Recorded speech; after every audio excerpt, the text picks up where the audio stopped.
Ace Attorney stream. We're on episode 6, which is the special episode of Dual Destinies.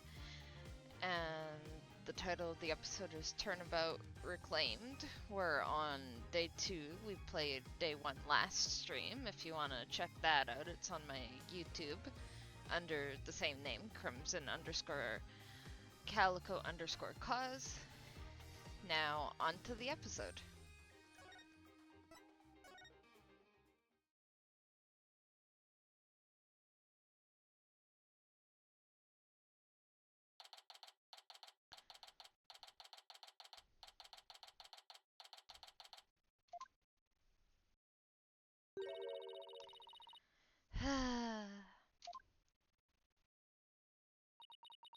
That was a big sigh, Athena. Did you lose the case? No, we won. The defendant was found not guilty. Huh? Then why are you so dejected? Daddy, were you being mean to her? What? Picking on a new kid? Not cool, Mr. Wright, not cool. Wait a minute. Talk about false accusations. We were able to prove the defendant's innocence. But then Sasha got arrested instead. So that's what happened. That's too bad. So, what are you two going to do now? We're going to get to the bottom of this. I don't believe for a second that Sasha did what they're accusing her of. I don't believe it either. I won't give up. Boss, let's go see Sasha and tell her we want to represent her. Right now? I imagine she's still being questioned by the police. Let's get started on the investigation first, and look for proof of her innocence. Sounds like a plan. Just leave the office to me and Polly, Daddy. If there's anything I can do to help, just say the word. Thanks. If you could organize the evidence and clean the office, that'd be great. I meant anything I could do as a lawyer. Poor Apollo, he's really being pushed to the sidelines this time. Unnecessary evidence given to Apollo. Okay, we're not even removing it from our inventory. We're specifically giving it to Apollo this time. That takes care of that. Time to head to the scene of the crime.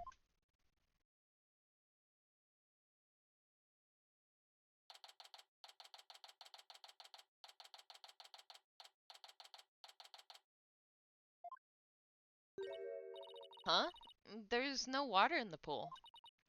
Orla, where are you? They did say they were gonna empty out the pool. Then again, I have no idea where they put Orla. I can hear her at the bottom of the pool. Maybe there's some water down there. They just left her in the pool and drained most of it? You'd think they would move her to another pool or something. Orla sounds sad. Maybe she misses Sasha. Careful there. You shouldn't get right up to the edge like that. You don't want to end up like the victim. Besides, the police are still conducting their investigation here. Don't go poking around. Detective Fulbright. Grr. Is something wrong, Miss Lawyer? You look angry. I object to you arresting Miss Buckler. Detective, I'd like to ask you some questions about the case, if you don't mind. Go right ahead. Alright. Why arrest Buckler? Actually, I feel like we already know the answer to that. She was the most suspicious after Orla was, proven innocent. Miss Buckler is 100% innocent. So, why did you arrest her? I understand your desire to believe in her, but the fact remains that she's suspicious.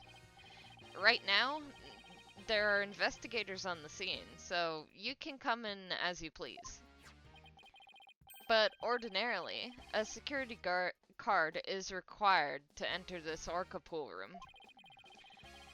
The victim and Sasha Buckler were the only ones who possessed this card. And yesterday, the day of the incident, there's proof the suspect's card was used. You know, somebody could have just stolen her card and then snuck it back into her pocket or something. Is a possibility. Objection!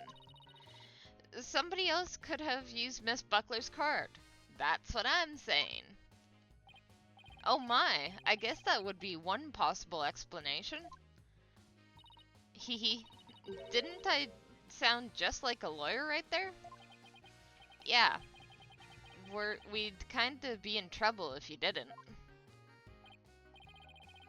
Except, the suspect confirmed she entered the room at the time of the record states. She said she was here from 3 to 6 a.m. on July 20th. Apparently she was giving the Orca pool room a good cleaning. Cleaning? In the middle of the night? Yes, she said that a lot of the heavy-duty cleaning is done at night. The suspect also admits that she was fighting with the owner before his murder. What's more, nobody saw the victim again after she met with the suspect. Objection! There must be something I can object to in there somewhere. Save your objections for tomorrow's trial. By the way, Detective Fulbright, do you think Miss Buckler's questioning is over? No, not yet. But I told the guy in charge to take it easy on her. Why? Is something wrong? Oops, forget I said anything. It doesn't concern you two anyway. But it does concern us. We intend to represent Miss Buckler.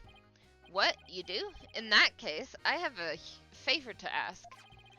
Could you get this medicine to her? Medicine?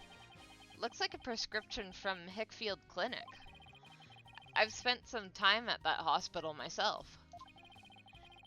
We confiscated it from her home when we were doing a search. I can't get away here, so if you could make sure she gets it, that would be great. Medicine, huh? Does Miss Buckler have some illness? I think that's the kind of question you'd better ask her. In justice we trust. Now, I need to get back to the investigation.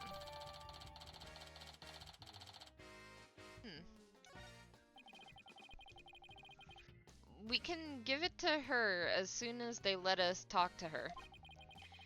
And we have to return her calendar to her as well. If we can't see Sasha or investigate, we should question people at the aquarium. Alright, let's go find people then.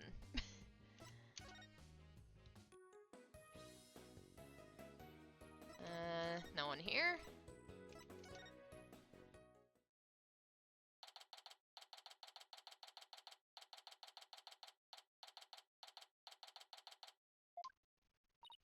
Huh? That door is open. It was closed yesterday. Well, you know what we have to do, right? Of course, boss. We sneak in and check it out. Hey, you two. Oh, we're finally meeting the vet.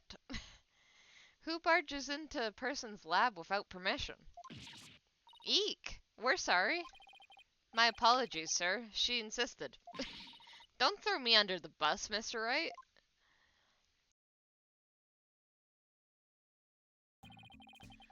The polite thing to do is knock and ask if you can come in. Now, start over. Yes, sir. Come in. Thank you. Sorry to bother you. Now, what can I do you? Medical problems? Well, yes. I'm not feeling super good at the moment. We're not making any progress on this murder investigation, and... Hey, miss. Where's the patient? Don't you have your pet with you? Oh, wait a minute. That was my last job. This is the aquarium. I was exhausted from all that questioning. I must have fallen asleep. What's with this guy? My apologies. I just woke up and I was a little groggy. I'm Dr. Herman Crab. I'm Shipshape's Aquarium's resident veterinarian. Oh, you're the Dr. Crab Mr. Rhymes mentioned yesterday. And Rhymes also mentioned he hadn't seen Dr. Crab around. I wonder where he was. Son of a gun. This little thing doesn't let me get any sleep. Aww. Aw, what a cute little thing. Who is it? A penguin chick, a member of the little penguin species. She lives in my hair. Oh, you're so lucky. I wish I had a pet to live in my hair. Athena, no pets allowed in my office.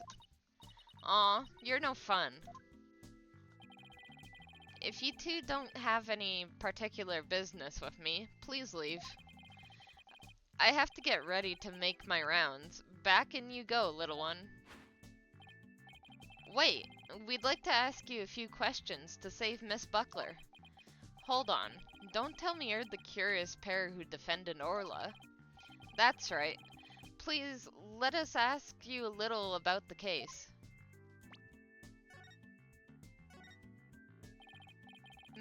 Dr. Crab, where were you gone from the aquarium yesterday? Oh, were you gone from the aquarium yesterday?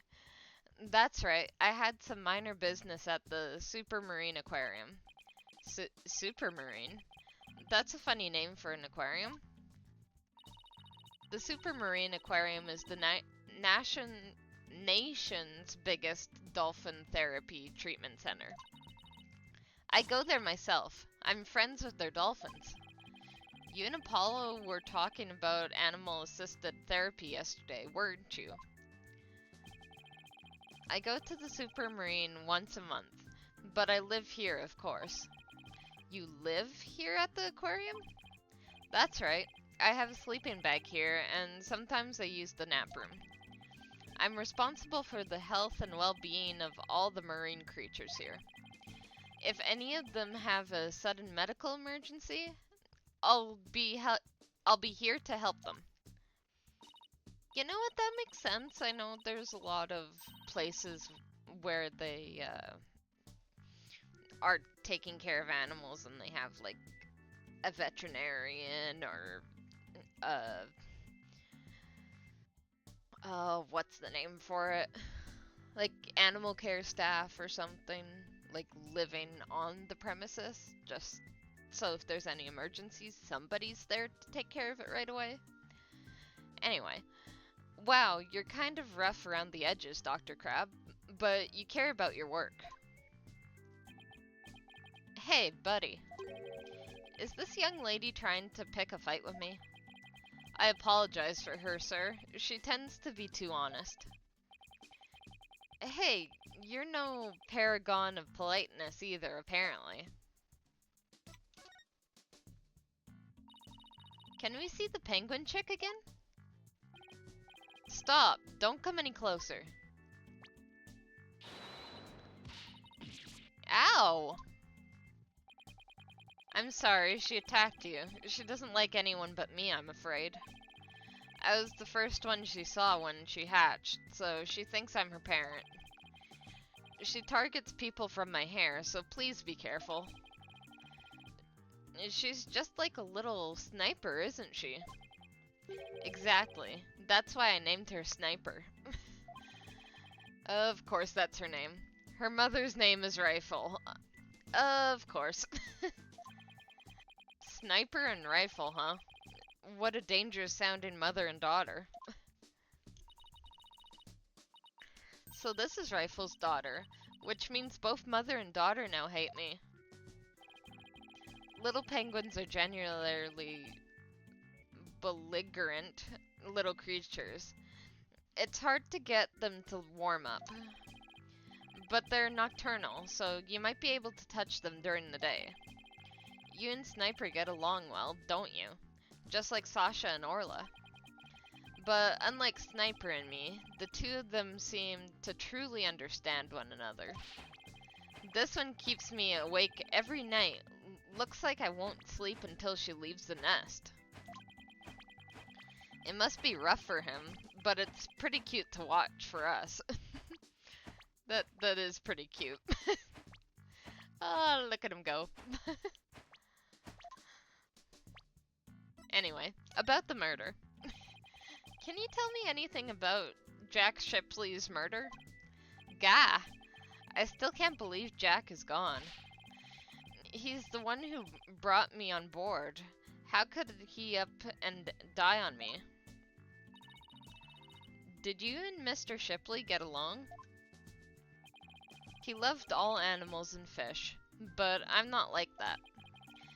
But I still took pride in my work as a vet, nonetheless.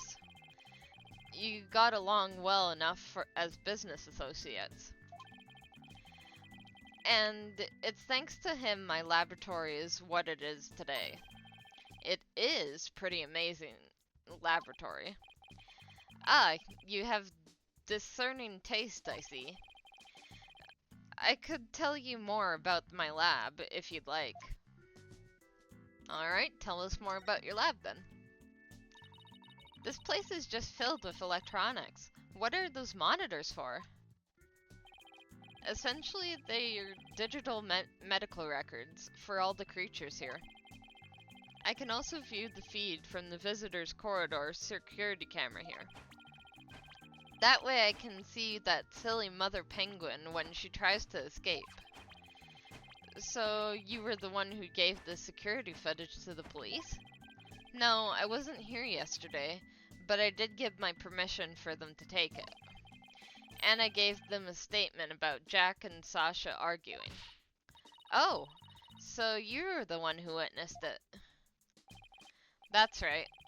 I was late in the evening of the 19th, maybe about midnight. I saw them fighting near the Aqua Tunnel. I don't know what their argument was about, though. Are you sure you should be talking to us about this? I'm not taking sides. I'll give information to anyone who wants it. What you do with that information at Sasha's trial is up to you. Oh, I noticed his sleeping bag now. It's just underneath his desk. I don't know if that's the best place to sleep. I guess if you're sleeping in a lab, it's probably as good as any other place. Wow, you're kind of rough around the edges, Dr. Crab, but you're a pretty nice guy. You are trying to pick a fight, aren't you, young lady? Aw, isn't that cute? He's easily embarrassed. Peep, peep, peep, peep. Huh? Son of a gun. Are you hungry again already? And that silly mother's penguin's nowhere to be found again. Peep, peep, peep, peep. Gah! Would you quit peeping in my ear? According to her walkie-talkie, Rifle is somewhere around the Aqua Tunnel. If you see her, could you bring her to me? I have to go examine some other creatures. We'll try. Athena didn't have much luck last time. Wonder if Pearls is still around. Maybe we can get her to help. No sweat, and this time I'll get her to like me too. Rifle has escaped again? Where is she? The Houdini... Oh, what is she? The Houdini of the penguin world? There's no guarantee we'll find her right away, but let's head for the Aqua Tunnel.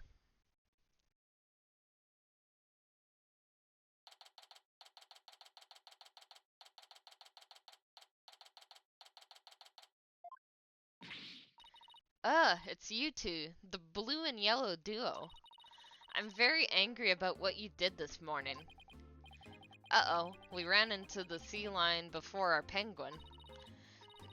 I write the truth, and I will find the truth with my own eyes. I won't be bested by the likes of the blue and yellow duo. When did we become the blue and yellow duo? Athena will never give up. In that case, I'll leave the questioning to you, Athena. Thanks a lot, Widget. Well, at least she's a worthy adversary. Okay, let's do this. Ha ha ha, you'll do great. You know, being the boss isn't half bad.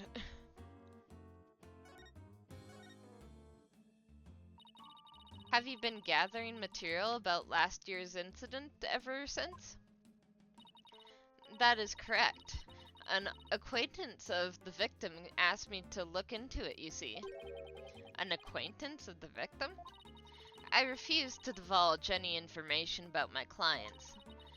The aquarium is saying it was an accident, but I don't believe that's the truth. It seems to me they're all hiding something. Every last one of them. The only thing I can think is that killer whale murdered that poor girl.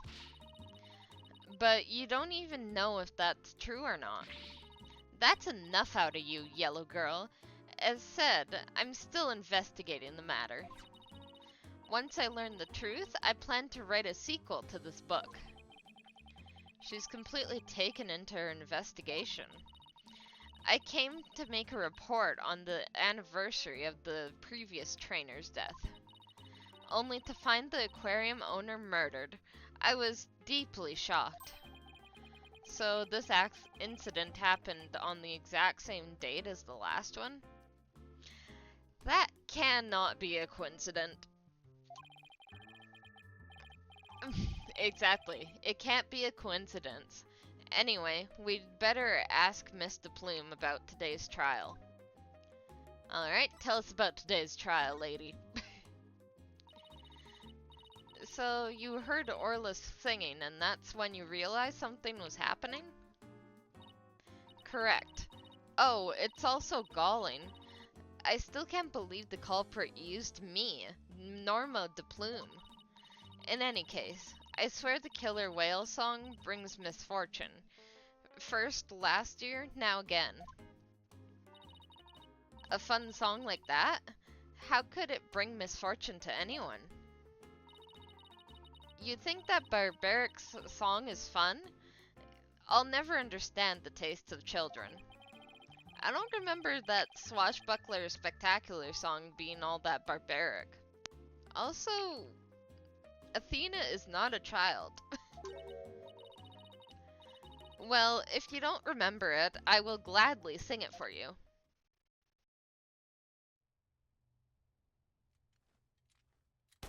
Oh. Avast, mateys, landlubbers ho, hand o'er all your gold. Pillage, plunder, then feast like kings. Them's the joys of pirating.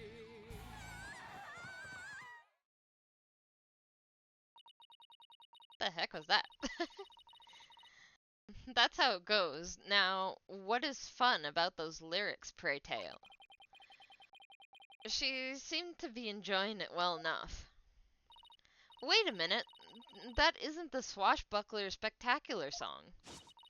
This is the song from the Swashbuckler Spectacular. Here we go again. Oh, we be pirates, we love to sail the seven seas. Just a bunch of scallywags who are as free can be. We swim through storms and waves, all because you see, grand treasure and adventures waiting just for me. It's a way better song. What was that? I've never heard that song before. What? It's the song they used in the Swashbuckler Spectacular. Oh, we be pirates, we love to sail the seven seas. Just a bunch of old scallywags who are as free as can be. We swim through the storms and waves all because you see, grand treasure and adventures waiting just for me. But that can't be. It's completely different from the song a year ago. Avast mateys, land lubbers ho, hand all your gold. Pillage plunder, then feast like kings, them's the joys of pirating. Unless you show me some proof, I won't believe your song is right. Grr, she's so stubborn. Well, if it's proof she wants, it's proof she'll get of the Swashbuckler Spectacular song. Yep, we have proof of that already.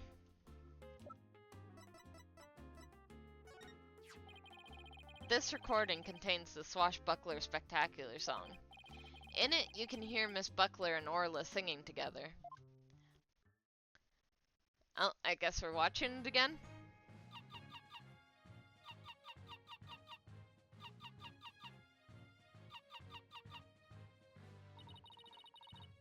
We swim through storms and waves, all because grand treasure and adventures waiting just for me.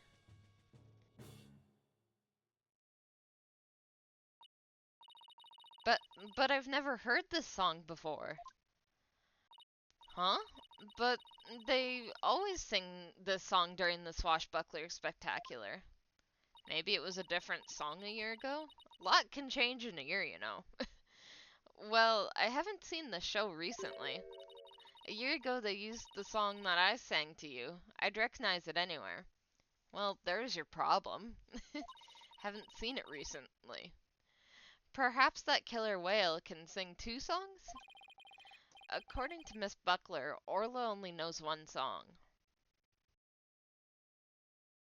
Well, I feel like that tells me that maybe there was another killer whale before, and maybe that one killed her trainer and then got put down, and history's just slowly repeating itself with Orla, except not because we've proven her innocence. Then what was the song that I heard? We wish we knew. The orca sang a song she isn't supposed to know how to sing? I guess we'll find out later on. It's obvious I have a lot more investigating to do on Shipshape Aquarium. And perhaps I'd better look into the Center for Dangerous Animal Control as well. The Center for Dangerous Animal Control? What's that? Can you tell us about the Center for Dangerous Animal Control? Just as the name implies, it's an organization that monitors dangerous animals. The center demanded that the aquarium put the killer whale down a year ago. I see. Well, I guess that adds up. Put her down? But the aquarium owner refused their demand, saying it was an accidental death. Well, of course. But I hardly think a persistent organization like that would just give up and go away. Interesting. I'm quite sure the power of money helped to convince them. What makes you think that? Once a month, the owner and the vet disappear from the aquarium. And I came to find out that each time, a large amount of money was being paid out. Oh? And you think the money was going to the Center for Dangerous Animal Control? I'm looking into it now. You'll have to wait until my book comes out, you see. In any case, I can't catch that man out of anything. But that veterinarian is not to be trusted. Dr. Herman Crab? There's still so much we don't know about him. Well, I don't see Rifle here. What do you want to do next? I think we'd better stop by the office and discuss a plan of action. That sounds like a good plan. Let's go back to the office.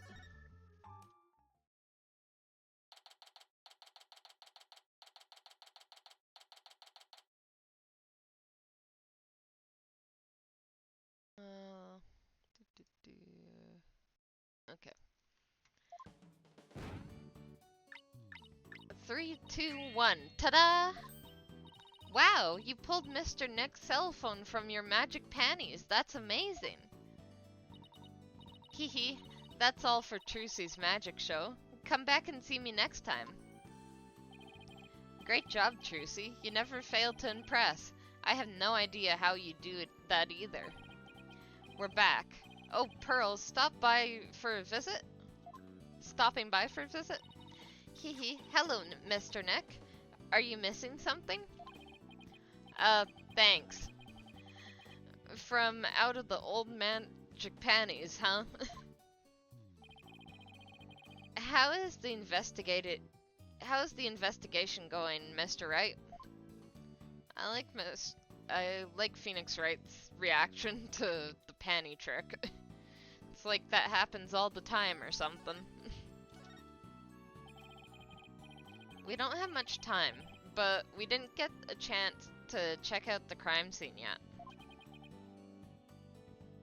I see. Oh, speaking of checking out the crime scene, Daddy, you should bring your forensics kit with you. Fingerprint powder to check for prints and luminol testing fluid to look for blood. Wow, Trucy.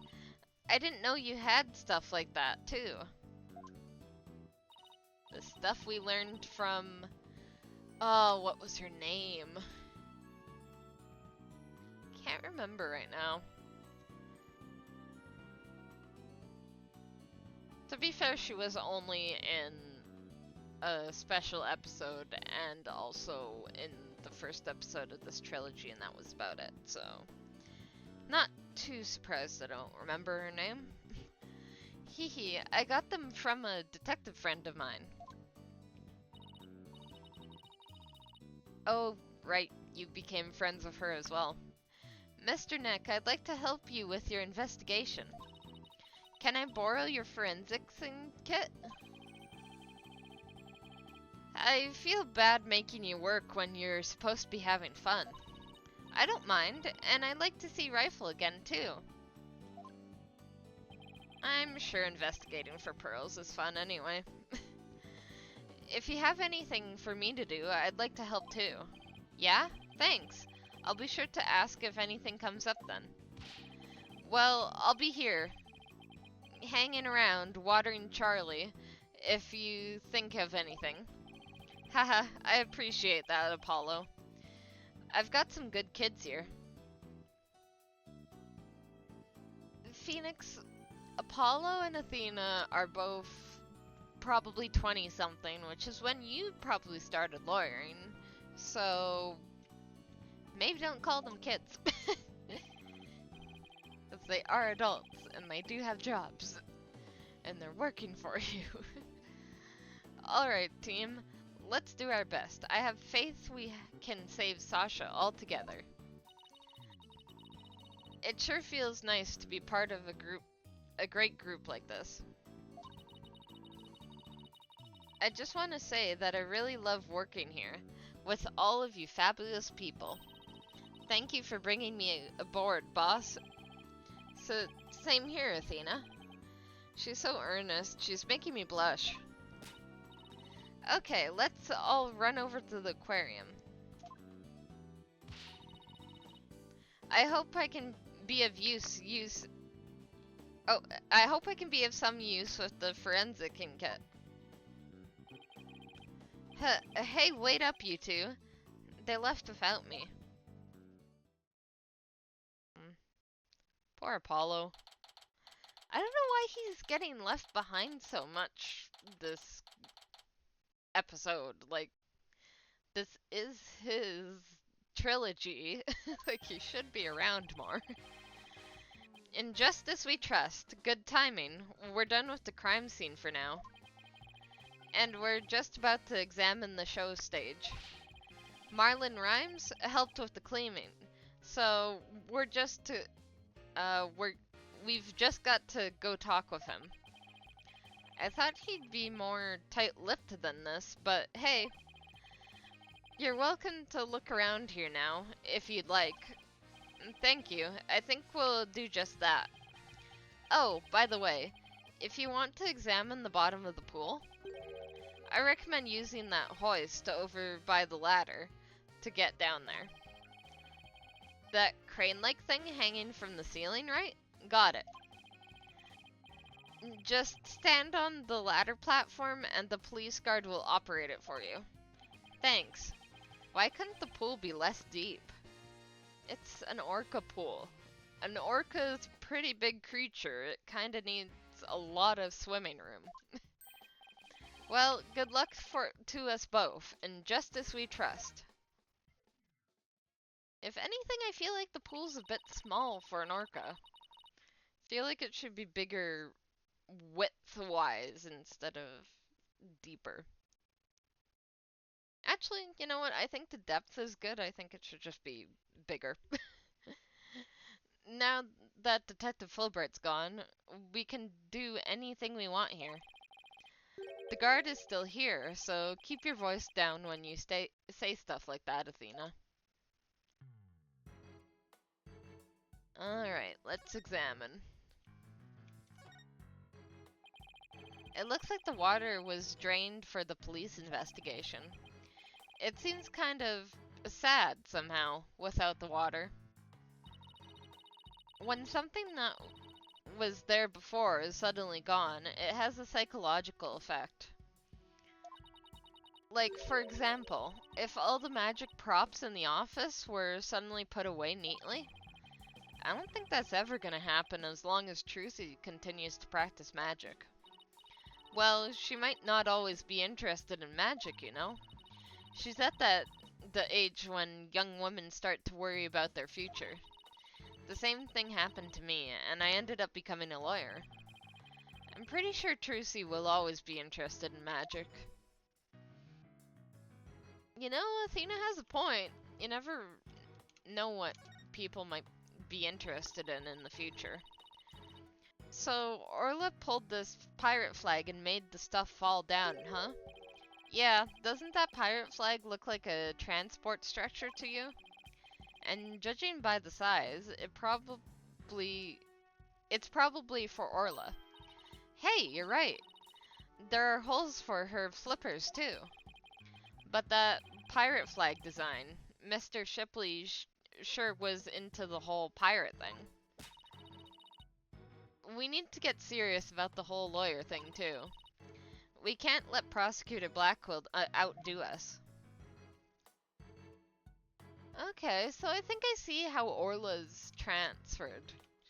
They use the flag, hook it up to the railing, and then they lead her out. Probably into a bigger pool for the big show. Seeing that this is just a behind the scenes area. Yesterday I asked around about this orca pool room, you know? They say that this hoist is used to move equipment, and even Orla herself. How do they move Orla? Hehe, I thought you'd ask it. I thought you'd ask that. Apparently they use a stretcher made especially for an orca. Well, what do you know? Athena looks pleased with herself. Alright, well, I think we should head down to the bottom of the pool. If we can. Do we just go over here, I guess?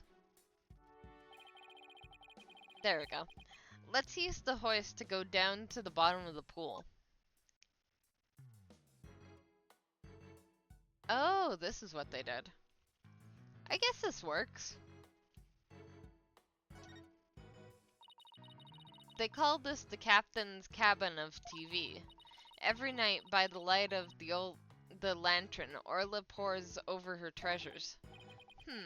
Sounds more like a miserly housewife going over the family finances. Oh, whoops. A map, a compass, and a spooky skull-shaped rock. Orla's room is filled with pirate pizzazz. But that skull rock seems out of place. It doesn't go with the other things. Does it? I guess it's a little out of place, but not really. Yeah, it does seem pretty weird to have a big skull rock next to your desk. I guess. Aren't skulls a big pirate thing? Maybe Sasha wasn't finished arranging the set. When it comes to Orla, Sasha doesn't seem like the type to leave something half done. Maybe the killer put it there. Who knows? Her state of mind when she put it there, that could be the key to this mystery. And I bet it's a mystery I can solve. Never mind that mystery. Let's get back to the investigation. Alright, let's keep looking around. Wow, look at all that treasure. Those jewels and that crown are huge. They sure are. I guess everything is size large around here. No, everything is size Orla. I stand corrected. Alright. Oh, oops, went a little bit low. This must be Orla's bedroom. There's even a sofa and everything. Orla, congratulations on your not guilty verdict, but we have bad news. Now Sasha has been arrested instead. Orla seems sad.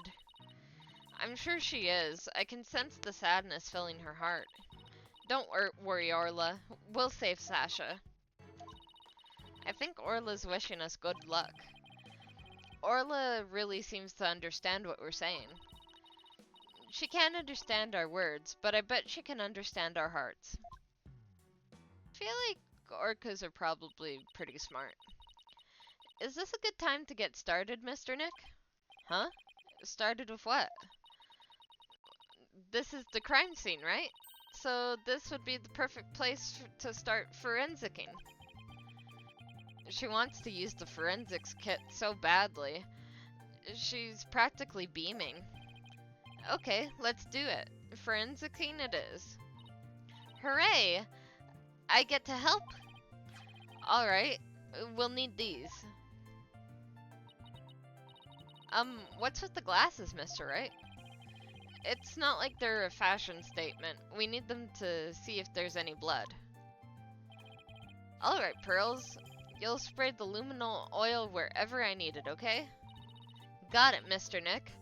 I won't miss an inch. Got your glasses on, everybody? Good. Now, to check out the bottom of the pool. Alright, to the bottom. Let's start spraying. Probably near the rock first. Look, I see something. If your deductions are correct, boss, I guess this luminol reaction means that the victim hit this skull-shaped rock when he fell to his death. I guess so.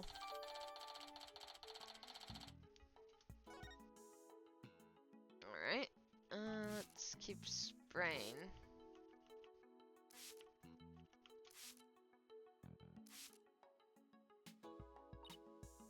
Oh. Oh no. I'm so sorry. I got someone Orla by mistake.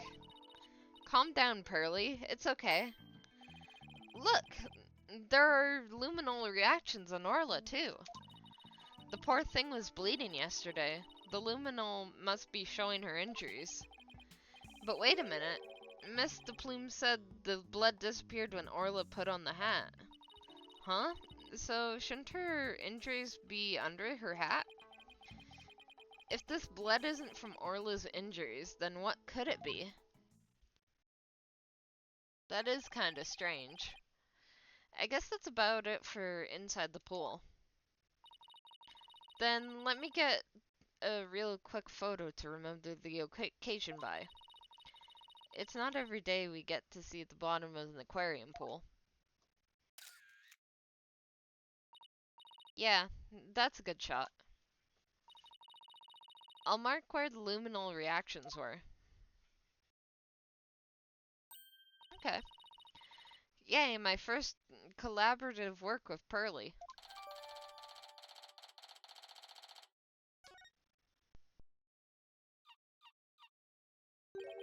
Huh? I hear something.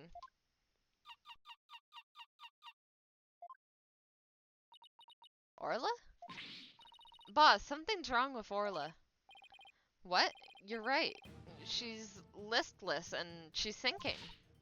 Oh no, maybe it's because of that luminol I got on her. What do we do, Mr. Nick? We can't do anything for her ourselves. Let's get Dr. Crab. I'll run and get him. Hopefully she's not bleeding out from her injuries. What's Orla's condition? She's listless and sinking. Maybe she's unconscious. The pool is drained. Son of a gun, who did this? She'll drown unless we do something. Here, give me a hand. Huh? Us? No, I meant the Steel Samurai. Of course you. Just help me. What? Oh, alright. What do you want us to do? There's no time to fill the pool to get her up to the top. Get the orca stretcher. It's a piece of black cloth with a skull and crossbones on it. Looks like a pirate flag. When the stretcher is ready, press the hoist button. Okay, we're on it.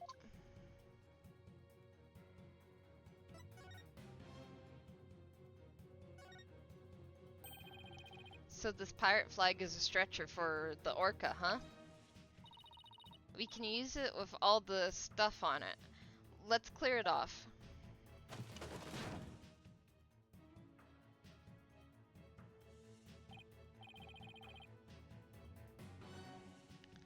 Good. Now push the hoist button and lower the stretcher. The control panel is on the wall to your right. Control panel on the wall to our right. This? Ah, this must be the button to move the hoist.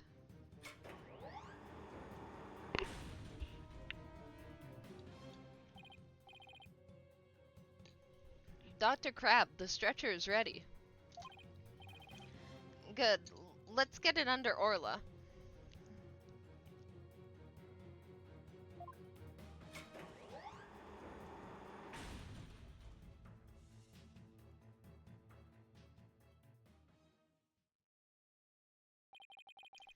I'll take it from here. Stand back. I have to treat her immediately. There's something in her stomach. In her stomach? Or Orla. There, I got it all out. Will Orla be alright, Dr. Crab? Yes, she'll be fine. She's just sleeping now. Orcas are mammals, so they don't die if they're out of water for a little while. But their own weight puts stress on their organs, and their skin starts to dry out. I put some of my special handmade cream on her skin as an emergency measure. Feel better soon, Orla. Oh, if only I hadn't gotten that luminol oil on her. Luminol? Nah, no problem there. That stuff just washes right off. Orla's condition has nothing to do with you, young lady. Really? Then what's wrong with Orla? I don't need to share that information. I don't need to share that information with you people. It's none of your business. I have to get back to my rounds, so I'll leave the rest to the crew. Please keep an eye on Orla while I rouse up some crew members. Dr. Crab sure is acting funny. He seems to be hiding something. Maybe we should check on Orla's condition before the staff gets here. Alright.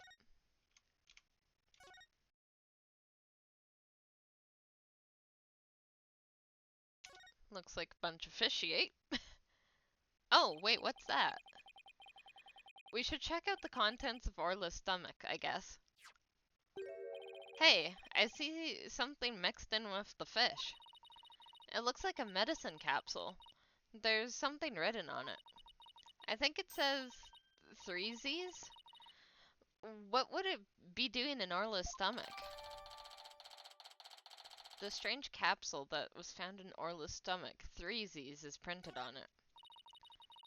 Sleeping medicine? I don't know. I wonder what kind of medicine it is. Let's ask Dr. Crab. It might have something to do with Orla's condition. Maybe we'd better not ask. He must have noticed it himself, yet he didn't mention it. I think he's hiding something about Orla's condition. If we show him the capsule, he might try to take it away from us. Yeah, I guess he was acting pretty sketchy. Okay, let's look into it ourselves then. Good idea. Then we get back to the office. We can ask for Apollo's help. Yay, Apollo's actually gonna be able to help. I guess that wraps up our investigation here. Orla still isn't fully awake yet. Oh, here comes some staff. Looks like they're going to put Orla back into the pool.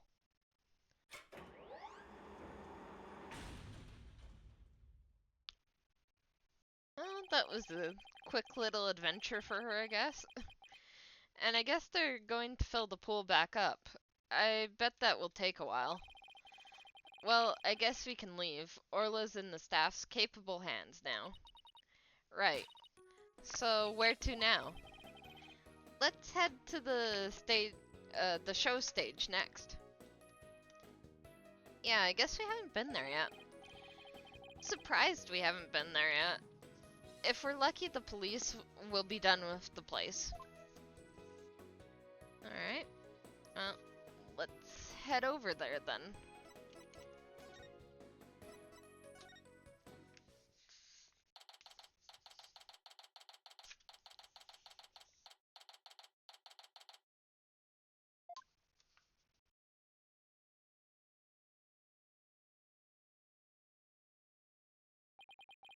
So this is where they hold the Swashbuckler Spectacular, huh?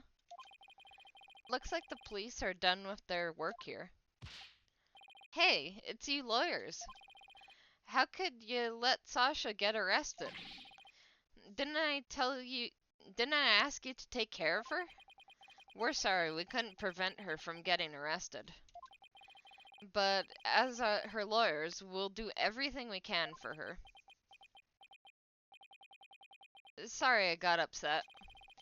If there's anything I can do to help Sasha, just say the word. Marlon, you can trust in Mr. Nick. I'm going to do what I can too, with this forensicing kit. I'm going to cover this whole area with forensicing. That a girl, small fry? You can have free reign of this place. I want to check this place out, but I'd better talk to Mr. Rhymes too. Yeah, let's talk to him first. I hear you helped Sasha with the cleaning, Mr. Rhymes. Well, not really helped. I was just taking care of the orca here while she was cleaned. Sasha felt bad for making Orla stay up so late, so she asked me to give her a snack. It was a little bit less than her ordinary meals, but she seemed satisfied. Oh, yeah, and I put Orla on the transport stretcher too. Transport stretcher? See that hoist up there on the right? The stretcher can be suspended from it.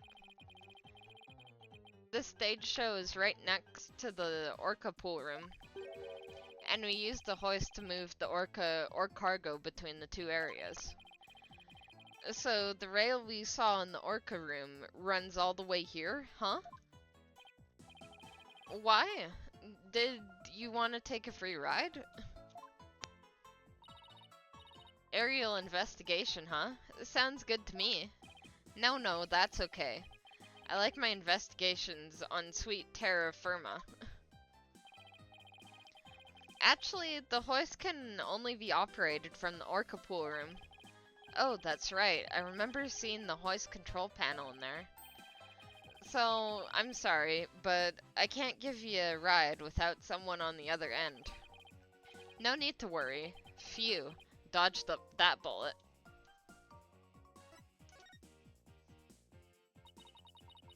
If it wasn't Miss Buckler or Orla, who else could have killed Mr. Shipley? Well, I know Sasha is innocent, but I'm not so sure about the Orca. What? But we proved her innocence in court this morning. But a few days ago, that Orca attacked Sasha right here in the show pool. I saw that Orca take Sasha's body into her mouth and squeeze her chest. Her chest? They were probably practicing the lifesaver trick. But Sasha was being crushed so bad, she couldn't even blow the whistle. I wanted to help her right away, but look, I hate to admit it, but I froze. I'm a weak man. I can't protect anyone. I doubt there are many people who could pit themselves against an orca. Everybody tried to talk her out of it, but she wouldn't give up on practicing. When we said Orla could kill her, she said she trusted Orla. Yeah, well, everybody else seems to think Orla is a killer. How can you trust a creature that can't speak? You can't even know what it's thinking. You know, he does have a bit of a point. Animals do tend to be pretty unpredictable. But with orcas and dolphins, you can have communication of the heart.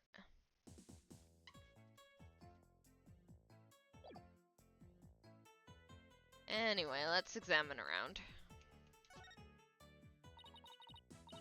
Look at that pool, it's huge. So this is where they do the swashbuckler spectacular. This show pool is the same depth as the orca pool. They practice the tricks in the orca pool and then do the real show here. Are you interested in the swashbuckler spectacular? Oh, of course I've seen it only on TV. Well, I'm new here, so I've never seen it at once. Athena is a big fan. She watches the recording over and over. I love the show and the ocean. Standing here makes me feel like I'm at the beach. Especially with that open to the sky. You can even hear the sound of the surf nearby. Why don't you take a dip in the pool? Really? I can? In that case. What? What are you talking about? You can't swim here. We were just joking. Right. Of course I was joking too. Don't tell me she was actually going to do it.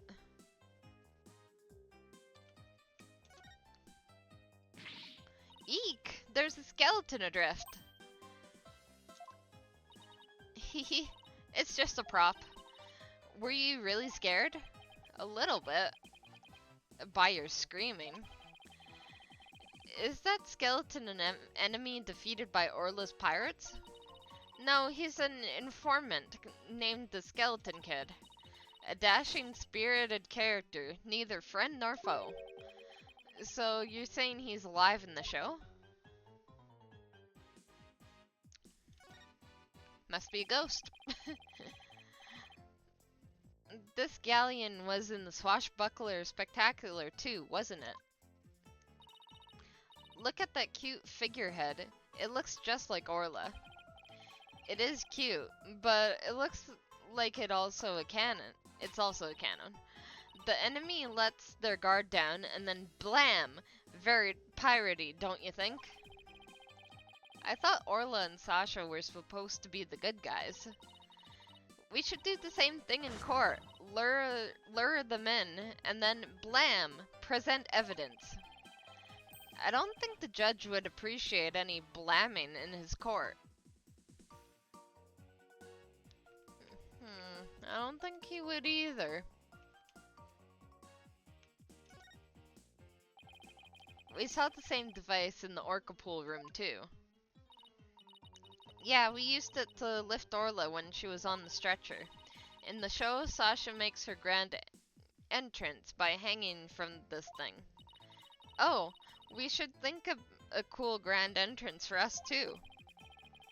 I've always wanted to burst into the middle of somebody else's trial with a loud bang. I've always wanted to crash in through the ceiling. I bet that would really knock their socks off. The judge in the gallery. Just what exactly was this girl learning while she was in Europe?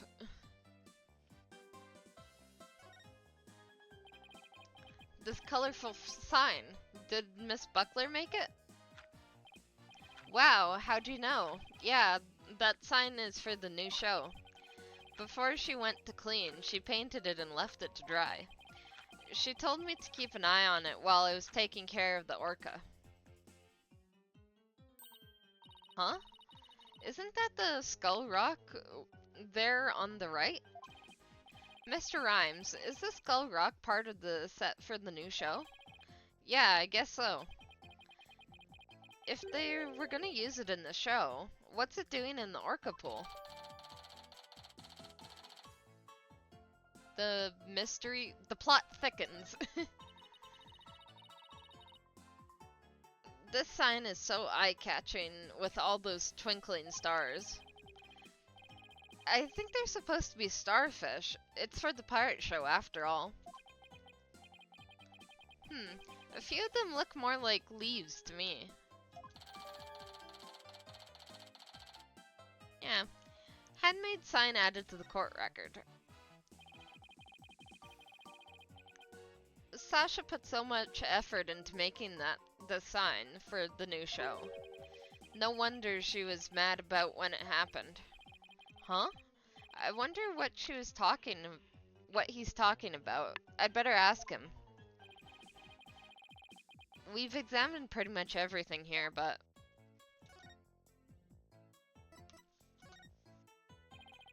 You say Miss Buckler was mad. Was it because of the new show? Me and my big mouth. Okay, but you never heard it from me.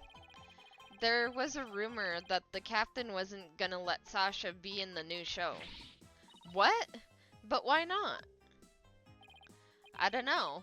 It was just a rumor. I don't know if it was true. So Mr. Shipley was going to do the show all by himself? That doesn't sound good. I can't even imagine the show without Miss Buckler. It would be like, where's the beef? Is she trying to say it would be like bones without any meat on them? Sasha wanted to go back to the old swashbuckler spectacular. But now the captain's gone. Who knows what's gonna happen with the show? Mr. Nick, I found some Peculiar's fingerprints. Pearls, I almost forgot she's been forensicing for me all this time. Oh, who's that?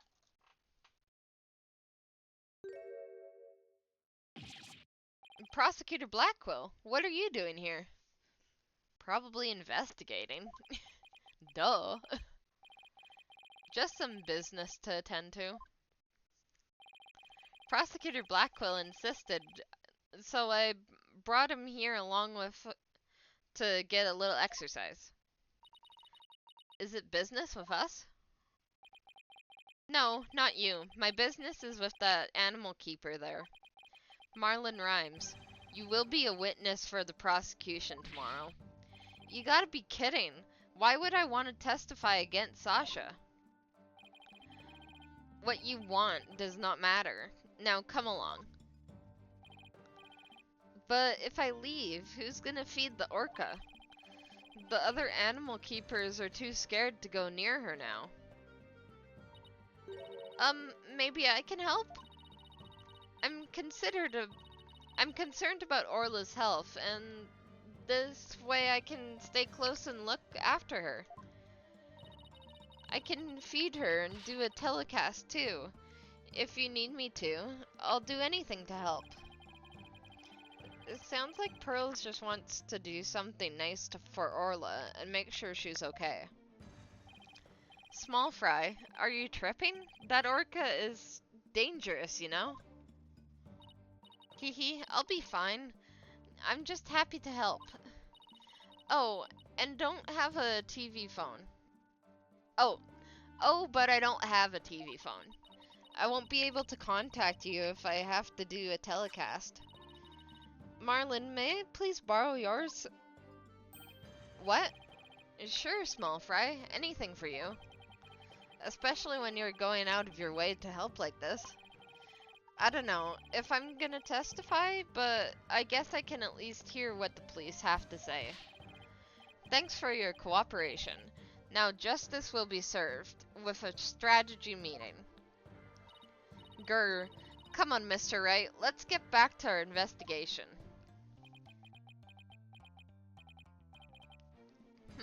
How sad. The police have already investigated all there is to investigate. Your efforts are a waste of time.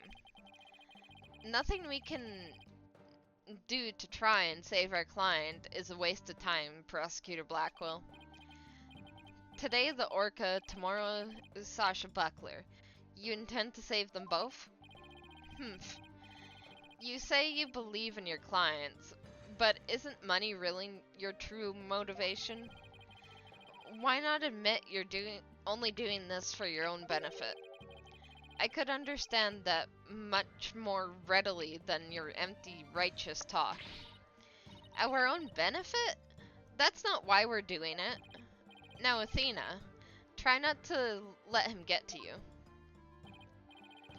Alright, we should be off, Prosecutor Blackwell. In justice we trust. Grr. I've never been so insulted. Be right back. I need some water to wash away the anger. Uh-oh. She's hit Prosecutor Blackwell with that water. He doesn't seem to care, though. I guess prosecutors these days are more about harsh monochrome than fancy frills. Oh, wait. What about those peculiar fingerprints you said you found, Pearls? Hee. I'll tell you all about them. Alright, tell us about those peculiar prints.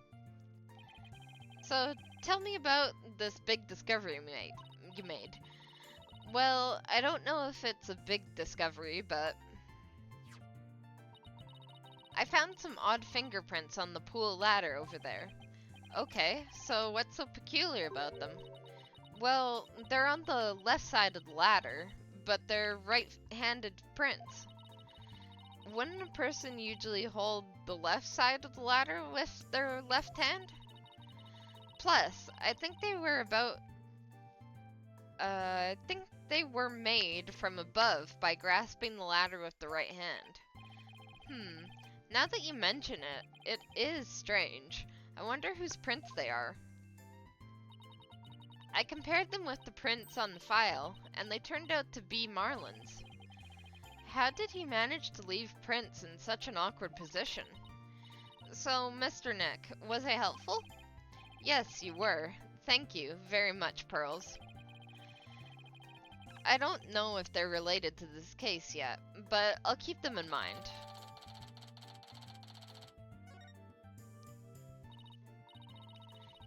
I bet Detective Fulbright doesn't know about these prints. I imagine their search wasn't as thorough here as was at the crime scene. You're probably right.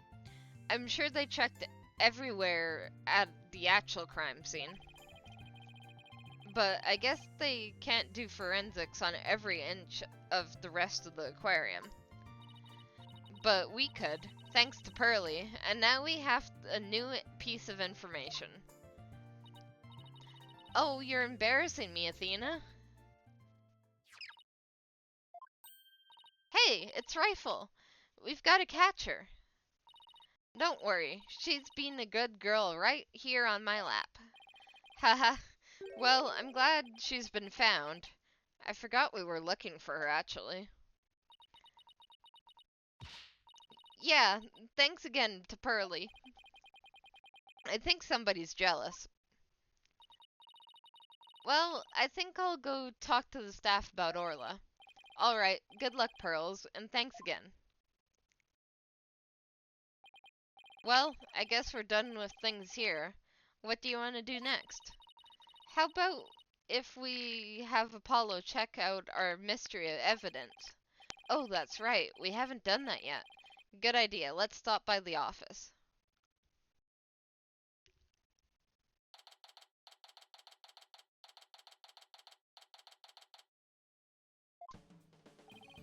Oh, you're back.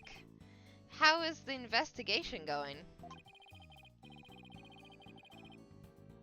It's going pretty well, but there are still things we need answers to. Let me know if there's anything I can do to help.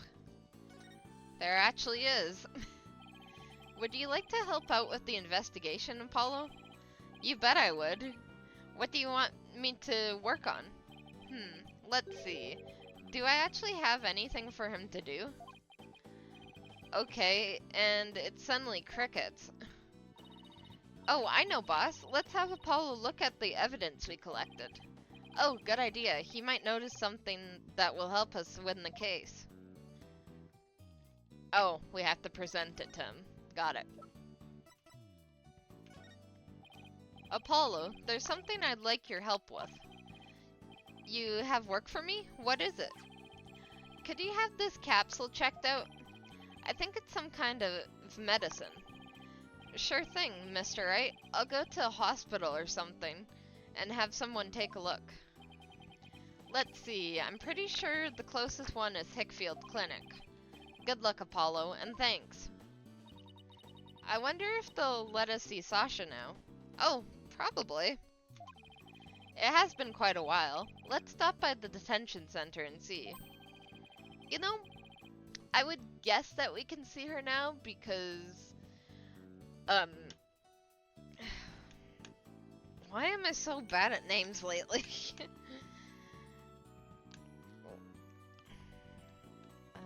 Just a moment. What's his name? Blackwell. Seeing that Mr. Blackwell is at the aquarium right now, the question's probably over. We have something to deliver to her too, don't forget. Yes, the medicine from Hickfield Clinic.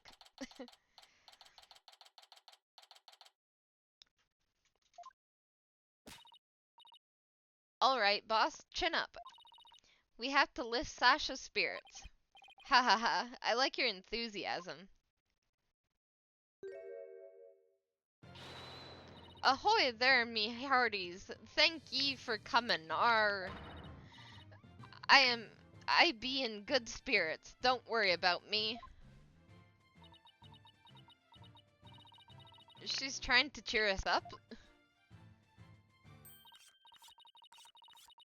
Well, that went over like a lead balloon. I was trying to make up for all your trouble. Maybe the two of you need to take it easy. I guess they both had the same idea. We came to let you know that we can take on your defense if you'll have us. What? Is is something wrong? Why is she hiding from us? Prosecutor Blackwell said that you two would abandon me. But here you are, to my rescue. That's why I'm so happy. It sounds like she's crying back there. Of course we wouldn't abandon you. Sasha, don't cry. Maybe the two of you need to take it easy. Great, now I've got crying in stereo. Okay, I'm all right now. Thank you for taking my case. We're glad to do it. Well, now that you're smiling again, we have a few questions to ask you. On the night before the murder, did you enter the orca pool room alone? That's right. On July 20th, from 3 to 6 a.m., I was there cleaning and organizing. The captain and I were actually supposed to clean together, starting at 4 a.m., but we got in a fight. I couldn't face him, so I went an hour early and started cleaning. What does the Orca pool room cleaning involve? Well, first we have to move Orla to the show stage pool before we get started. Mr. Rhymes mentioned he took care of Orla in the show stage pool. After Orla was moved, I drained the pool and rearranged the equipment and props. And did the captain ever show up? 4 a.m. came and went, but he never showed.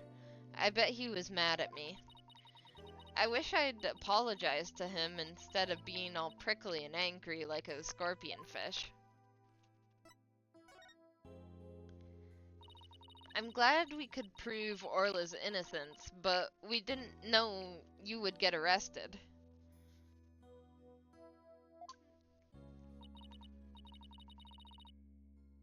Ha ha ha, as long as Orla is safe, I'm happy. I'm so glad I found you two. You guys are the best. I'm glad you found us too. You're the best, Sasha.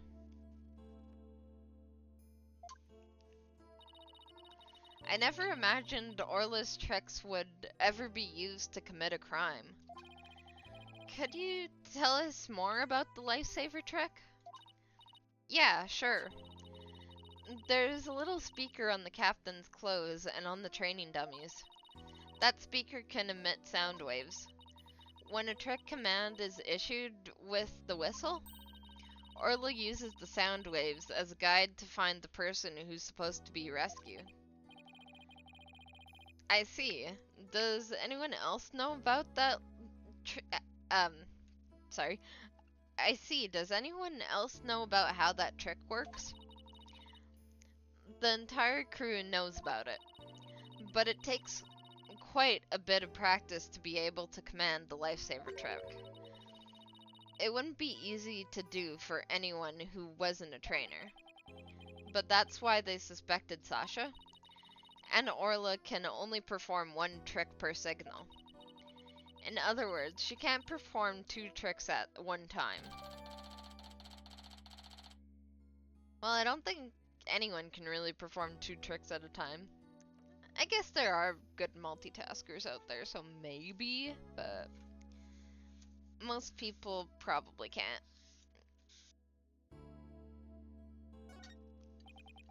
Wait, so she can't do the singing trick and the lifesaver trick at the same time? So what was that song Miss the Plume heard? Oh, yeah, that is a good question.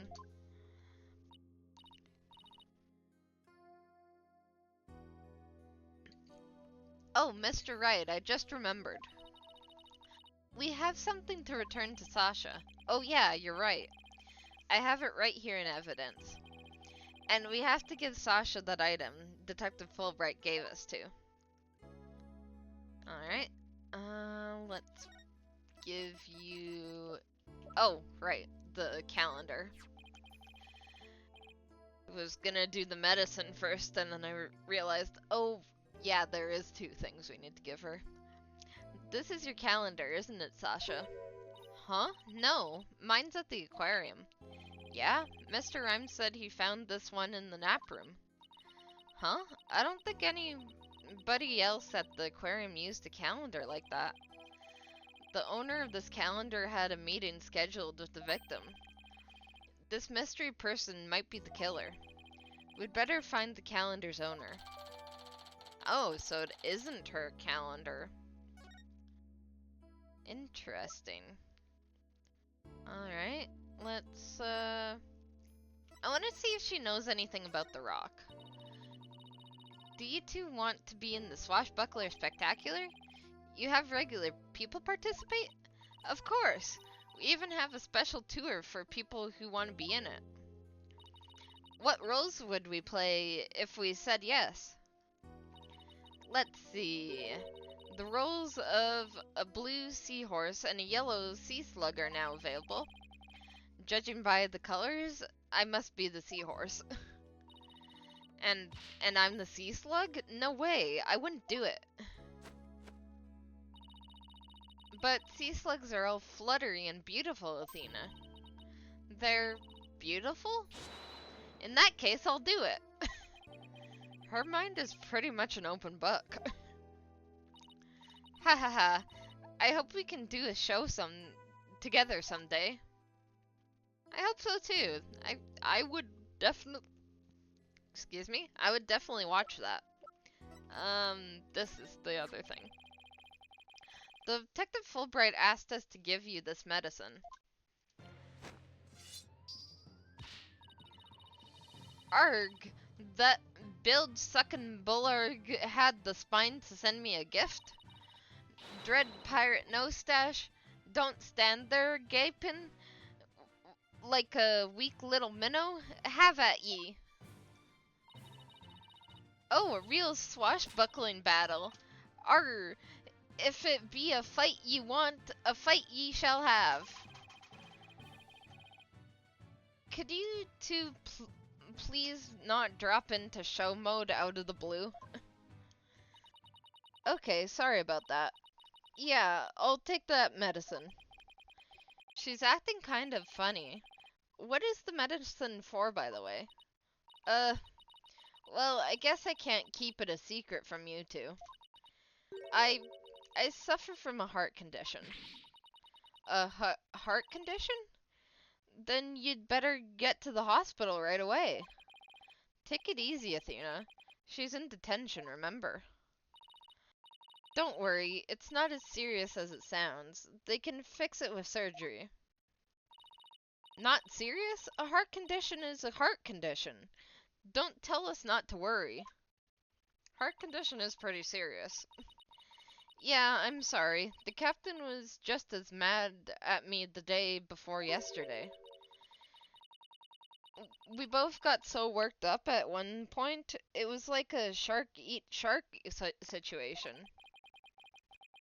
Phew, that sounds scary. Do you mind if we ask more about that fight? My guess is that they fought because he was trying to pull her out of the show, probably because of her heart condition. Why were you arguing with Mr. Shipley? The captain knew about my heart condition, and he was worried about me. So he said he wouldn't put me in the new show. I guess I was spot on. See, I'm not in the new flyer. Oh, you're right. It's just Orla and the new adversary, Red Stash. I was so upset and frustrated. I was still crying when I went to do the cleaning. And I cried for quite a while before I drained the pool, too. But then, you know what? Orla did a trick to try and cheer me up. She acted out the scene where she defeats the giant octopus by spiking a ball at it. She spiked that ball so hard, she even ended up breaking off one of the octopus's legs. What a dramatic way to cheer up a friend. So that's why we argued, because he wasn't going to put me in the new show. But I was determined to be in the show yesterday. It was July 20th, you see, the anniversary of the death of the trainer before me. Azura Summers. The person Norma de Plume wrote about in her book. I wanted to explain to the audience that it was an accident, not murder. That's why I needed to be in the show so badly. So during the cleaning, I moved the skull rock to the orca pool. Okay, so you did move it there. What? But why? It was a key prop. I figured the new show couldn't go on without it. I thought they'd be forced to switch back to the old show. Wow, that was pretty extreme.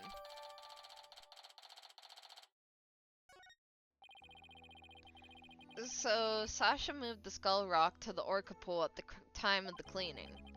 And if there's blood on that rock, then that must mean that the victim's death occurred after the rock was moved. Around what time did you finish up the cleaning? It was around 6 a.m. So that places suspicion on whoever met with the victim after 6 a.m.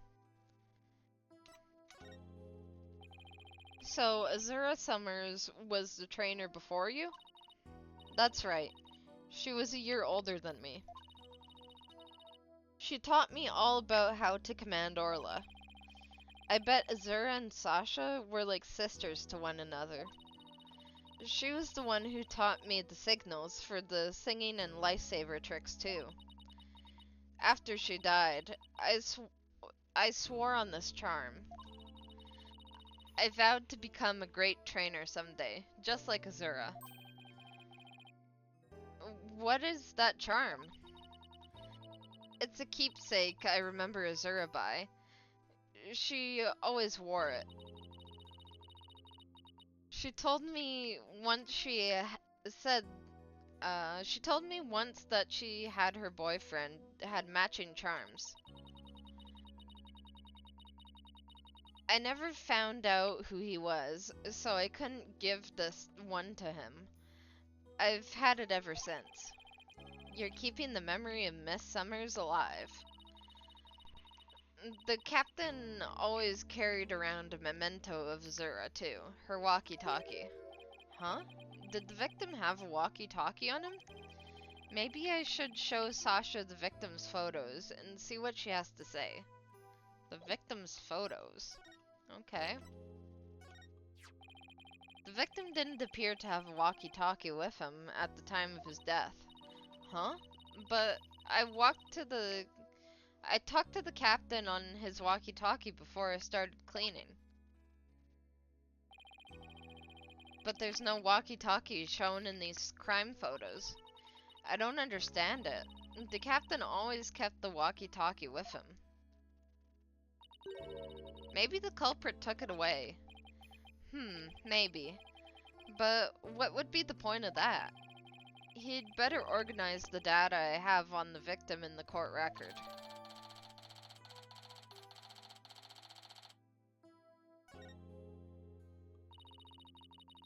The captain always kept that walkie-talkie by his side. It was the walkie-talkie Azura used right up until her death. In the middle of the show, the orca brought Azura up to the surface in her mouth. She left tooth marks in Azura's walkie-talkie. The captain said he always kept that walkie-talkie with him, so he'd never forget. So the walkie-talkie was really important to the victim. But now the captain is dead too. I'm the only one left who can protect Orla from the ship's doctor. Protect Orla from the ship's doctor? I wonder what Sasha means. What do you mean by protect Orla from the ship's doctor? You know, Herman Crab? Since the incident a year ago, he's been completely different. When Azura died, he said he was going to euthanize the orca. Before that, he always used to say that euthanizing animals was a despicable act. Euthanize the orca? That's horrible. They all thought that Azura's death was the orca's fault. Nobody believed in her but me. The ship's doctor always keeps poison to euthanize the orca with one hand. Or on hand. And if Orla had been pronounced guilty in yesterday's trial, he would have used it. He was going to put her down right away? That ship's doctor was close with both the captain and Azura, you know. I think he hates Orla. I guess we should look into Dr. Crab a little more. And I guess there wasn't an original orca or an orca that got put down. Unless that was even secret from her, but I kind of doubt that. So maybe Orla does know 2 songs? Boss, let's go see Dr. Crab. I was just thinking the same thing. We have a lot of questions to ask him. Alright.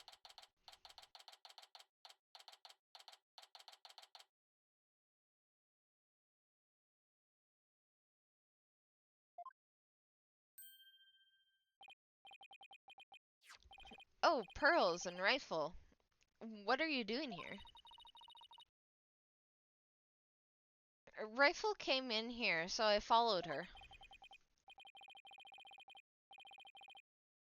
Oh, that's right. We were supposed to deliver Rifle to him. I completely forgot.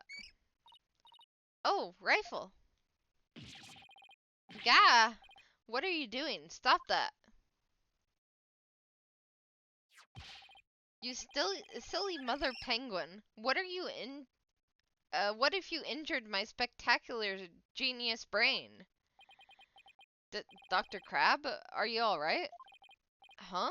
Oh, it's you people. I see you brought Rifle for me. Uh, Rifle was really laying into you. Well, she hates me because she thinks I took her baby away from her. Peep. Gee, Rifle looks so happy. Is she actually playing with Sniper? Ah! Stop all this cacophony. The biological parent and the caregiver parent locked in a struggle over the child. Do you think I could hold this silly mother penguin down for me? Alright, I will try.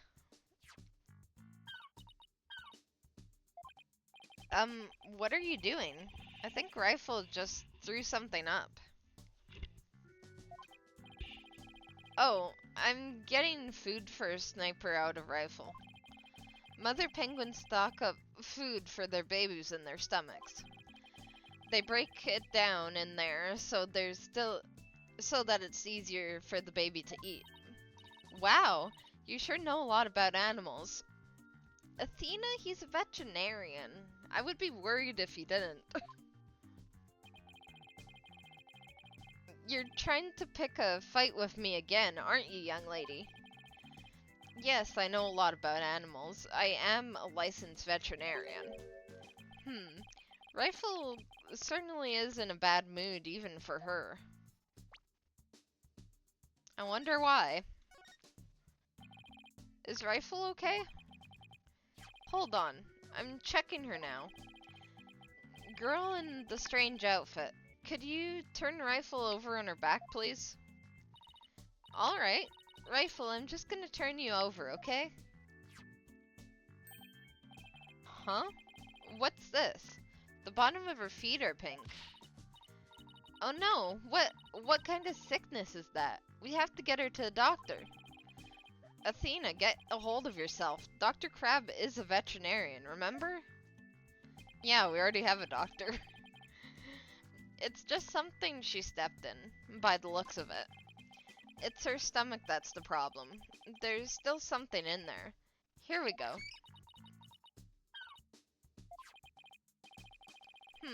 Looks like she swallowed something odd. I know this penguin will eat anything, but where did she pick up something like this? Isn't that the charm? Son of a gun. I'll have you take this to Marlin about her care. Or I'll talk to Marlin about her care.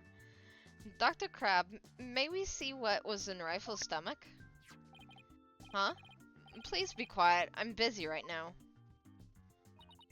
Busy? But you're just staring at that weird machine. I'm checking to see when Rifle ingested the foreign object. He just keeps looking at that machine. He won't even glance our way. Now I'm really curious to know more about his monitoring system. Okay, fine. We'll do monitoring system first. Could you tell us about the monitoring system you have here? It's a collection of electronic medical records for all the creatures here. With the system and the camera footage, I can monitor the creatures 24/7. I won't tell you any more about that. It's private company business. But medical records are usually just a history of past medical exams and data. Haven't you heard of patient confidentiality? I never heard of any that could monitor 24/7. Good point, Mr. Lawyer. I can see there's no fooling you. But why would you want to fool me? Couple psyche locks. I figured. This guy's going to be a tough nut to crack. I have my reasons.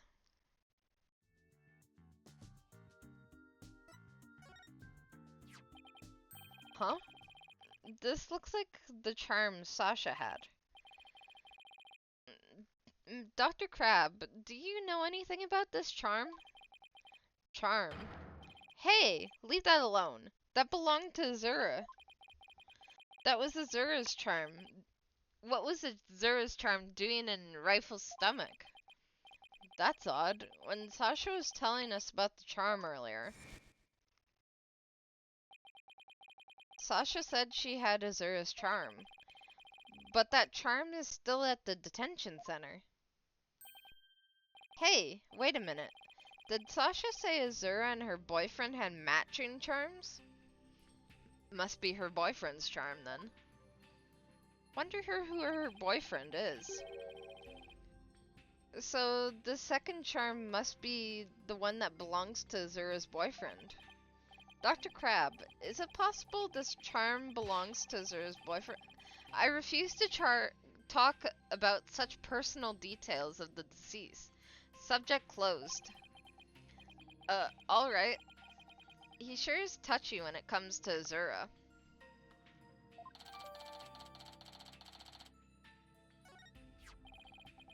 Why do I have a feeling that he was her boyfriend? Azura Summers, yesterday was the anniversary of her death, wasn't it? That's right. She was killed by the Orca. Do you really think Orla killed her? I don't believe it. Who can say if the Orca did it on purpose? But the fact remains that she killed Azura. I guess so, yeah. I was right there the day of her death a year ago. I saw the Orca bite Azura with my own eyes.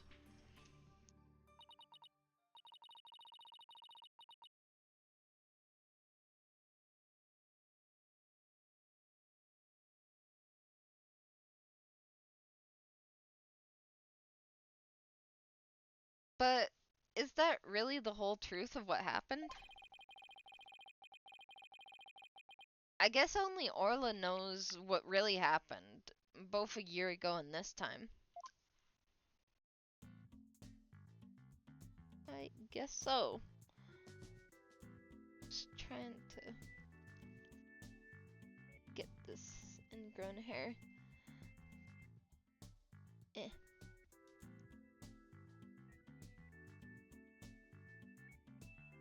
Yeah, we'll continue on. Alright, let's see if I can break his psyche lock.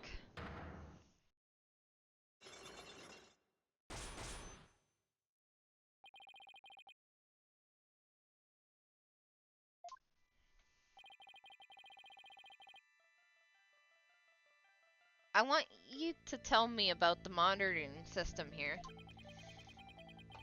You don't let up either, do you, Mr. Lawyer?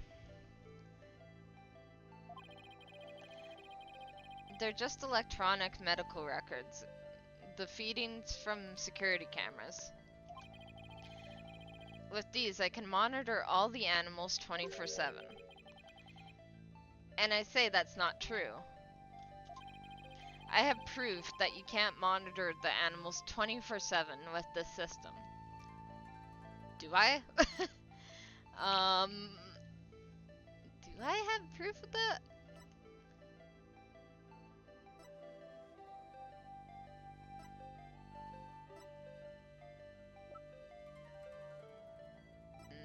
Let's see.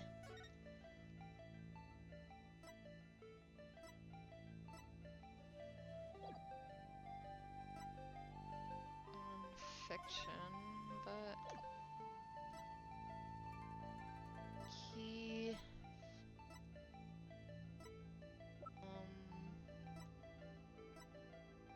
do I seriously not have it? I'm seriously already stuck on the first thing? Well, that's kind of crazy. Let me think for a little bit at least. Can't just assume I don't know anything.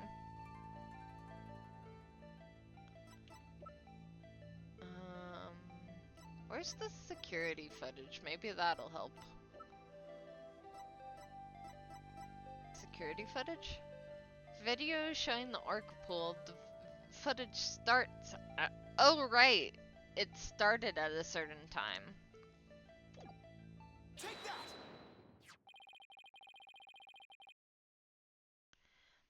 The security camera doesn't begin recording until 10 a.m.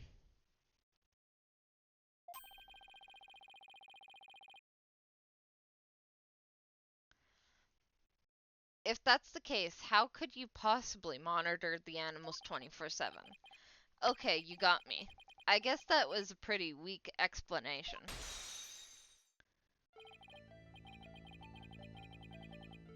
You're right. I guess I can't monitor the animals 24/7.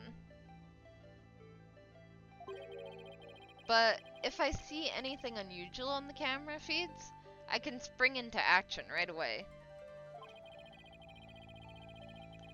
And if I can examine an animal, I can usually tell exactly what is going on with them. Wow, he's really confident in his abilities. But I still say you can't do that 24/7. But I'm here at the aquarium most of the time.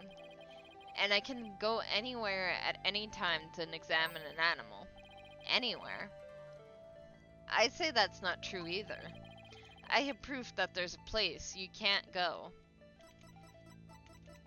The orca room with the security card. Because you don't have one. The only people who have access to the orca pool room are the owner and Sasha. So, how can you say you can monitor all the animals?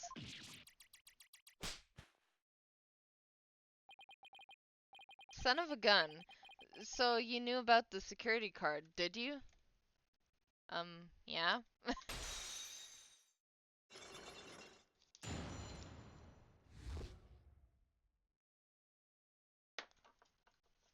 Well, I feel like that was one of the easiest unlocks I've ever had to do.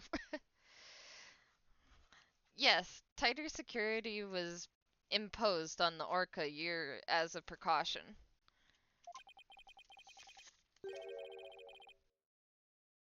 Due to Sasha's objections, I wasn't allowed to have a card.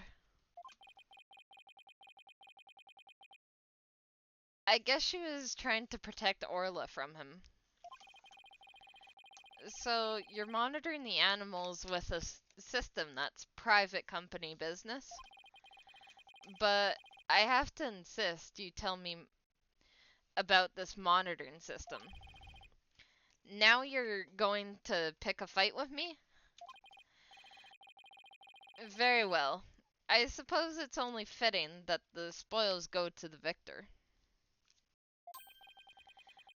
I'll tell you about Shipshape Aquarium's ecological data organization system.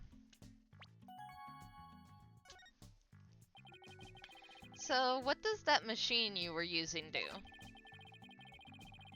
It's a system of ecological data organization developed in Europe. I call it the Torpedo. What do you think? Pretty impressive name, isn't it?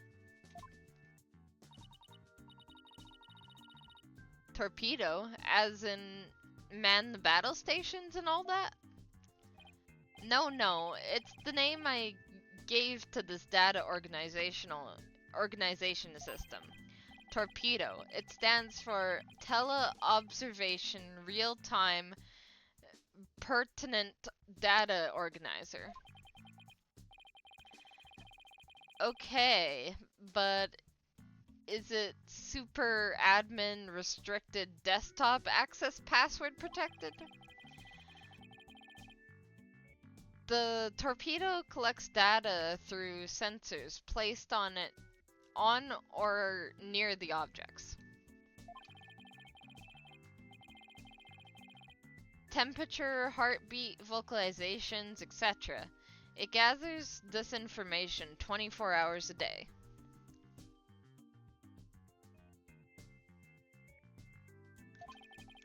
All of this data is then sent to my terminal and these monitors.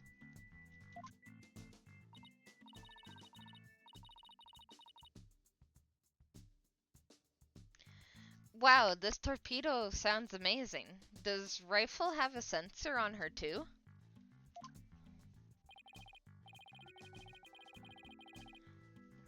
Yes, she does. Where and what kind of sensor is attached depends on the animal.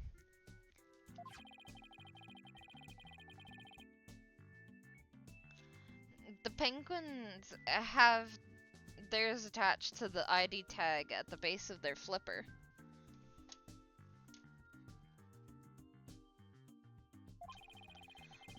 The torpedo doesn't tell me where Rifle is when she escapes, though. It's hard to attach sensors to the orca or fish, so theirs are on the tanks themselves. Places where the creatures don't normally live, like the show stage, don't have sensors.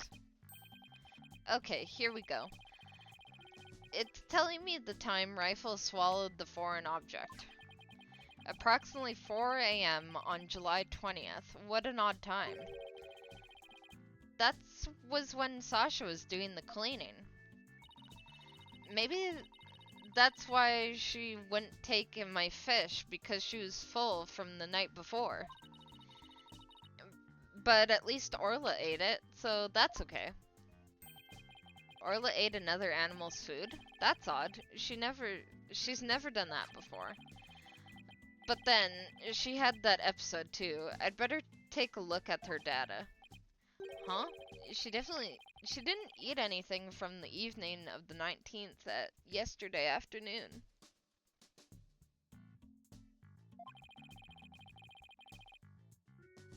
So, Rifle had a late night snack, but Orla went hungry, huh? That's odd, but I also kinda suspected that at the same time.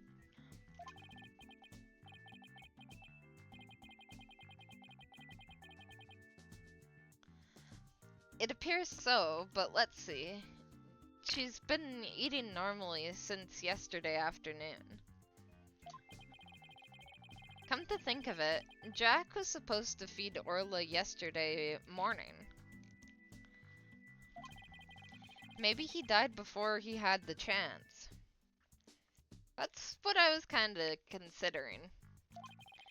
I'm worried about Orla's condition. I'd better remember this torpedo data. Torpedo data added to the court record. I still wonder why he wouldn't tell me about the torpedo.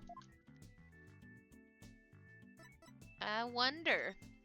Why didn't you tell us, huh?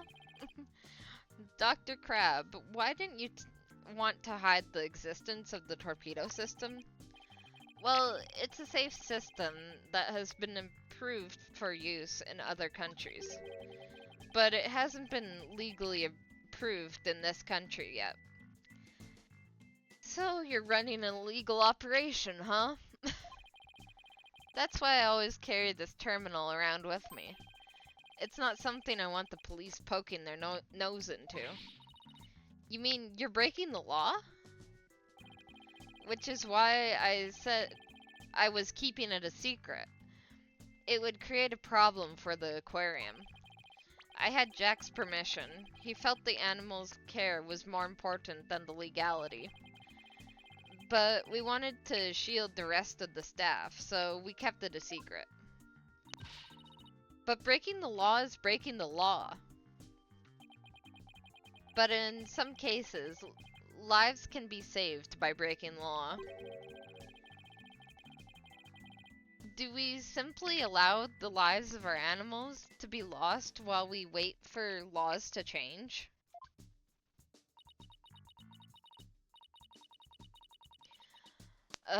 Now you've twisted things around. I'd like to use this evidence during the trial tomorrow, but it may result in you and Shipshape Aquarium being brought up on some charges. Well, I followed my own convictions, and I have no regrets. You're only doing your job. I can't blame you for that, Mr. Lawyer. I appreciate that.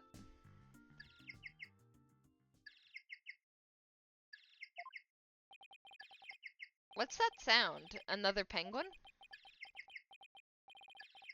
That's my ringtone. Gee, Mr. Crab sure likes cute things. Maybe he wanted it to sound like Sniper. Hello? Crab speaking? Son of a gun! You people again? Stop harassing this aquarium. Orla was found not guilty. Why on earth should she be put down? Huh? Come here on the 26th and explain. Fine. Just let me write it down in my... Son of a gun. Where did my calendar go? His calendar? Could he be talking about that calendar? He does love penguins. I realize that. If it comes to that, I'll use that drug to euthanize her. That drug? Mr. Wright, he said euthanize her. We'd better ask him more about this. And I should be presenting that calendar to him too. Alright, let's present the calendar. Dr. Crab, isn't this your calendar? Yes, it's mine. What are you doing with that? Mr. Rhymes found it in the nap room. Oh, I must have forgotten it there when I tried to get some rest. Right, he said he used the nap room a lot. It sure is a cute calendar. I guess you're crazy about penguins.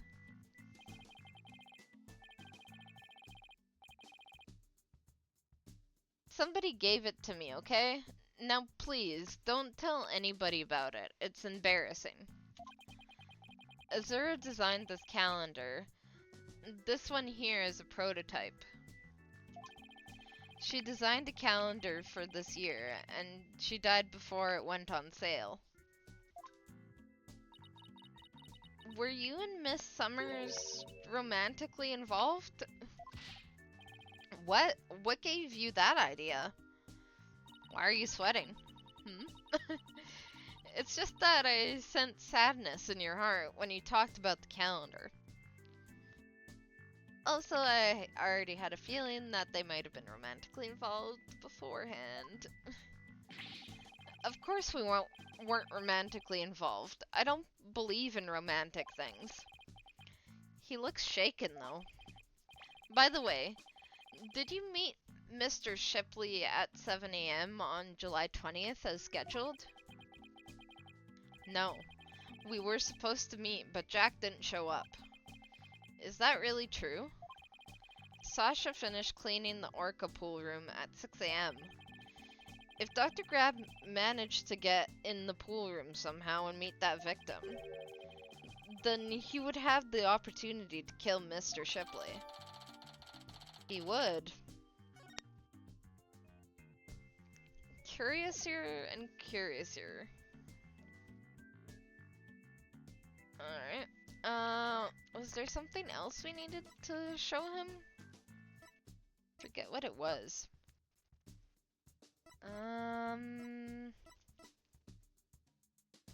What was it? Let me just see. Looks shaken.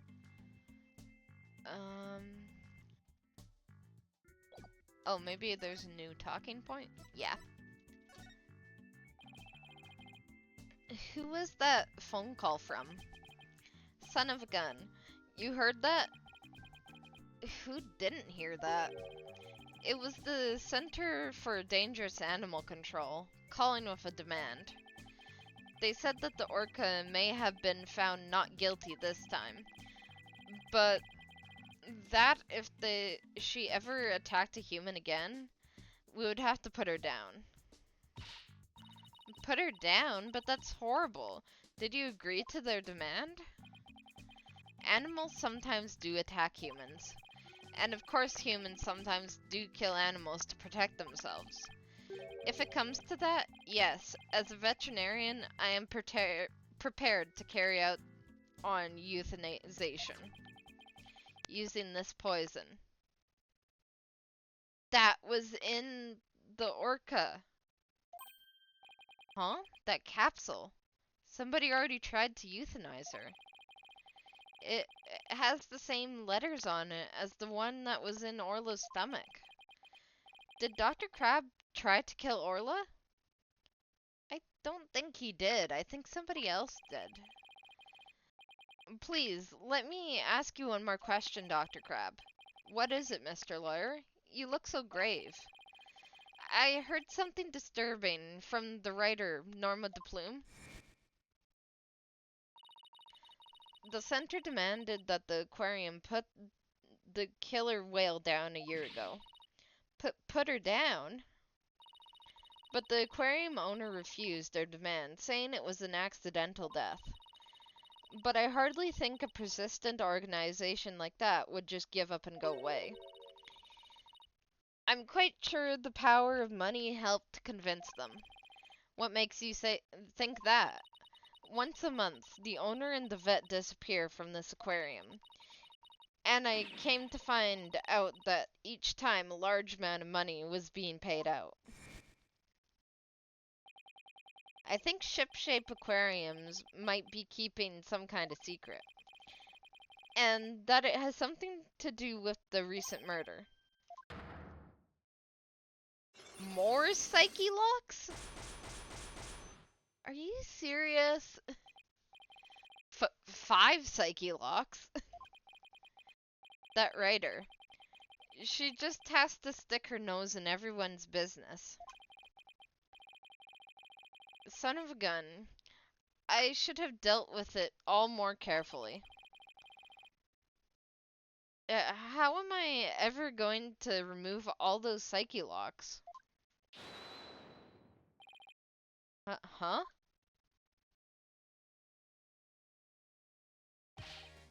Sorry to interrupt, but Prosecutor Blackwell wants Dr. Crab. Detective Fulbright. You again? You couldn't possibly have any more questions for me. Well, you see, we're having a little problem. We were going to call the animal keeper as a witness for the prosecution, but he's being very stubborn and refusing to testify. And so we thought we'd ask you to be a witness in tomorrow's trial. Did you really now? Well, I'm not taking sides. I'll tell you what I know, no more, no less. That would be fine. Now, if you would please come along with me. Well, it looks like we'll have to continue our talk at the trial tomorrow. I don't know what secret you and this aquarium are hiding, but I'll uncover it if it'll help me save Miss Buckler. Give it your best shot, then. I'll see you tomorrow. Well, it looks like we'll be going up against Dr. Crab in tomorrow's trial. I bet he'll be one tough customer. Okay, we'll better get our evidence organized for tomorrow. I'll have Athena hold on to the evidence I don't think I'll need in court. Evidence has been reorganized.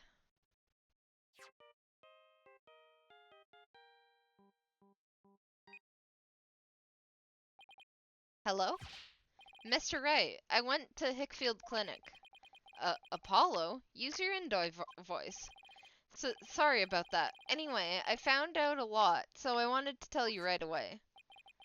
It turns out that mystery capsule is a powerful sleeping drug.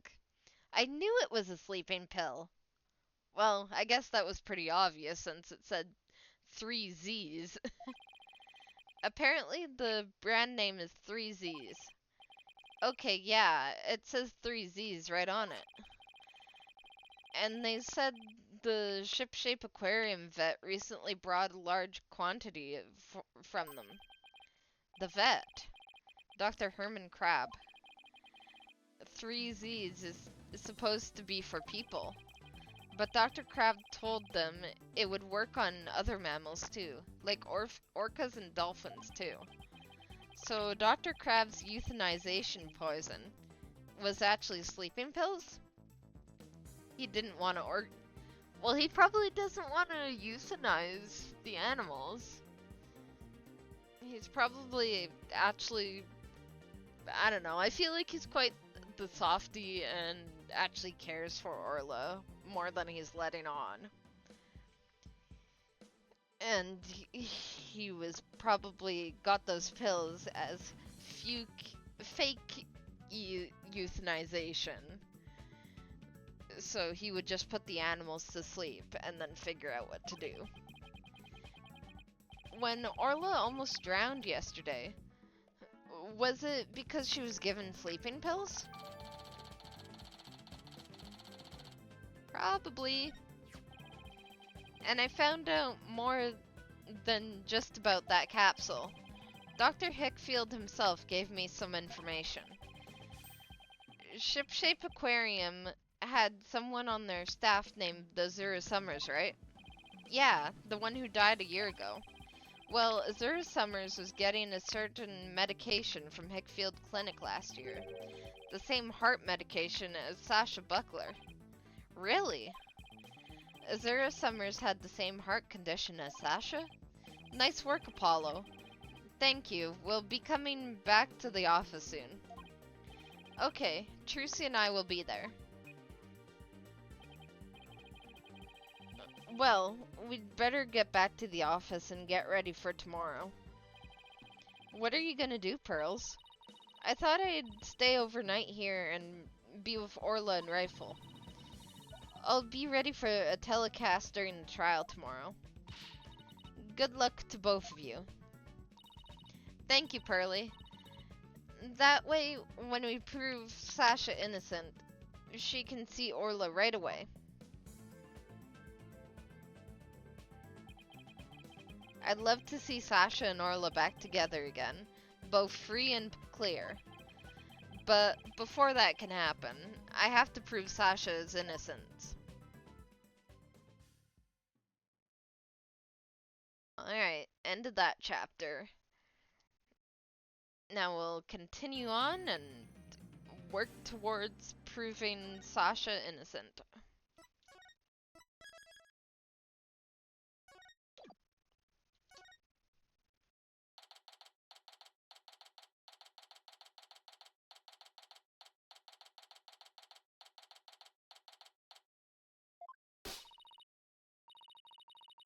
What?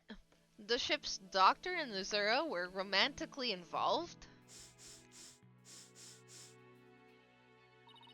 Well, that's my theory, but I don't actually know if it's really true. Azura would never get involved with that god-awful ship's doctor. But I do admit, they were friends.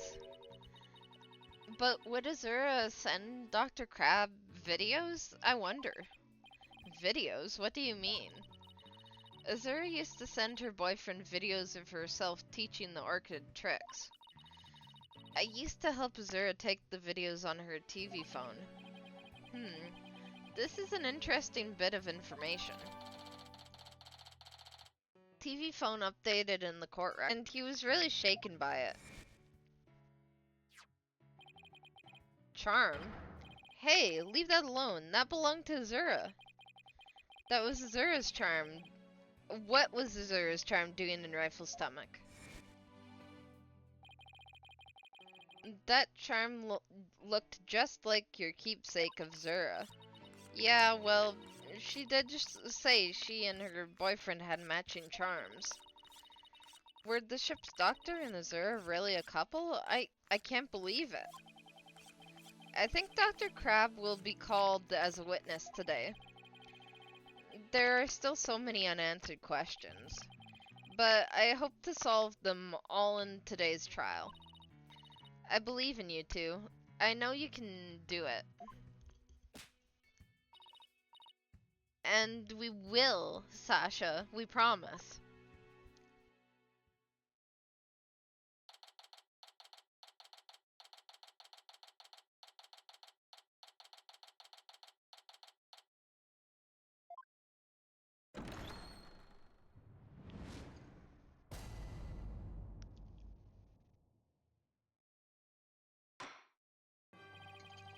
Court is now in session for the trial of Sasha Buckler. The defense is ready. Ah! Ready. Now I'm completely thrown off. Very good. It appears both the prosecution and the defense is ready. Yesterday, it was proven that the orca was not guilty and that the victim fell to his death. Prosecutor Blackwell, did your investigation of the orca pool area turn up anything?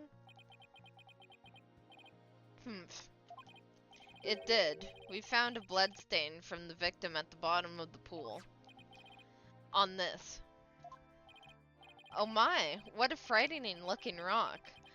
And you say it had a blood stain on it? Just looking at it gives me the willies. So, can we assume that there was no water in the pool at the time of the incident? Very good. What a clever little deduction. Ho ho, well, it's nice to get a compliment from the prosecution for a change. Prosecutor Blackwell has completely tamed Judge with his carrot on the stick approach. I guess I should have brought a few carrots of my own. Right, moving along. I have prepared a witness. Buckler was the only one who entered that room when there was no water in the pool. The witness will prove that. Come to the stand, witness.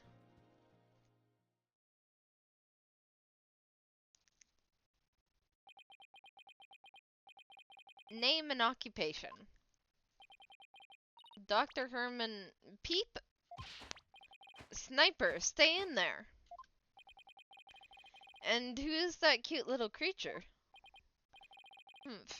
Such a restless bird. Quite unlike Taka. Peep? Wow. Chalk one up for Taka. He shut Sniper up with a single sound. Son of a gun. Dr. Herman Crab, Shipshape Aquarium's veterinarian. And could you tell us the name of your cute little friend there as well? Your Honor, please focus on the case. But it's important to learn all we can about the witness. This is Sniper. Peep, peep, peep, peep, peep, peep, peep. She's the offspring of a penguin named Rifle. Sniper lives in my hair. She might cause a commotion now and then, but please try to ignore her. I was originally going to call the animal keeper to the stand, but he refused to testify, so I settled on the veterinarian. Now, tell us, why was the defendant in the orca pool room when the water was drained?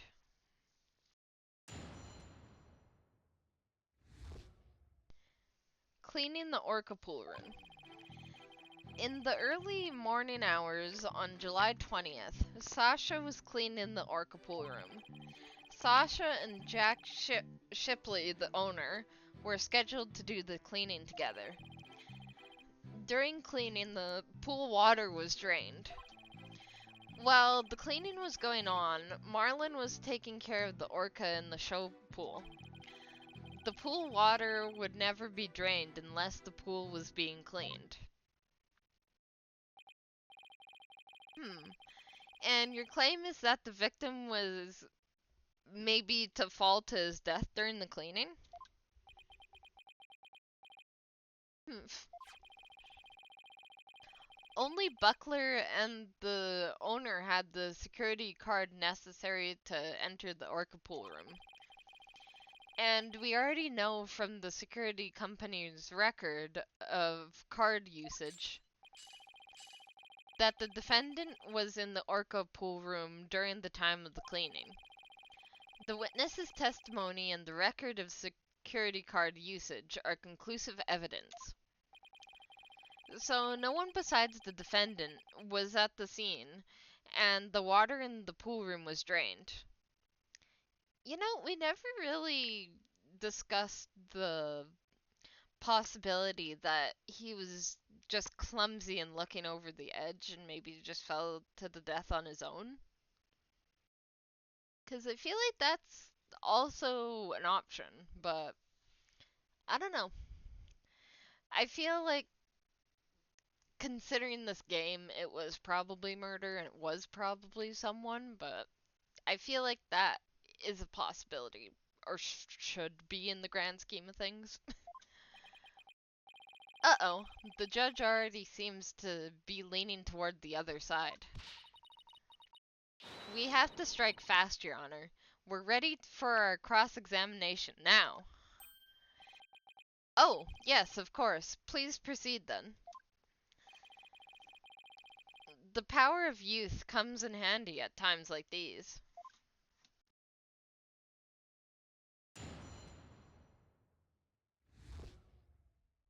Cleaning the orca pool room.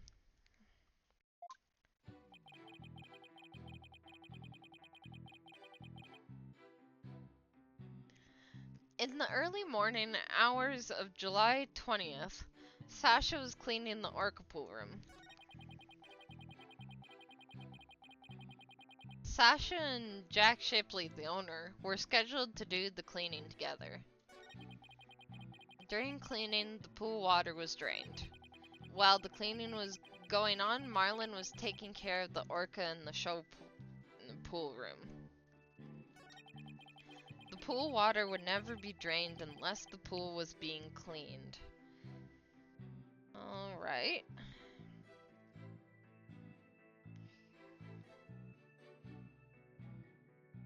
Are we sure the pool wouldn't ever be drained for another reason, though?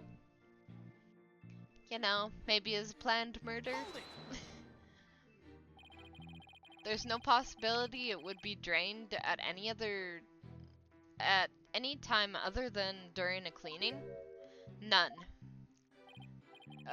Shot down with a single word. Why are you so certain? Think about it.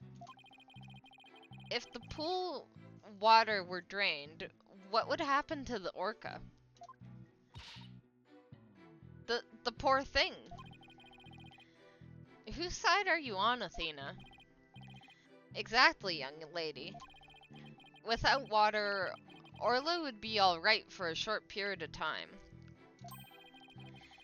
But anything longer than that would pose serious risks. She could even die. So the fact that Orla was alive and well is proof that the water wasn't drained on her. That's right. The orca pool and the show stage pool are next door to each other. A hoist runs between the two to move the orca and the equipment back and forth. We invest... when extensive cleaning is done, the orca is moved to the show stage pool first. So the water is only drained while the pool is being cleaned. Please add that information to your testimony.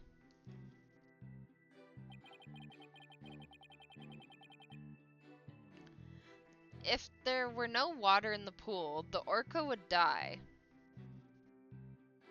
If there were no water in the pool, the orca would die.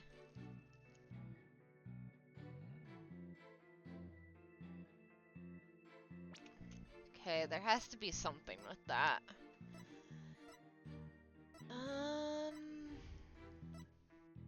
There no water in the pool, the orca would die. But they drained the pool with her in there and just left a little bit of water. Couldn't they have done that? Objection! If the water in the pool is drained, you say, the orca could die? But is that necessarily true? What are you talking about? There is a way to let the water out without harming the orca, isn't there? Your Honor, please allow me to submit this photograph.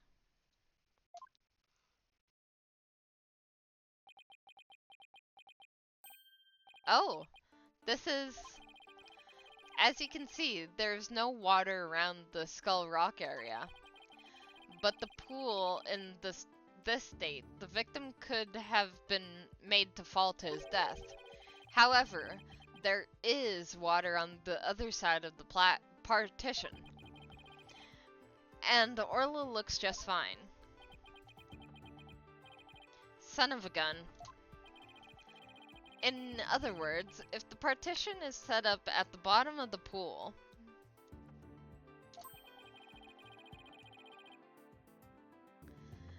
the water can be drained without doing Orla any harm. Are you implying the water could have been drained at a time other than the cleaning? Yes, there is that possibility. Dr. Crab is shaking. Looks like he has something to hide. Could it have been something to do with the calendar note about meeting with the victim? It might. I'll submit it to the judge. Your Honor, please take a look at this calendar. Ah, you waved that around in court yesterday. No need to drag out your souvenir today. Actually, I would like you to make note of the entry for the day of the incident. Let me see here. Meet the captain at the orca pool at 7 a.m. This note is about a meeting planned with the victim. What? The defense would like to argue that the time of that meeting, the pool may have been drained of its water. Whose calendar is that? It belongs to Dr. Herman Crab. Isn't that right, Dr. Crab? Son of a gun. So you suspect me, do you? What is the meaning of this calendar entry, Dr. Crab? Explain yourself. Fine, I was supposed to meet Jack at the orca pool at that time, but I ended up not going. So you're saying you simply broke your promise. You can't get out of it that easily. I believe you have some explaining to do. Objection! Your blade is sharper than I thought, right, Dono?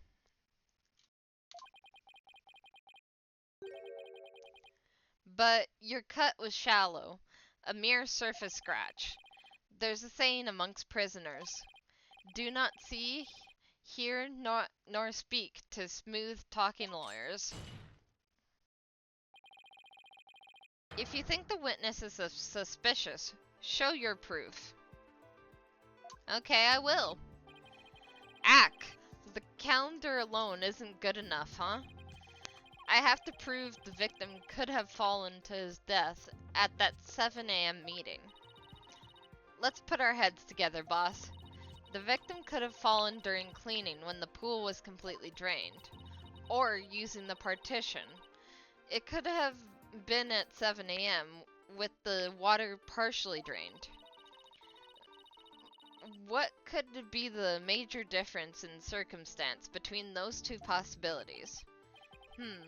What circumstance was different? The answer could really tell us something. What circumstance was different between the two possibilities of cleaning and 7 a.m.? The pool is half filled, the orca was there, the time of day was different. Well, all those things would be differences. I think the most important thing, though, is that the orca was there. If the murder occurred at the time other than during cleaning, the orca must have been there. Oh, you're right. And that would mean that Orla witnessed the murder. What's this? You're sheathing your sword so soon? Stop yammering to each other and show me how you wield your sword.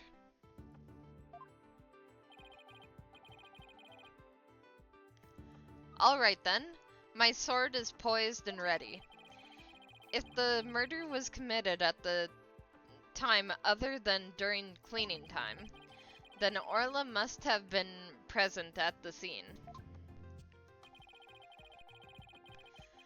If I can prove that the murder happened right in front of Orla, then I can prove that Miss Buckler is not guilty.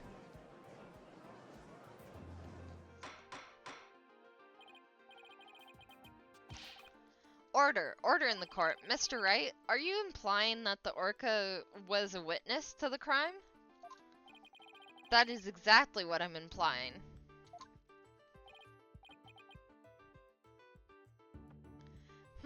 And? How do you intend to prove the orca witnessed the murder? What are you going to do? Put the orca on the stand and cross-examine her? This is a crucial point. I'd better think about it carefully. The witness will cross-examine Orla. Yeah, let's cross-examine her. No.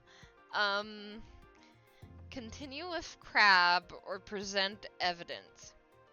I think we'll present some evidence. I don't know what yet, but we'll figure it out. The witness will present evidence. Evidence that will prove Orla witnessed the murder. You're going to present evidence? Knowing the defense, I thought surely you would try to cross-examine the orca. The orca can't really speak, and she doesn't exactly understand us. That would kind of be insane. I must say, I'm a little disappointed. Well, sometimes you have to disappoint. Gee, sorry to get your hopes up, Your Honor. Very well. Let's see this evidence, then. What evidence shows that the murder took place right in front of the orca? Well, let's see. What is the evidence? Oh, probably the fact that she had blood on her. That wasn't under the hat. Take that! This photo indicates where we discovered luminol reactions yesterday. By accident, we got some of the luminol testing fluid on Orla. We were then very surprised to see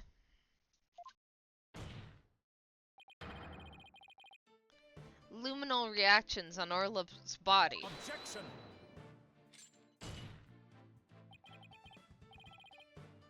So what of it? There's nothing odd about that. As was discussed in yesterday's trial, the orca was bleeding. Traces of orca's blood were also found on the skull rock. The orca must have injured herself when she rammed the rock. So that cloud of blood Miss the Plume saw was from was from Orla headbutting the skull rock, was it? It could have been.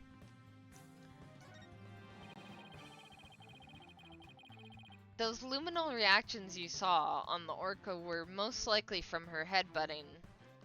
Objection! But what's odd is the position of those bloodstains. Please take a good look at this. Please take a good look at the photograph.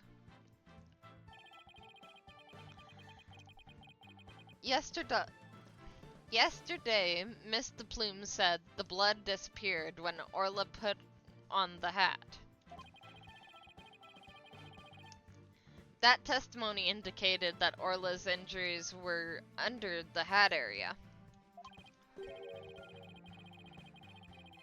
However, these luminal reactions are in two entirely separate areas from her injuries.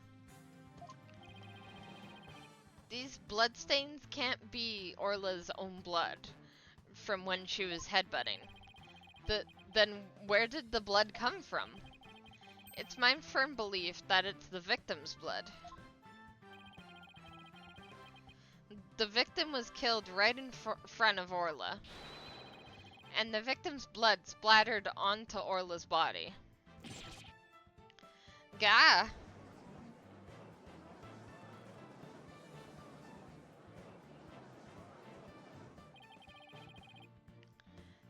Now it finally all makes sense. I was reading that correctly, I don't know why I stopped myself. Orla was a witness to the murder, so that's why. Orla? Boss, something's wrong with Orla. What? You're right, she's listless, and she's sinking.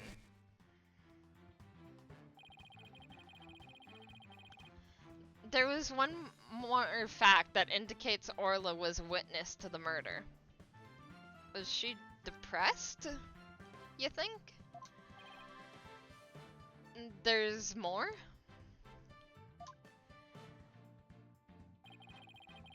The culprit was afraid Orla could somehow reveal that she witnessed. And that's why they didn't that's why they did what they did. It's the one thing that makes sense. I have to present that evidence. That evidence that proves the culprit thought Orla was a dangerous witness.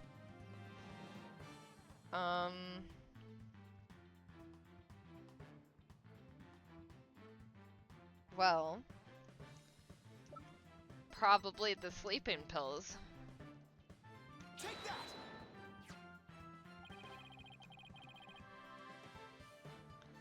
The defense would like to submit this evidence.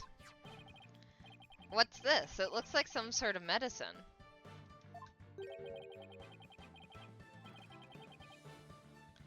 It's a sleeping drug, Your Honor. A very powerful one. This sleeping drug was discovered in Orla's stomach yesterday. The culprit tried to drown Orla by putting her into deep sleep. Tried to drown the orca? But why? Right, Dono. Are you trying to tell this court that the perpetrator tried to kill the orca off to prevent the witness from talking? Do you really expect to defeat me with that feeble attack? You know what? If I had to guess, If I had to guess who really murdered the captain, so far I want to say it's the lady. The lady who writes all of her books. I feel like she's the most suspicious to me at this point in time. My sword has been drawn. I'm not about to sheathe my evidence now. Orcas have an enormous potential for intelligence. The possibility that Orla could somehow manage to reveal the truth can't be denied. The culprit believed in this possibility, and that's why she tried to kill her. Dr. Herman Crab, you purchased this sleeping drug, didn't you? What? Does this mean the veterinarian tried to do away with the orca? Who but the veterinarian could better know how to disguise an orca's death? He could even prevent the police from examining Orla's body. Why, are you actually accusing me of trying to murder the orca? How dare you? How dare you slander the noble profession of a veterinarian? Eek. Eek. My goodness. One could cut the tension of this courtroom with a knife. Yes, I admit to purchasing that sleeping drug. However, it was subsequently stolen from my lab. That's such a flimsy excuse. It's the truth. What else can I say? Any one of the crew members could have entered my lab. I guess that weakens my evidence quite a bit.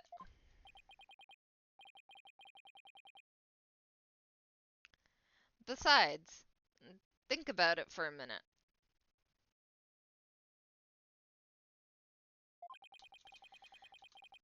Who was it who treated Orla after she swallowed the drug? It was I. But as I recall, it took you quite a while to give that treatment. You didn't even come on your own. We had to go get you.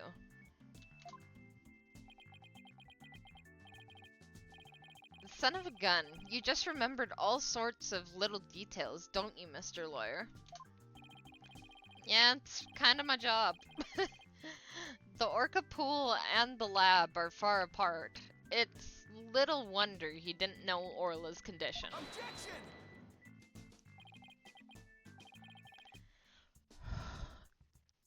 Right? Didn't know, that's highly doubtful. As far apart as they were, Dr. Crab still had a way to know all about Orla's condition. The cameras, and the system, and all that sort of thing. Here we go. Torpedo data. Take that! The torpedo. Yeah, you just had to bring that up, didn't you? With this advanced data system, surely you would have known Orla's condition. Objection! Wait just a minute. What is this torpedo? Dr. Crab, how dare you bring a weapon of mass destruction into my courtroom?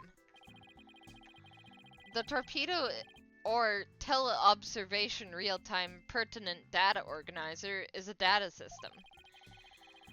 Until yesterday, only Dr. Crab and Mr. Shipley knew about the torpedo.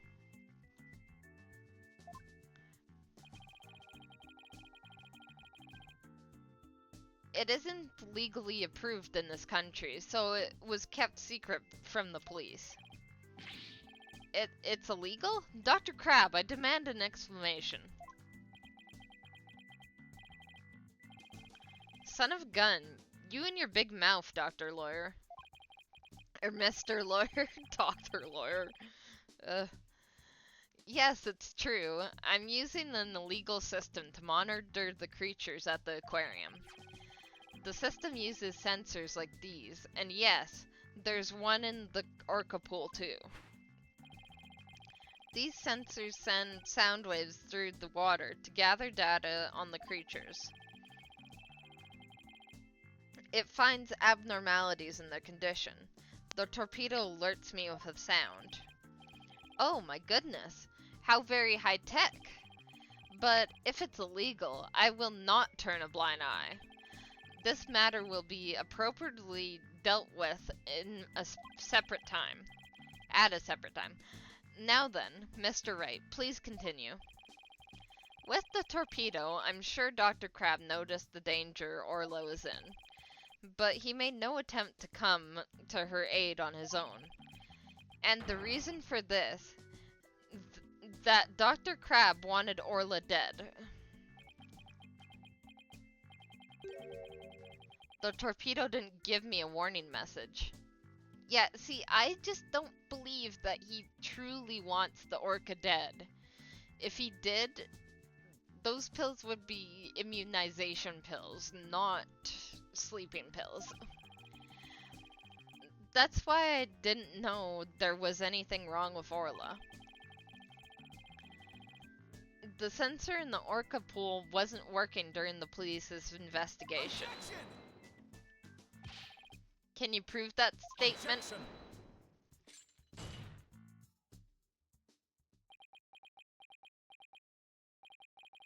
Heh.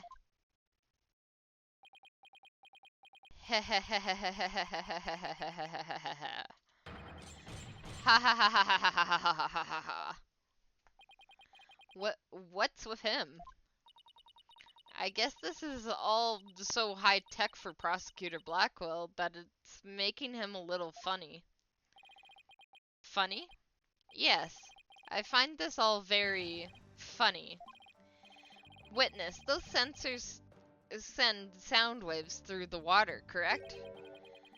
But what if there isn't any water? Oh! Yeah, it wasn't working because most of the tank was drowned, so there wasn't enough water to cover the sensor, which, yeah, that makes sense. When they wouldn't work, they would automatically switch off. I see. And where is the sensor in the orca pool located? I don't know. Jack is the one who attached it Jack is the one who attached it for me. You don't know? Then I will tell you. The police found a sensor just like the one you just showed us.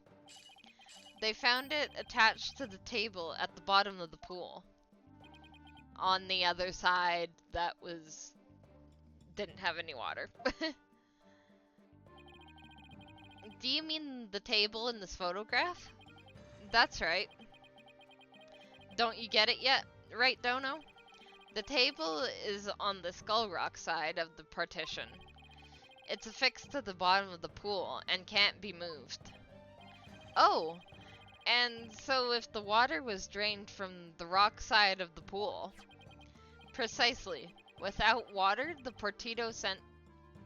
Portito? What the heck did I just say? Without water, the torpedo sensor would not work. Witness, when did that sensor automatically switch off? Hang on, I'll look it up. The only times lately were during cleaning 2 days ago and the investigation yesterday. Of course, I knew the pool would be drained while they cleaned it. But I had no idea they drained it for the investigation. No one let me know. That's why I didn't know about Orla's condition yesterday. So Dr. Crab really did want to save Orla. Heh. Did you hear that right, Dono? Yes, the water can be drained without harm to the orca if the partition is closed. But if the water is drained from the Skull Rock side, the sensor turns itself off. If the sensor was always on except for during the cleaning and the investigation, it means there must have been water in the pool at all other times. It was never drained. In other words, no one but the defendant could have committed the crime. Could there have been a way where they drained it just like they did for the investigation, but kept enough water in there to cover the sensor? Ah! I guess we'll find out. Order in the court. This completely shatters the defense's argument. Gah. But... The fact still remains that Orla was nearly killed with Dr. Crab's sleeping pill, or drug. Objection! I don't think he ever wanted to kill her, though. But aren't you forgetting one important question?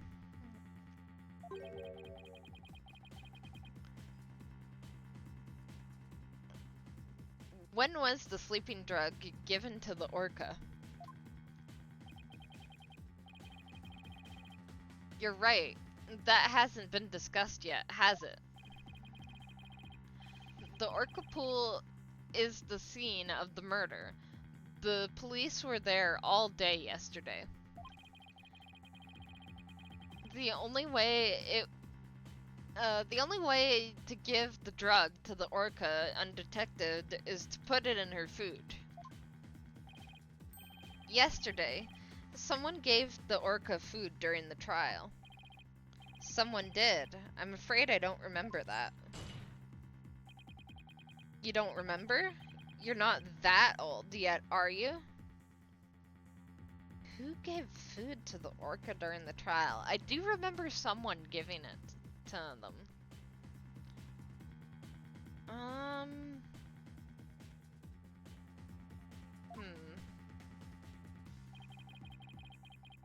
It was the defendant, Sasha Buckler. Yeah, I kind of figured it was either her or Rhymes. But more likely her, so... Yeah. Ah! So that is the orca that stands accused, is it? You know, there still could be a chance that somebody snuck the drug into the food and she fed the orca unwillingly and unknowingly. Aw, she's waving her flipper at us. Maybe she's cheering us on. Orla, wish Phoenix and Athena luck.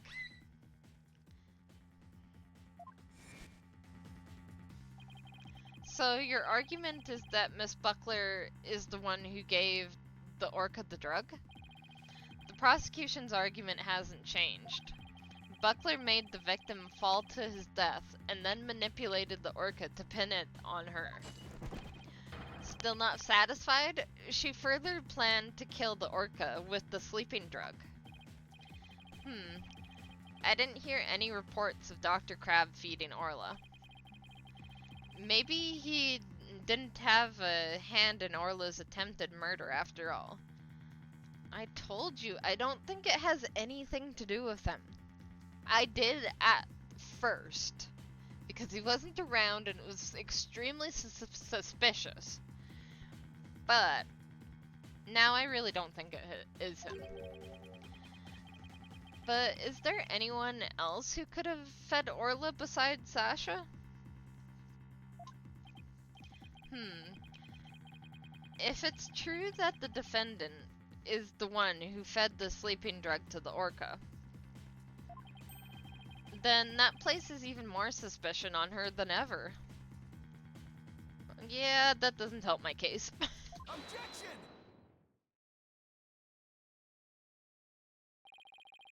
The defense objects to the prosecution's claim. Well, you still haven't admitted defeat. Of course not. Prosecutor Blackwell, I don't appreciate the way you only mention the parts that are convenient for you.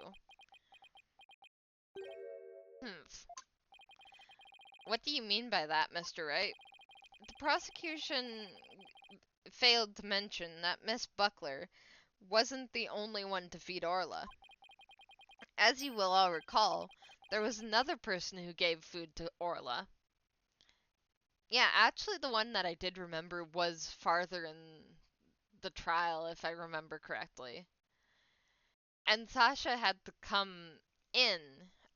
I'm pretty I guess Sasha and Rhymes did feed them at one point.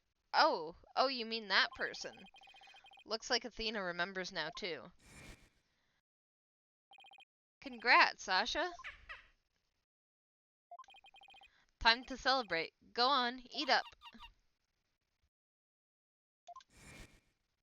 Yeah, gave her tons of fish. Oh, Mr. Wright, no. I don't want to believe it either, but we can't ignore the truth. The other person who fed Orla during the trial was... It was Marlon Rhymes. Please recall when Orla was found not guilty yesterday. Marlon Rhymes gave the orca a large quantity of food. If the sleeping drug was mixed in with that food, it could be given to the orca without arousing police suspicion. Now that you mention it, I do remember that flip-flopper feeding the orca. Objection! So you remembered, did you? I see the time for a true sword fight has come. I call Marlon Rhymes to the stand. And that's why you wanted him on the stand, I'm guessing. Mr. Lawyer, both Miss Orca Lover and Marlon Rhymes are important members of our crew. I don't want to suspect either of them, but I'm ready to accept whatever truth you find. Here, take this. That charm. It's the charm that matches the one Azura Summers had, isn't it? So you and Miss Summers were romantically involved, weren't you, Miss Dr. Crab? What? No, of course not. Sorry to disappoint you, but this doesn't belong to me. Oh, I guess I was wrong about that one. At the time, I thought it was Azura's, so I grabbed it. But it wasn't hers. Now it's up to you, Mr. Lawyer, to figure out whose charm it is. Was it Rhymes? Or maybe it was the captain's? There's a few possibilities there. I will, thank you, Dr. Crab. After all, I'm interested in the outcome of this trial, too. Now then, please summon Marlon Rhymes to the witness stand. Alright. Next person. What's going on? What's everyone making that face for? I haven't been watching the trial and nobody's told me anything. Marlon Rhymes, you are under suspicion of the attempted murder of the orca. I see. Well, if it's already out... Wait, what? Mr. Rhymes? Is he really going to admit it? Please don't stop not stop. Please don't start rapping, please. Fine, I'll tell the truth.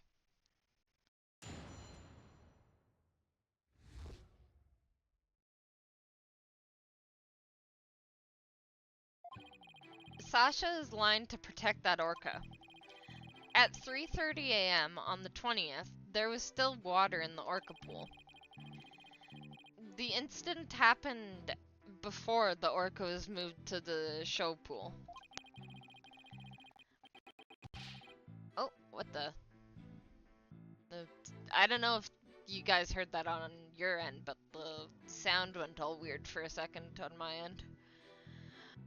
Orla killed the captain by bashing him 30 feet high and making him slam into the water. Excuse me? So, I thought the orca should pay the consequences. Dude!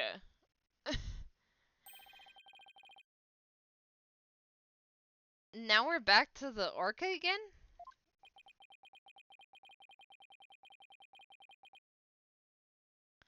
I did not see that testimony coming. Now, wait just a minute. Yesterday, Orla was proven innocent. Besides, you said that Orla was in the show pool during the cleaning. I didn't want to sell Sasha out. That's why I didn't tell the truth. But the fact is, all three of us, the captain, Sasha, and me, were cleaning the pool room. But Dr. Crab and Miss Buckler both said you were at the show stage. Well, the only thing Dr. Crab knew about the cleaning was what I told him. I didn't give him a whole lot of details either. Maybe he misunderstood. And Sasha's lying to protect the orca. She can't tell the truth. Sasha put blood on the skull rock herself to make a fake blood stain. I can't believe what I'm hearing right now. I think it's pretty brave of her to let herself get arrested to protect the orca. Mr. Rhymes, how can you lie like that? It's the truth. Besides, wouldn't it be better for you if I wasn't lying? If the orca did it, you win your case. What? This is all very hard to believe. But if Mr. Rhymes' story is true, Miss Buckler would be innocent and the orca would be the killer. But we already proved Orla innocent. Come on. Meaning, if we turned our backs on Orla, we could save Sasha. Having a witness lie to save your own client? What a dirty, underhanded tactic, right, Dono? Objection! Hey, we didn't tell him to do anything. Yesterday, the defense proved Orla was not guilty. We have no intention of going back on our assertions now. What are you saying, Mr. Wright? All you gotta do is admit the orca did it and Sasha goes free. Isn't a lawyer supposed to act in his client's best interest? But that wouldn't be acting in her interest. Miss Buckler believes Orla is innocent. And we, of course, believe that Miss Buckler herself is innocent too. Acting in the client's best interest is an important part of our job as lawyers. Using dirty means to win a verdict would destroy our client's faith in us. That's right. We believe in both Miss Buckler's and Orla's innocence. Huh? I just don't understand how you can treat a human and an orca equally. Sasha or the orca, you can only save one of them. Ha ha ha, I don't know about that. I think I can save both. All I have to do is disprove your testimony. Oh yeah? Then go ahead and try. I will do just that. If I can't tear down his testimony, I won't be able to save both of them. I have to find a weak spot and start tearing.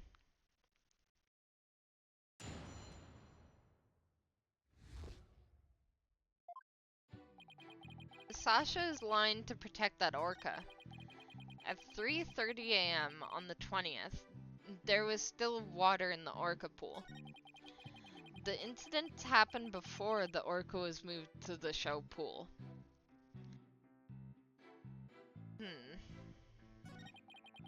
Orla killed the captain by bashing him 30 feet high and making him slam into the water. 30 feet high. Are we sure that's true? Like, that's the most unbelievable part to me.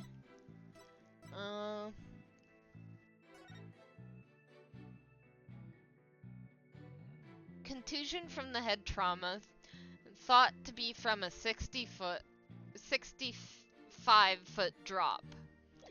You're saying that she bashed him 30 feet high and slammed him in the pool. That's only a 30-foot high drop, Objection! not a 65-foot drop. When lies are piled up on top of each other, contradictions start to emerge. This time is no different. Are you saying there's some kind of inconsistency with my testimony? That's exactly what I'm saying. You claim that the victim was sent flying about 30 feet into the air. But the autopsy report shows the apparent cause of death to be a 65-foot drop. What? Additionally, in your testimony a moment ago, you said at 3:30 a.m. on the 20th, there was still water in the orca pool. With the pool being 65 feet deep, there's only 30 feet between the water and ceiling. If the pool was full of water, as you claim, it would be impossible for the victim to fall about 65 feet, as the autopsy states. Ah!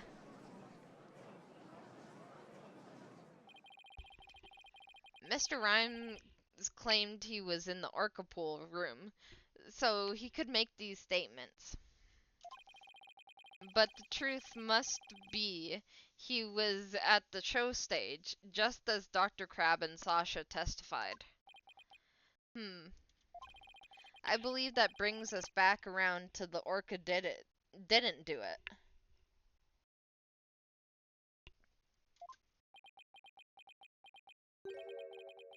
I didn't believe the witness's testimony from the outset. I am grateful to you, Wright Dono, for shutting the witness up. As I thought, the only person who could have killed the victim is Sasha Butler. That fact still remains, whether the witness was the one who tried to kill the orca or not.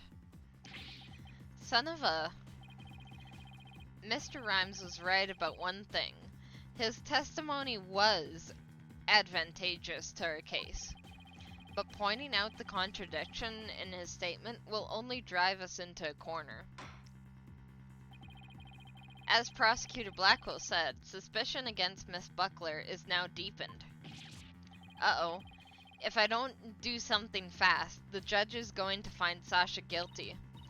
Mr. Wright, isn't there anything we can do? There has to be a way to prove Sasha is innocent. At a time like this, the thing to do is turn my thinking around.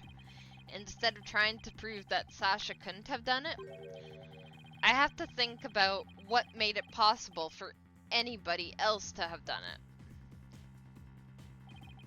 As long as the crime scene is the orca pool room, then Sasha's the only one who could have committed the crime.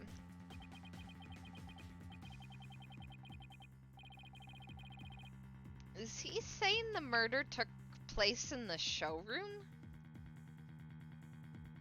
But how would that be possible? I wonder. No need for pity or baldness. Just finish him off with a swift verdict. It appears the defense has no objections. Very well. I will give my verdict. Your Honor, please hold off on that verdict. But you were so quiet, Mr. Wright. Do you have something to say now? The defense has a counter-argument. You do? Pitiful. Such desperation. You look pale. Are you sure you're prepared to make this counter-argument? The worst of times are when lawyers have to force their biggest smiles. I'll never forget those words, no matter how many years go by. Even though it's probably just a bluff, I'll give it to them with a smile. What if the scene of the crime was somewhere else? The scene of the crime? Somewhere else? What? You're finding fault with the police investigation now? As I understand it, the prosecution's argument is as follows. The scene of the crime was the orca pool room. Alright? Only the defendant and the victim entered that room when there was no water in the pool. Therefore, only the defendant could have committed the crime. That is correct. But if the scene of the crime was not the orca pool room, then somebody other than the defendant could have committed the crime. Are you sure you know where you're going with this? I might not be too sure, but I can't back down now. Mr. Wright, I hope that I'm wrong, but this isn't one of your bluffs by chance. Ha ha ha, of course not. The judge knows me far too well. And do you have a theory on where the actual scene of the crime was? Yes, of course. Think, Phoenix, think. Think of a place other than the orca pool room, where one could fall to one's death. Then, by all means, please share your theory with the court. Well, it could only be the showroom. The pool in the showroom and the pool in the orca room are the exact same depth. Take that! The show stage pool might have been drained of water at some point as well. And if so, it would be just as possible to fall to one's death there as the orca pool. Right, Dono. What are you doing? What you're doing is a disgrace to your profession. I certainly hope you have some basis for what you're suggesting. Of course I do. I will as soon as I think of something.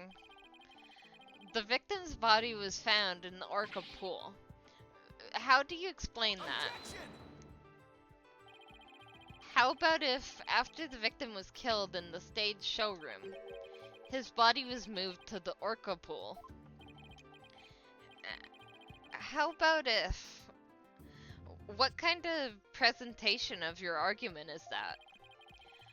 You had better have a reasonable explanation for how the body was moved. There's no turning back now. I have to think of a way the body could have been moved. Was there something at the scene that could have been used to move the body? Well, the thing that kept being used to move the orca, as well as all the props and absolutely everything? The hoist runs between the orca pool room and the stage show. The stretcher can be hung from the hoist to move things like Orla or the Skull Rock. The stretcher could have also been used to move the dead body. Yes, if the stretcher can move the orca or the Skull Rock, it seems likely it could also move a dead body as well. Wow. Somehow that worked. I just might be able to pull this off. If the showroom was the scene of the crime, somebody else could have done it. Objection! You desperately spew conjecture, and now you even make up a crime scene? Maybe it was rhymes. I know I said it was the author, but now I'm kind of in between them right now. A little bit more towards rhymes now, actually. You don't have the soul of a warrior. You don't deserve to be on the battlefield. And even your fabrication is half-baked. It's a disgrace. What do you mean half-baked? The hoist can be operated from the orca pool room only. Well, they would just have to trick somebody to press a button, that's all. Gah! And the only person who entered the Orca pool room was the defendant. So even if the body was moved, the only one who could have moved it was the defendant herself. Okay, sure, maybe she moved it. But what about this? They used it to move Orla back, and then they used it again to move the skull rock up because Sasha wanted the skull rock to hide it. And while they were doing that, the real murderer hid the body in there as well, and they just moved both up at once. Because that stretcher can hold the weight of an orca. Like, it can definitely hold a big man and a rock. Order. So it comes back to the defendant, no matter which pool it was. Meaning, I can't clear Sasha either way. But you can if she moved it unwillingly. Sasha said she moved Orla and the skull rock. And I believe her. So, could it be possible that she moved the body herself without being aware of it? That's what I'm saying. Mr. Wright, do you have an objection to Prosecutor Blackwell's claim? Do I have an objection to the claim that the defendant moved the body? Yes. The defense has an objection. Humph? Oh, wait, no. She did move the body. Okay. Never mind. Sorry. I got trigger happy. Let's just go back. Yeah, just give me the penalty. Because she did, in fact, move the body.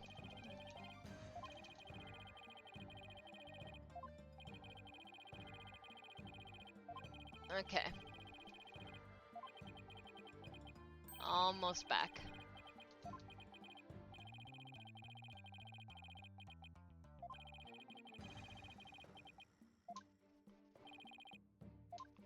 What? Mr. Wright, are you admitting the defendant committed the murder? Oh, he just went ahead and said it. Okay. Let's see. So that must mean Sasha moved the body without realizing it. I admit, I don't see any problems with Prosecutor Blackwell's claims per se.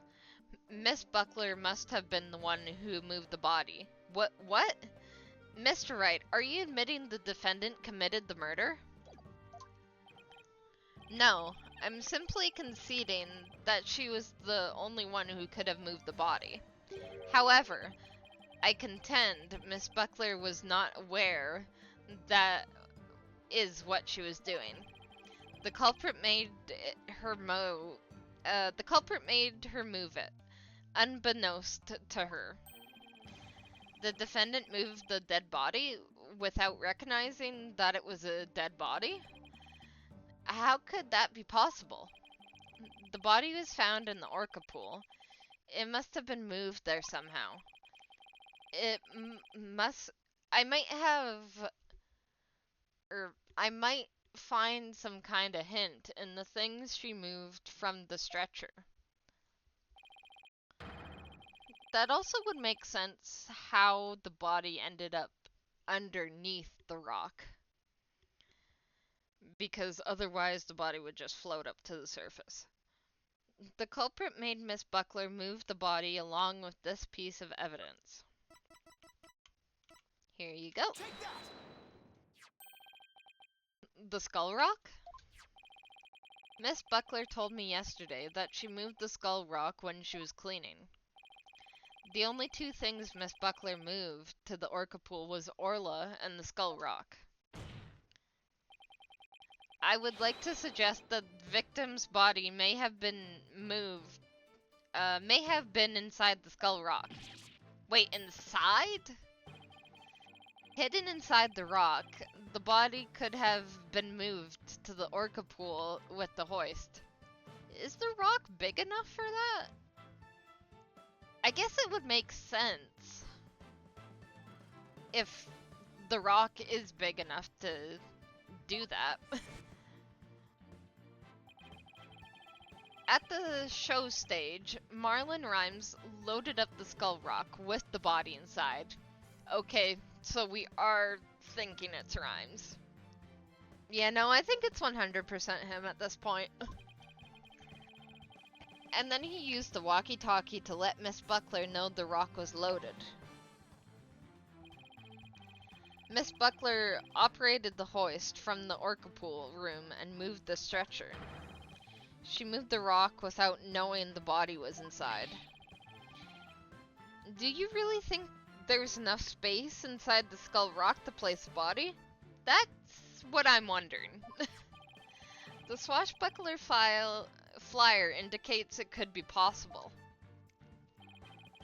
Please focus on the question at the bottom left. Okay. Who will obtain the gold coins hidden inside in the skull rock? Oh, it says who will obtain the gold coins hidden in the skull rock? In that case, I suppose the rock is most likely hollow. Yeah, that wasn't really my question, it was more the size of the rock and the size of the person. What's more, if the body was inside the skull rock, it explains the remaining unanswered questions, such as, please take a look at the security footage of the scene Miss de Plume witnessed. Where was the body that Miss de Plume saw come from? Please recall. What was Orla doing to the skull rock at this time? She was headbutting it. Oh, that's right. Orla's ramming released the body from the skull rock. That all makes sense. I guess you could just squish him inside the rock. I'm just questioning it a little bit because I'm like, we kept being told he was a big person, but at the same time, I guess the rock is a pretty big rock at the same. So, yeah, okay, I'll believe it. The body had been placed inside the skull rock and moved there from the show stage. I assert that the real murder scene was, in fact, the show stage pool. Silence. What rubbish is this now? You don't have a single scrap of evidence. Objection! It's easy enough to verify what I say. Take a look inside the skull rock for yourself. You should find some kind of proof that the body was there. Blood, fibers, hair. Gah! Right, Dono. Okay, get the skull rock in here. We're checking it. Mr. Wright, that was incredible. You turned things completely around.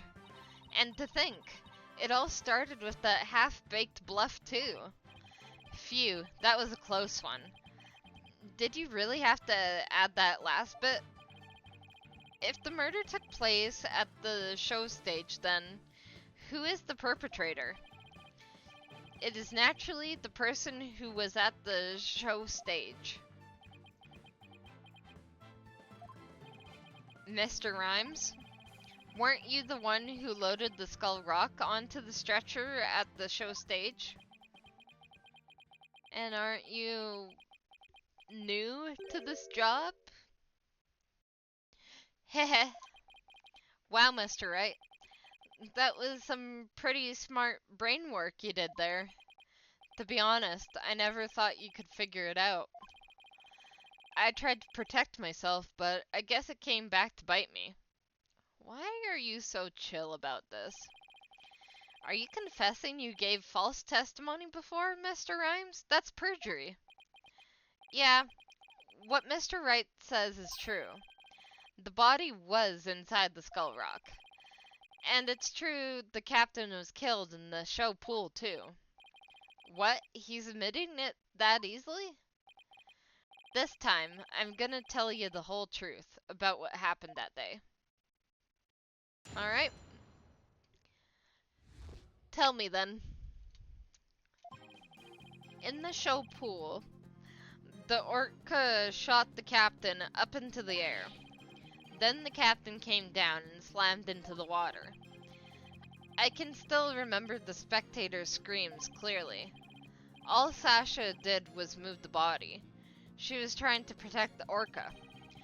When Miss the Plume witnessed the orca finding the body, I freaked.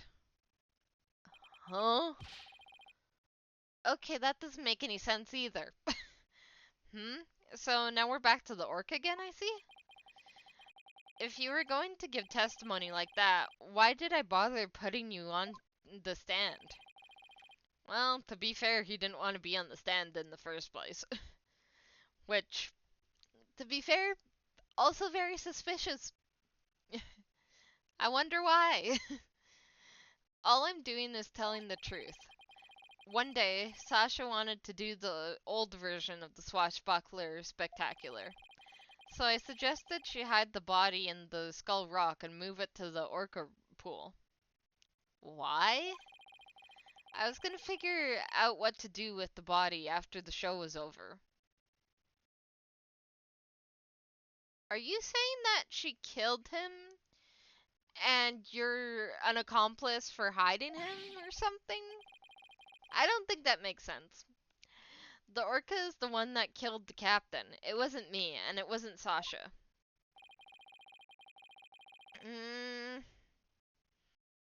Again, I don't think it makes sense. So, it was Miss Rhymes' idea to hide the body in the Skull Rock? But if Mr. Rhymes is the culprit, why would he protect Sasha? False charges against Sasha would mean he himself would escape suspicion. So why? Because he likes her? I think that's pretty obvious within itself. Mr. Wright, how about you leave this to me? Ooh, psychology analysis time? Athena, do you mean you heard something? Yep, noise. Discord in Mr. Rhymes' heart. So that means somewhere in his testimony, there's an inconsistency in his emotions. Alright, Athena. Give him a good counseling session. You got it, boss.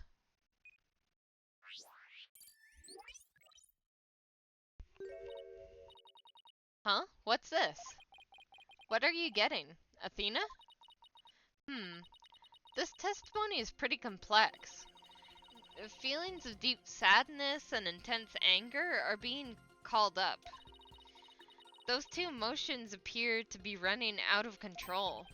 Out of control emotions? Is that going to be a problem?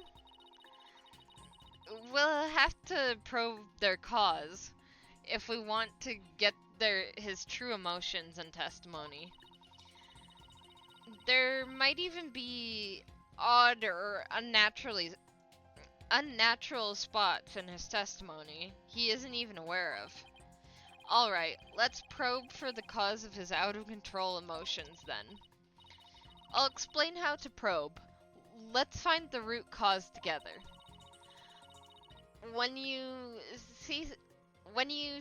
Okay, no, I was reading it correctly. I'm getting in my own head here. When you see something off in a statement, press probe. Next, point out what's causing Mr. Rhymes' out-of-control emotions. Finally, press probe to complete the process. When emotions are out of control, memories can be recalled incorrectly. If you still haven't found anything after all the statements and images, I'll help. Great. Alright. I'll get started comparing the statements with the images. Alright, so... pretty much R is the only thing we're gonna be using. Ooh. In the show pool, the orca shot the captain up into the air. When the captain came down and slammed into the water, I still remember the spectator's screams clearly. All Sasha did was move the body. She was trying to protect the orca. When Miss de Plume witnessed the orca finding the body, I freaked. That feels like it's more, right? I don't know, that's... there's so much going on.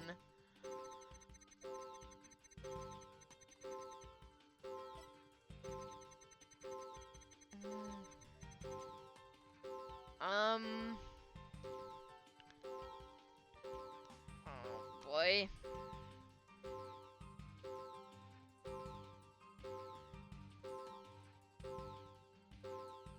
I don't know. Trying to look at the bars and see if there's any difference at all here.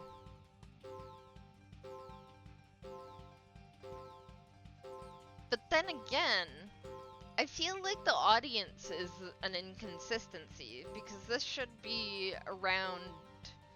Well, this should be at cleaning time, no?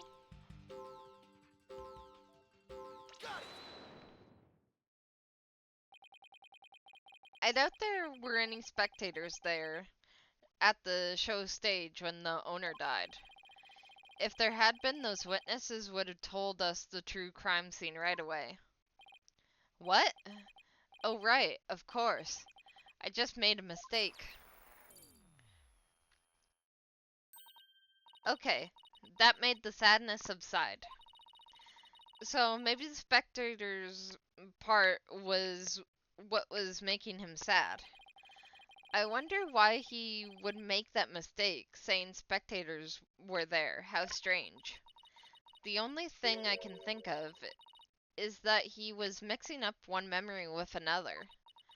Like, he was in a similar situation before, and it was deeply imprinted on his heart. Like, he was there when the previous trainer died, and maybe he's the boyfriend of the previous trainer? Maybe? A situation where an orca killed someone, and there were spectators there.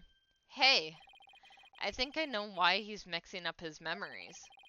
The reason why Mr. Rhymes mixed up his memories is... the killer whale. Take that! Mr. Rhymes, I think I know what happened. Could he have been mixing up what happened a year ago with this incident? Maybe that's why you slipped and said the owner was killed in front of spectators. What? How did you... You're right. I did see the orca kill somebody a year ago. But what about it? I was just one of the spectators. Really? Just another spectator. There must have been a reason why you feel great sadness about that incident last year. Silence. Stop this nonsensical scrutiny of feelings. Just present evidence to prove your point. Yeep. But boss, do we have any kind of evidence that would back us up here? There is one piece of evidence that comes to mind that might explain his sadness. Well, I'm waiting. Let's see this evidence that has to do with Marlon Rhymes' sadness. Okay. Maybe the charm because he's the boyfriend? Take that! Let's see if my hypothesis is correct. Azura Summers died an accidental death 1 year ago. This is her boyfriend's charm. Hey! What are you doing with that charm? It was found in Rifle's stomach yesterday. Judging by your reaction, I believe this charm belongs to you. I guess I need to push him just a little harder to make him admit it. When Mr. Rhymes said the word charm, he was very rattled. We'd better examine this charm a little more. Good idea. Let's look inside it. Huh? What's this? A photograph? I knew it was going to be a photograph of them. Hey, this is Azura Summers and Marlon Rhymes.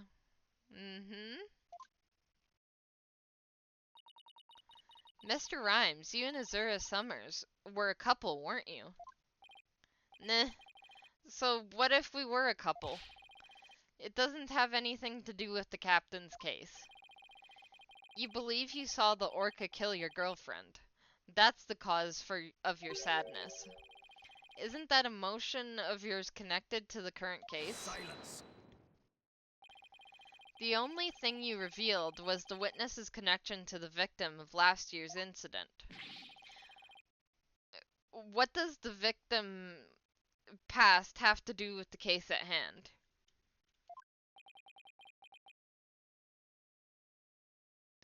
I don't know yet.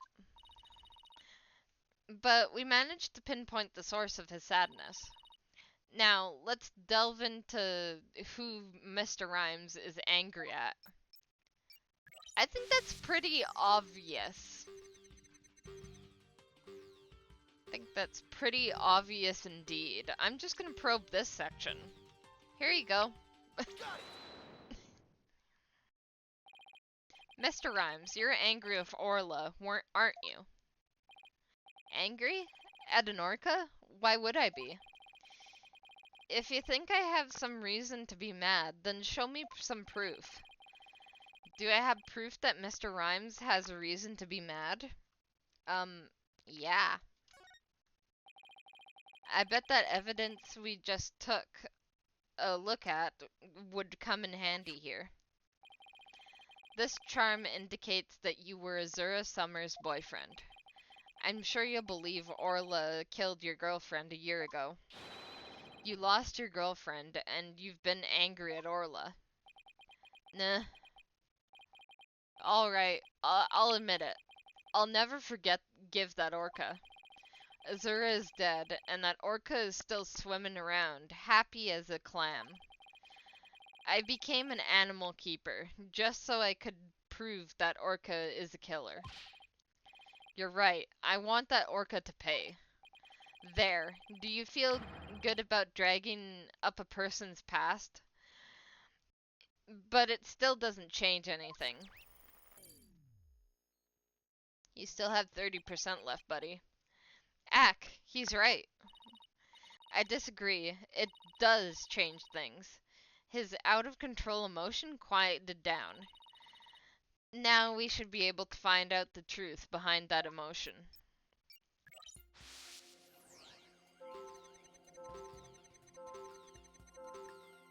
In the show pool, the orca shot the captain up into the air. There's a little bit of sadness and a lot of anger. Okay. Still a lot of anger. A lot more sadness. Then the captain came down and slammed into the water. I can still remember the captain's dead body clearly. All Sasha did was move the body. She was trying to protect the orca. When Miss de Plume witnessed the orca finding the body, I freaked.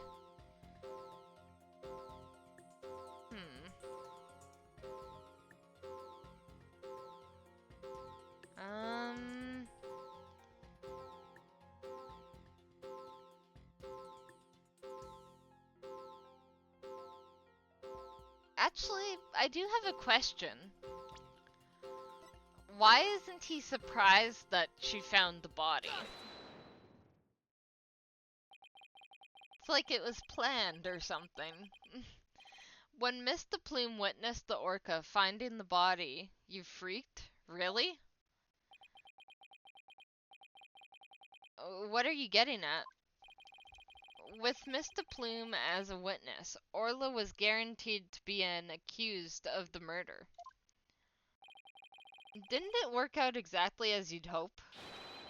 In order to have Orla put down, you made sure Miss the Plume witnessed that scene.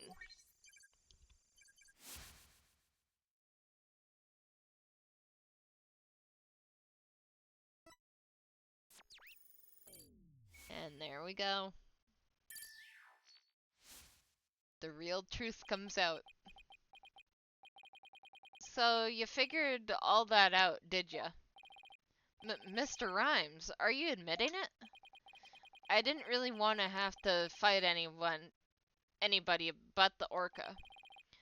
But you leave me no choice. Wait, does this mean Sasha did move the orca and did know about everything? Gah! Except, like, the last bit of the plan, probably. Now it's time to get serious.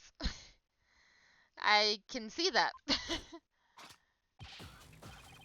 Ahoy, what, yo, yo, yo, ho, ho. Ahoy, me brothers, present a vast ye grass eaters.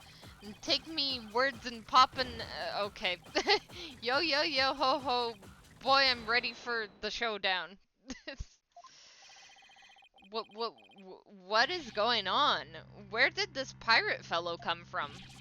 He looks like a completely different person.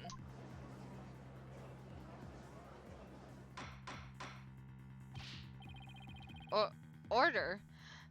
If we don't have order, Prosecutor Blackwell will yell at us. I think he's as shocked as everyone else is. Even Prosecutor Blackwell is at a loss for words. So I plan to have that wrench be a witness. Heh arg, ye caught on. It be true, I thought that Orca's murderous ways should be found out. That be why I schemed to have the Plume see the body. So you admit it, you deliberately framed Orla. It be true, but what skin be that off anybody's nose? That orca be a murdering scurvy dog.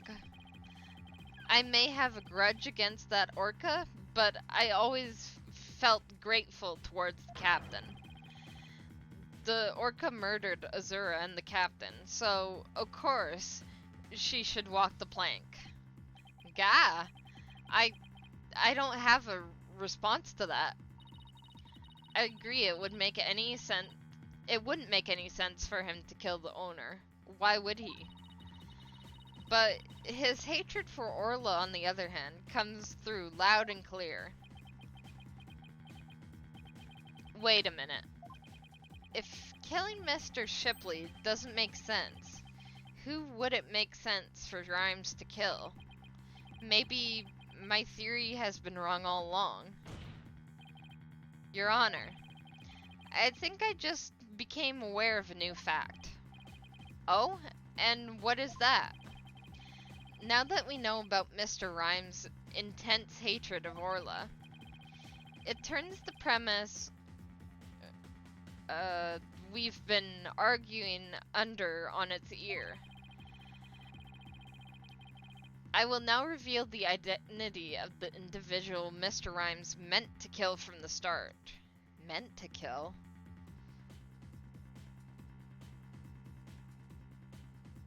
Would it just have been Orla? Or was he trying to kill Sasha?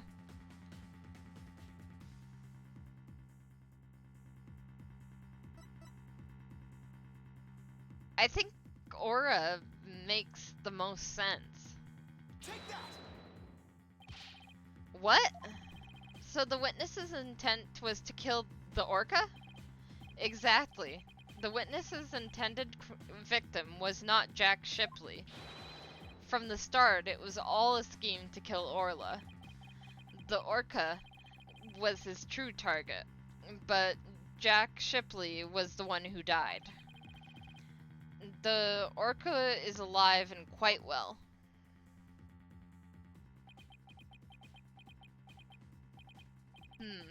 He's right. He wanted to kill the orca, and yet it was Jack Shipley who fell to his death. How did that happen? Wait a minute. What if Mr. Rhymes wanting to kill Orla was somehow connected to Mr. Shipley's death? Maybe Mr. Shipley tried to save Orla? At a loss for words, are you? What happened to your bravado of a moment ago? Enough of these reckless words without any bias in fact. They aren't reckless words. The basis for my claim is at the real murder scene, the show pool.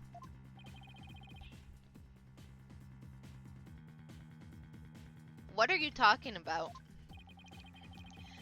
Is my connection that 2 incidents happened at the show pool? The attempted murder of the orca and the victim falling to his death.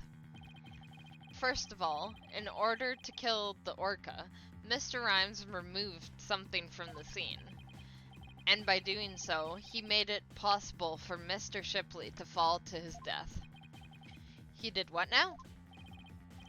Mr. Wright, what did Mr. Rhymes remove in an attempt to kill Orla? The water? Don't tell me you're trying to claim he tried to kill the orca by draining the pool water. That's exactly what I'm claiming. To help the defendant with the cleaning, Marlon Rhymes took charge of Orla, with the plan to kill Orla in the show pool. And because the pool water was drained,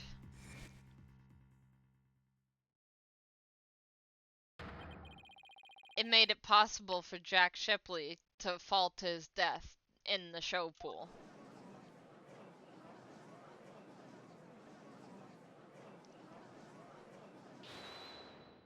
I think it makes perfect sense.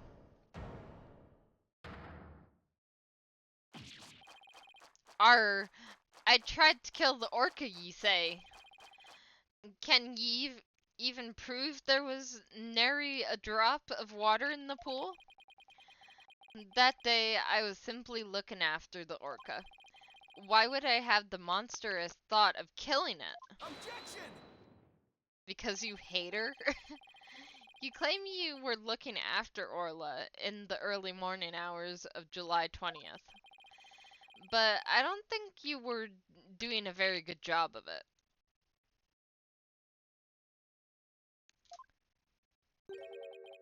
After all, Orla wasn't given anything to eat during that time. How would ye know such a thing? I know because of Orla's record here in the torpedo data system. This system continuously records data on the subject it monitors. From Orla's record, we can tell exactly when she ate or didn't eat. Sink me! Nobody ever told me about that dastardly contraption. Only a few of Shipshape Aquarium staff know about the system. According to Orla's record, she never ate any in those early morning hours of the 20th. You planned to kill Orla, and that's why you didn't feed her. Silence! Humph. You're wasting time. What proof do you have of that? Perhaps the orca simply wasn't hungry. Ack, he's right. I don't have any proof. If Orla simply didn't eat, then That would create an inconsistency. Where did her fish go? Exactly. Her fish. Good question. Where did it disappear to? Fish. What does it matter? What relevance does it have to the case? Cease the stalling in inconsequential questions. It has everything to do with the case. Just believe me for a second, Black Quill. We're getting to the truth here. Stop delving into the depths of the orca's stomachs and delve into the case instead. Objection! But wait, it may seem like a small inconsistency, but it's an issue of great importance, I think. What are you driving at, Mr. Wright? How could the fish disappear? Nobody must have eaten it. So who came up to the show stage and ate Orla's fish? I think I might have a pretty good idea. I believe there must have been a visitor to the show stage that Mr. Rhymes didn't notice. Visitor? Are you trying to introduce yet another suspect at this 11th hour? If you utter more of your careless remarks, Taka won't look favorably upon it. I don't plan to utter any careless remarks. Whether my remarks will actually be related to the case or not, I don't know yet. Don't worry, boss. If Taka comes this way, I'll fend him off. But do try to keep your remarks careful. Somehow, Orla's fish disappeared. Somebody must have visited the show stage, but who?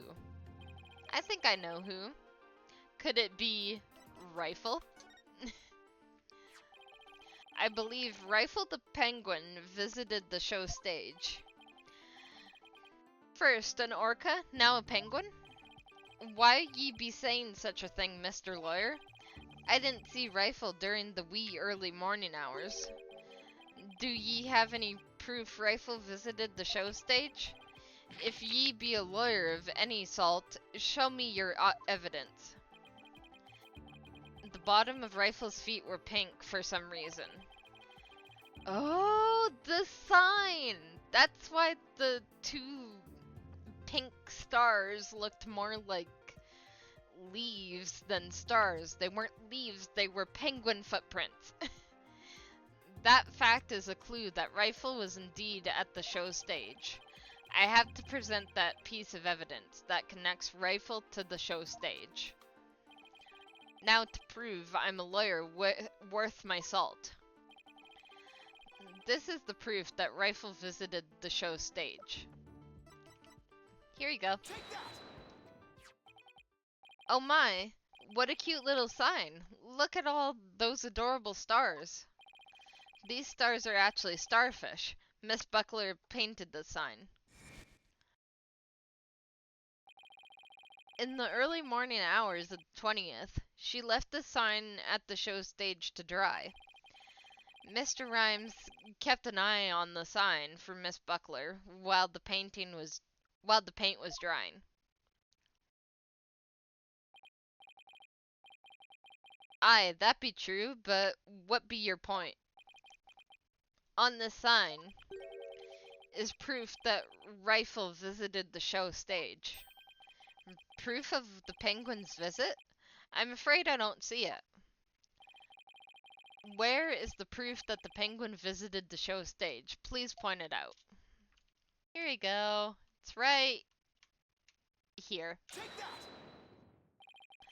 A couple of pink starfish are shaped a little differently from the others. Ah, you're right.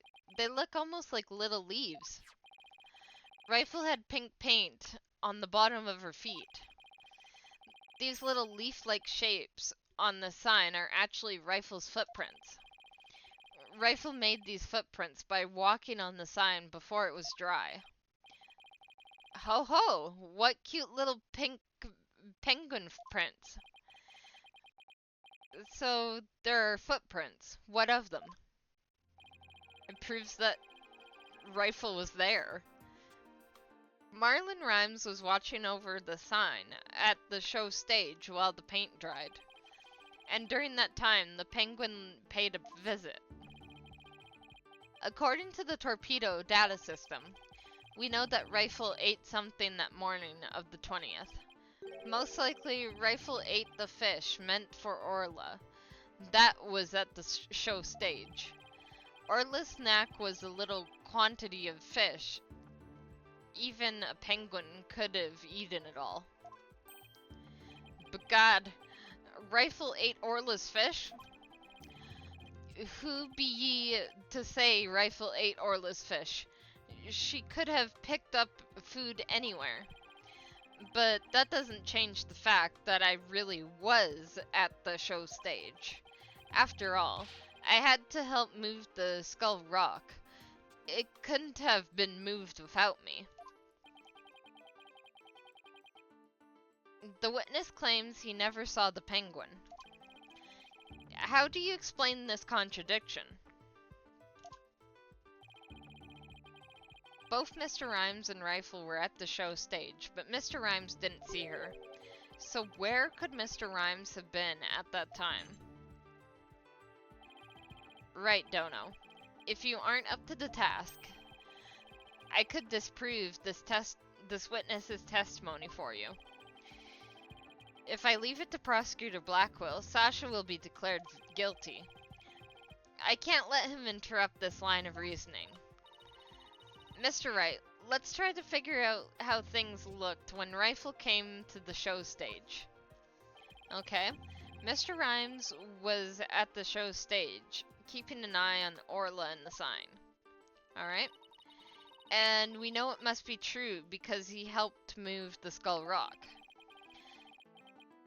And when Rifle came in and walked over the sign, but wouldn't Mr. Rhymes notice Rifle was there? Well, let's think about where Mr. Rhymes could have been. Maybe the ship? Is there a place in the show stage area from which Rifle couldn't have been seen? The ship? Take that! Do you really think he was there? That doesn't seem right to me. Somehow. Now that you mention it, maybe you're right. Wait, not the ship? Come on, Mr. Wright. We're all counting on you here. Okay. Just let me think.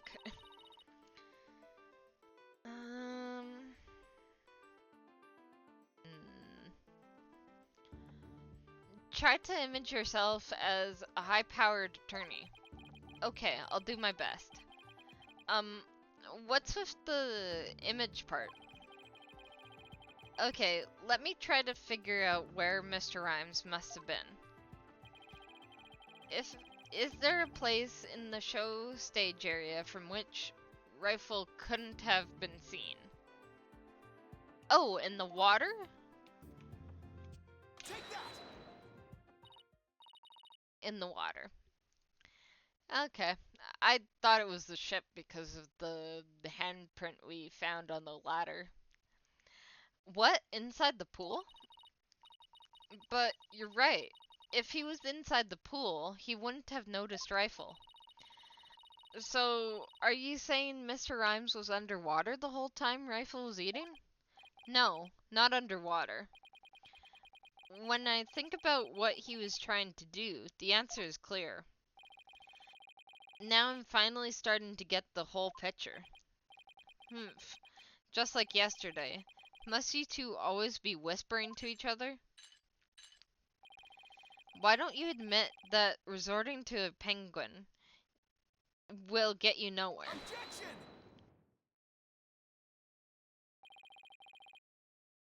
Oh, I don't know about that. The fact that Mr. Rhymes didn't notice Rifle is such a small inconsistency. But it's a key point that proves that Mr. Rhymes was trying to do. The penguin is a key point. The show stage pool is very deep. If Rifle came to visit while Mr. Rhymes was at the bottom of this pool, he would have never noticed Rifle. Arr. Orcas can be out of the water for a short time without withstanding damage. But if they're out of water for a long time, they weaken and eventually die. In order to kill Orla, Mr. Rhymes had to drain the pool. And while the pool was drained of water, Mr. Shipley fell to his death. The show stage pool is about 65 feet deep, just like the Orca pool. Without water in the pool, a person could be made to fall 65 feet. Mr. Rhymes probably wondered what to do. If he continued with his plan to kill Orla, how would he dispose of Mr. Shipley's body? So he devised a plan to kill two birds with one stone. What? How? Mr. Rhymes went down to the bottom of the pool and put the victim's body in the rock. He then had Miss Buckler move the rock and the body together. Okay, so she was definitely unknowing of the body. I'm glad about that. Silence. And the witness made the defendant do this somehow without arousing her suspicion? That's right. Mr. Shipley told Miss Buckler that she couldn't perform in the new show. Miss Buckler became upset and didn't want to switch back to the old version of the show. So Mr. Rhymes conveniently suggested that she take the hide... Wait. So Mr. Rhymes conveniently suggested that she take and hide a prop for the new show. That was his suggestion, wasn't it? Mr. Rhymes then manipulated Orla using her using her singing and lifesaver tricks.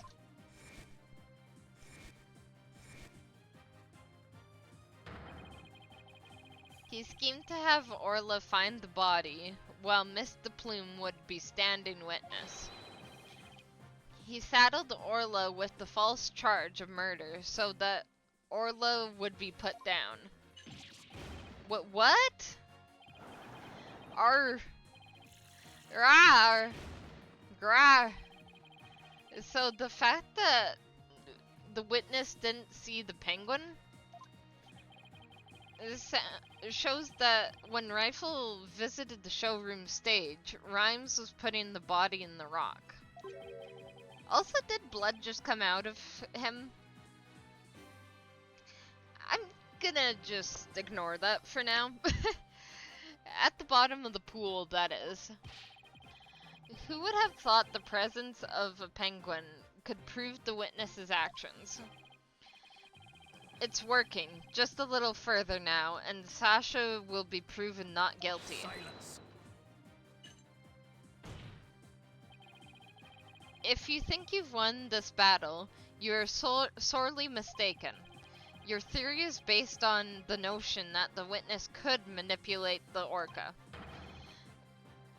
Witness, can you control the orca's actions? Of course not. What kind of bilge would be that? I be but a simple animal keeper. All you would need is a whistle, and to know the cues. And you were dating the person who taught that orca all the cues in the first place. I bet he knew the cues, so all he needed was to get a whistle. Which he might have still had from his girlfriend, so... if my memory serves. Wasn't Miss Buckler the only one who could issue commands to the orca?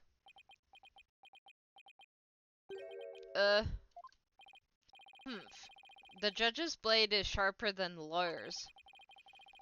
I don't know, sounds like my blade might be sharper than all of yours. If you wish to do battle with a witness, you'll need a honed blade. Where is your sword of evidence that Marlon Rhymes could manipulate the orca? Ah!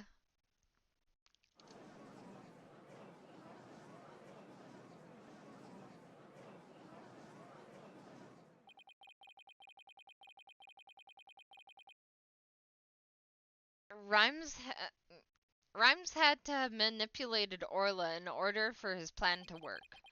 But how can I prove it? Well, it appears this line of reasoning has become unsustainable. Objection! Well, it appears that I was mistaken. Athena? I've analyzed the hearts of all kinds of people. I have enough experience to see when I look into your heart that you haven't given up. So that objection was my way of speaking up for your heart. She's right. Why would I become a lawyer again only to give up? I have to keep fighting. Athena, thank you. With your help, I've remembered the old right way. The right way? Your Honor, I'm not finished with presenting my argument. Do you have anything else to ask this witness? I've cross-examined all the witnesses and presented all your evidence. Objection! All the witnesses, I don't think so. I haven't cross-examined the most important one, the central figure in both cases. Are we gonna cross-examine Orla? The center figure? The one involved in not only the case a year ago, but this current case too. I've never called her as a witness, but it's time to do so now. Who are you talking about? I demand you tell the court immediately. Who is the center figure in both cases? Come on, Aura. Take that! The defense calls the center figure in both cases Orla the Orca. You intend to cross-examine the Orca? Hey, I let you down last time, buddy. I'm not gonna let you down this time. Cross-examine an Orca? You must be adlid, I guess? It be impossible, says I.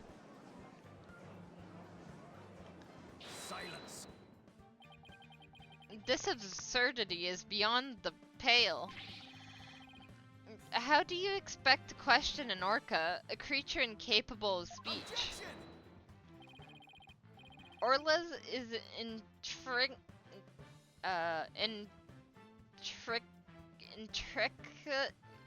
Oh my god.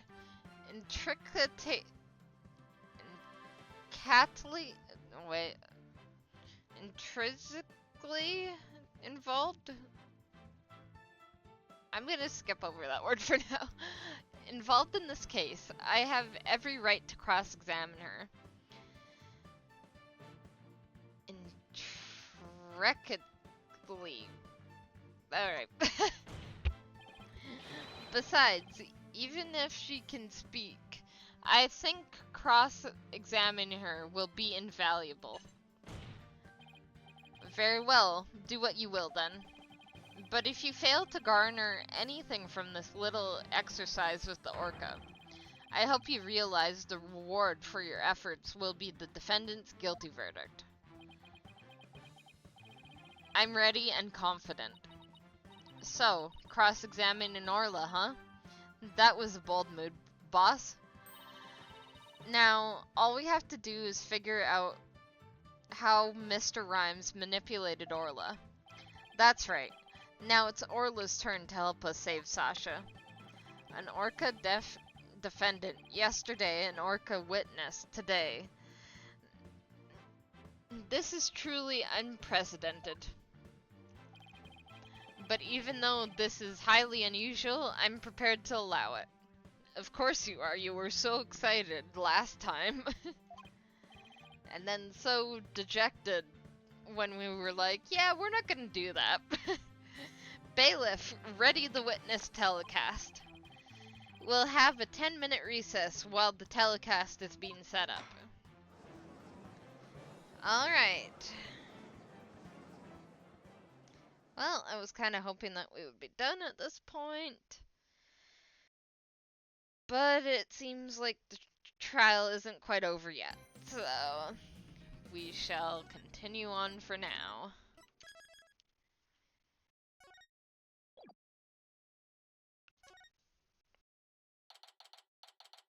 I shall finish my drink and I'll possibly... Well, I might actually refill it now. So,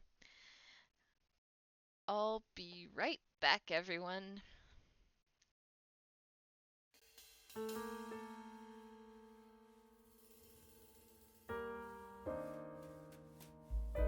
Alright, I'm back. Oh, there. The picture didn't show for a second and I got worried. Anyway, let's us finish this episode off.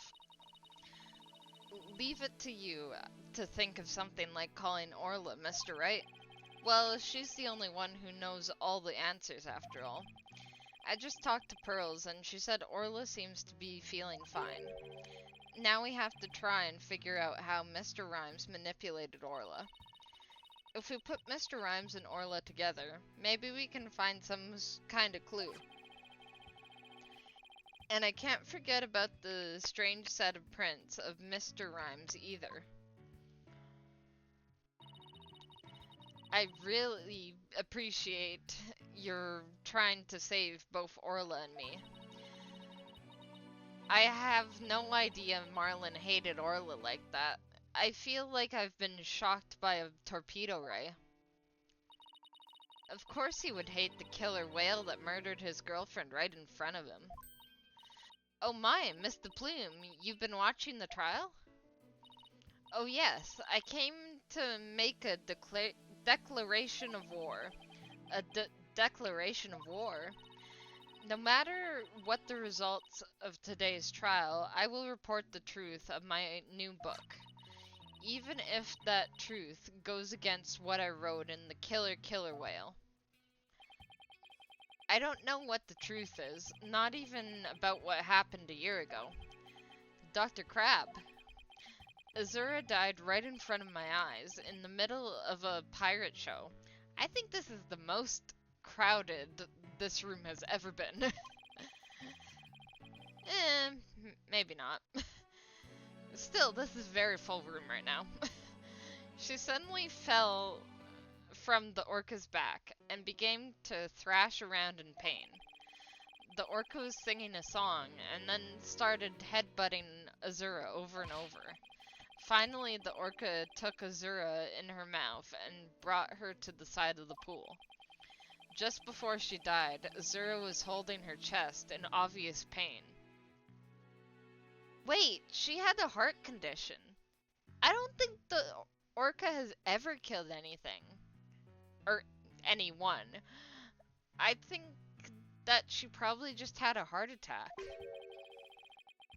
And the captain probably knew that, which is why he was so upset at Sasha and really wanting her out of the show. Anyway, she was holding her chest? Wait a minute. Could it be? I don't think Orla was to blame for the incident a year ago either. What? I think the cause of Miss Summer's death might have been her heart condition. Heart condition? What heart condition? Never heard about anything about it. Miss Summers had a prescription from Hickfield Clinic for a heart condition. The orca didn't kill her. I think it's possible her heart condition did. What? Azura had a heart condition too? I guess she hid it from everybody, just like I did.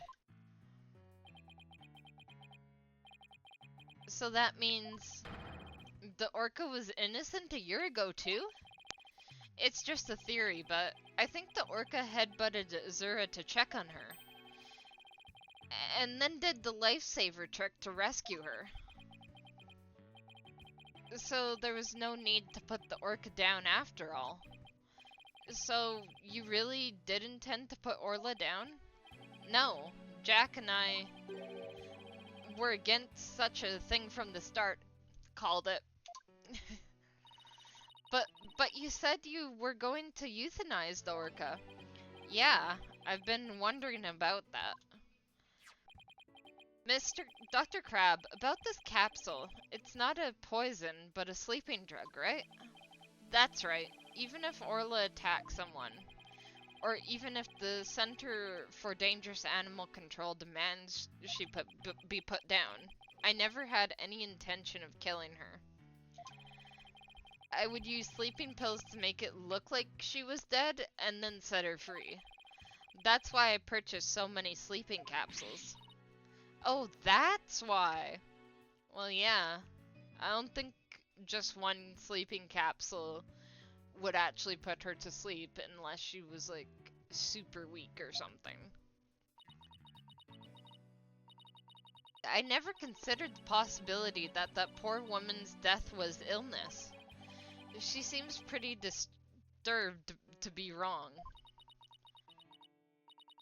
I simply want to know the truth. That is why I will tell you who my client is. The day I witnessed the owner's death, I was there at the request of the animal keeper, Marlon Rhymes. That is correct. That day my client called me to ask me to investigate the orca pool. Of course he did, because this is his whole plan. He must have wanted you to witness that Orla was going to do. That's what we did say in court. Why did you decide to tell us this? My desire to protect my client was standing in the way of the truth. I couldn't allow that. I will be watching to see how this all unfolds. Good luck to you, blue and yellow duo. Thank you? Well, that was quite a bombshell she just dropped, and so casually, too. That woman really is a free spirit. Is it really a bombshell? Or a bomb... What did she say? Bombshell? Was that really a bombshell when, we already kind of figured it out? Do you remember what you said yesterday, Mr. Lawyer? That you'd expose any secret if it would help save Sasha? I remember. It's my duty as a lawyer. Well, I just wanted you to know that I don't blame you for exposing the aquarium secret. It may put me in hot water, but if it helps save the orca. Let me clue you in on another secret. Focus on the orca's song. Well, I was also kinda thinking about that, because there's two songs. The orca's song, huh? What could he be hinting at? Oh, Mr. Wright, looks like it's time. Alright, let's go back in. You've got it, boss. We're gonna go in there and save Sasha and Orla together.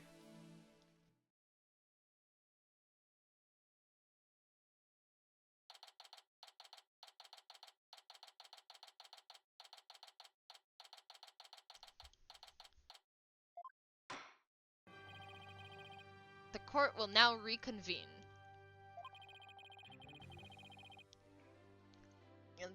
Is the witness, Orla Shipley, commonly known as Orla, ready? Well, the orca is present, but I highly doubt she understands what's going on. Ho ho! Just as adorable as yesterday. I distinctly remember you being afraid of her on several occasions. Now then, Mr. Wright, how do you propose to cross-examine the witness? I intend to have the young lady there with Orla help me. Hello, everyone. That young lady, didn't I meet her once before, a long time ago? Yes, that's Pearl Fay, my old friend. Well, well, didn't she grow up to be a lovely young lady? Ah! I have no interest in this chit-chat. On with the cross-examination. Mr. Wright, this is all your fault. Why are you dawdling? How is this my fault? The court will now hear the testimony of Aura Shipley.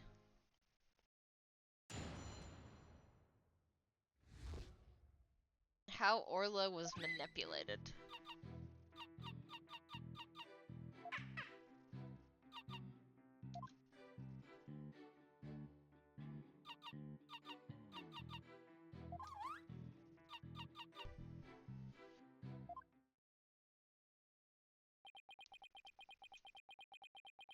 I definitely understood all of that. Yep, definitely. Mr. Wright. Yes, Your Honor. Do you seriously intend to cross-examine this orca? Well, she is a key witness for the defense, after all, sir. Every time you come to my courtroom, you open my eyes to a new way of thinking. It appears this will be another one of those times. Yes, he's given me the go-ahead. I'd now like to put my witness and Mr. Rhymes together to see how he manipulated the orca. Hopefully Orla will have some kind of reaction. Fine by me, but naught will happen, I tell ye.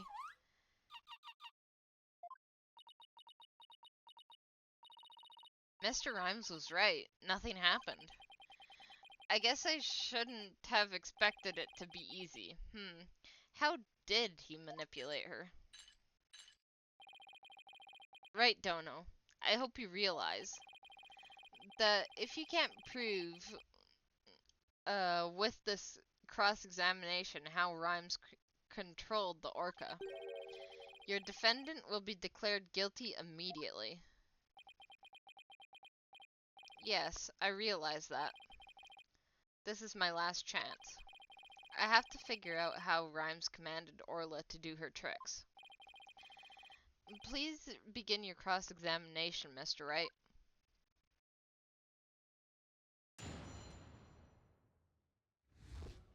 Alright.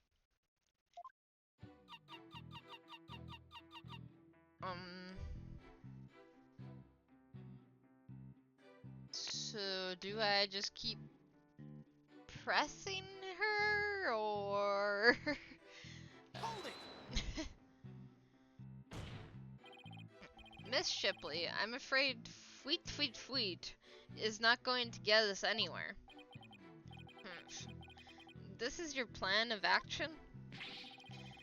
If you are incapable of interpreting orca speech, this entire exercise is folly. Objection! You leave the interpretation of Orla's heart to me. Alright, girl. What you gotta say? Let me hear it.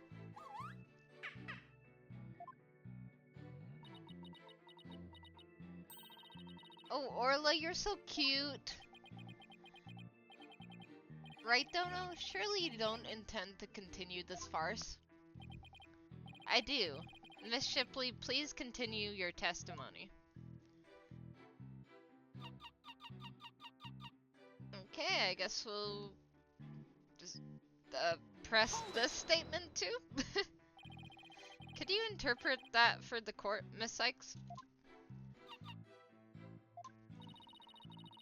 I'm getting a strong reading of happiness. Maybe she thinks she's doing a show. I demand serious witness testimony. This is no time for fun and games. If you continue this mockery, I will subject you to 40 lashes with a wet fish. Not a wet noodle. That sounds fishy. Hey, speaking from experience, anything is better than a 40 lashes with a whip. I know what he's talking about. The defense will please caution its witness to conduct herself with propriety.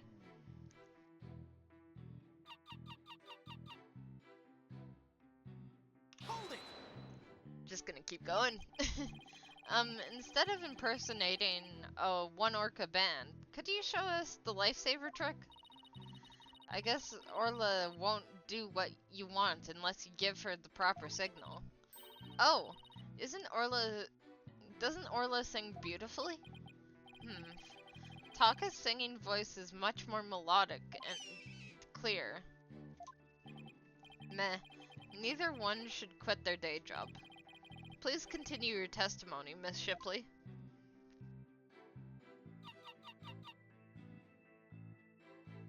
Hold it! Miss Shipley seems to want to communicate something. Perhaps she's hungry. Miss Fay, could you give Miss Shipley a snack? Certainly. One moment. What a heartwarming scene. It reminds me of my granddaughter with her pet. Wow, your granddaughter must have a pretty large pet. Stop all this pet prattle and get on with the cross-examination.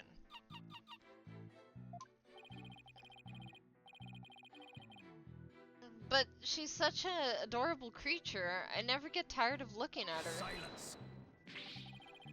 I, on the other hand, have had more than enough of my fill of this tomfoolery. Enough is enough.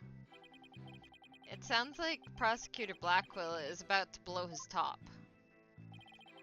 What should I do? Should I continue the cross-examination? You know what, let's stop here. We're not getting anywhere.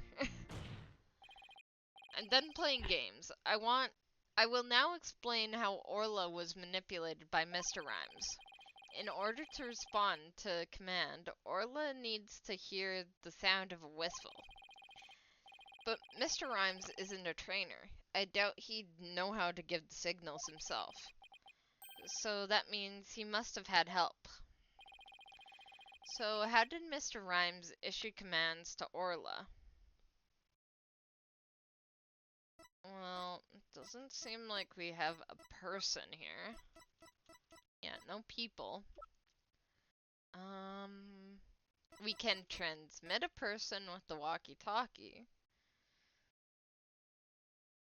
But you can't see the person. So Orla wouldn't be able to see the signals. But the TV phone, on the other hand... Take that!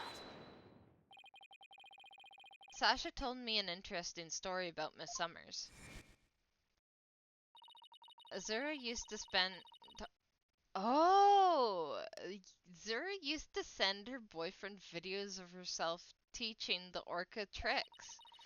I used to help Azura take the videos on her TV phone.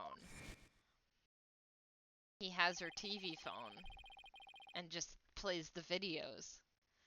Most likely, Mr. Rhymes still has these videos of Miss Summers.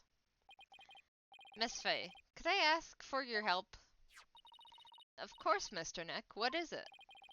You're using Mr. Rhymes' TV phone, correct?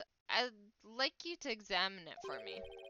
Please look for videos of Azura Summers issuing whistle commands to Orla. Videos? I'm not too sure how to do that, but I'll give it a try. My apologies to Marlin. Right, Dono. What are you up to? You'll see in a moment, if Pearl can find those videos for me. Mr. Nick, I found them. I found some videos like you described. You did? Thank you, Miss Fay. Just as I suspected. How did Marlin Rhymes get Orla to do those tricks? I will now show you. With Mr. Rhymes' cell phone. His cell phone?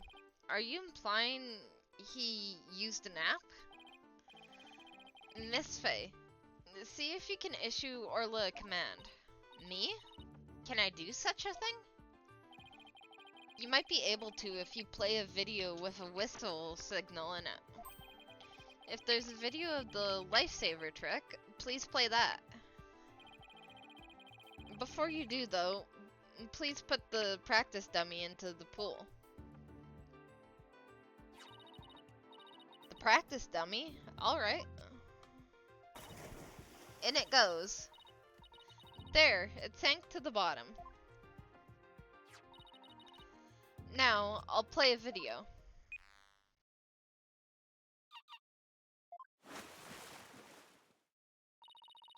Orla is diving down, heading straight for the dummy.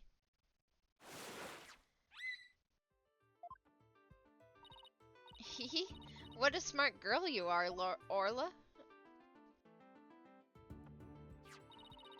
The lifesaver trick was a complete success, Mr. Neck.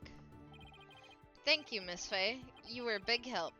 Now I have proof. Humph. Unbelievable. You actually pulled it off. That was the lifesaver trick we saw yesterday. Is Miss Faye an Orca trainer now? No, Your Honor. I'll explain after we try one more trick. Now let's see if we can command Orla to do the singing trick. Miss Faye, if there's a video of the singing trick, please play that. Certainly. Let's see, is it this video?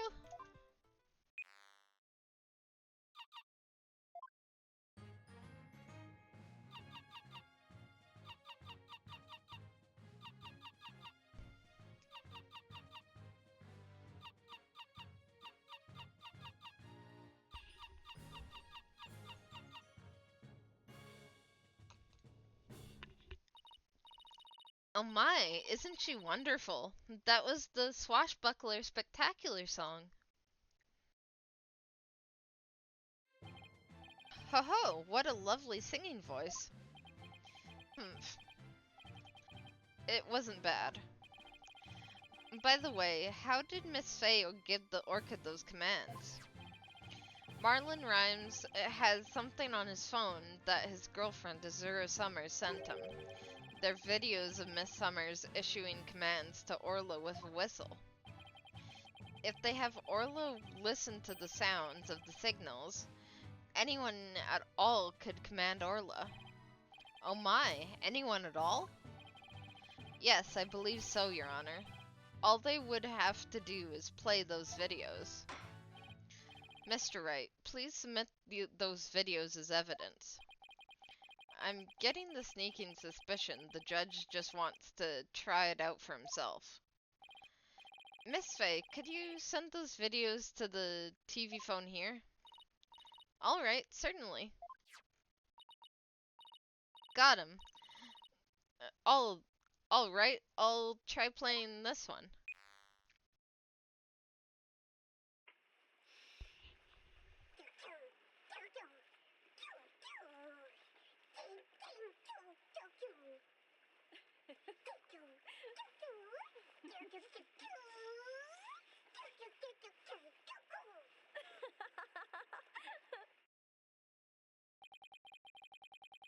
So, this was a training session a year ago, huh? But wait a minute. There's something about that song that bothers me.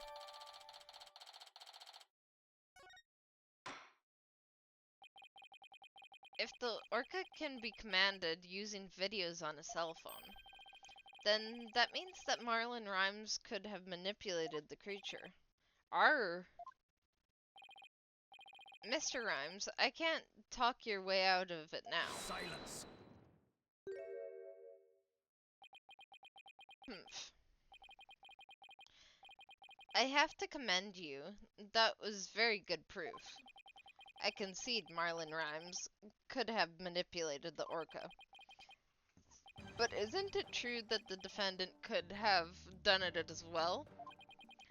All she would have to do is use the whistle. The whistle she knows how to use so well. And she wouldn't have had to use those videos. Surely you admit it's a possibility. She could have easily had Norma de Plume witness the singing and the lifesaver trick. So he's trying to argue it was equally possible for Sasha as it was for Rhymes, is he? But is that true? Let me think about that for a moment. That's right. Those weren't just simple cries, it was singing. As I approached the pool, the killer whale suddenly started singing. It kept headbutting while it sang the Swashbuckler Spectacular song. The culprit made sure Miss de Plume heard the song and saw the lifesaver trick. Could Sasha have shown these two tricks to the witness? No, because she said she heard the Swashbuckler Spectacular song, but then she sang it and it was a completely different song. No, I don't think Miss Buckler could have created the same conditions as the culprit.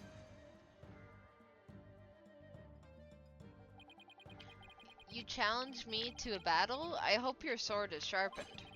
Let me see those sword skills of yours. Don't you worry, my sword is drawn and ready. My sword is evident that the two tricks couldn't have been shown at the same time.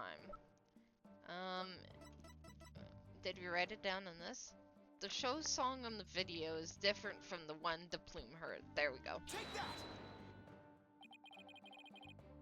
What, pray tell, is that? Maybe if I just don't say anything, it'll all work out somehow. Wait, what? Is that not the right thing to show?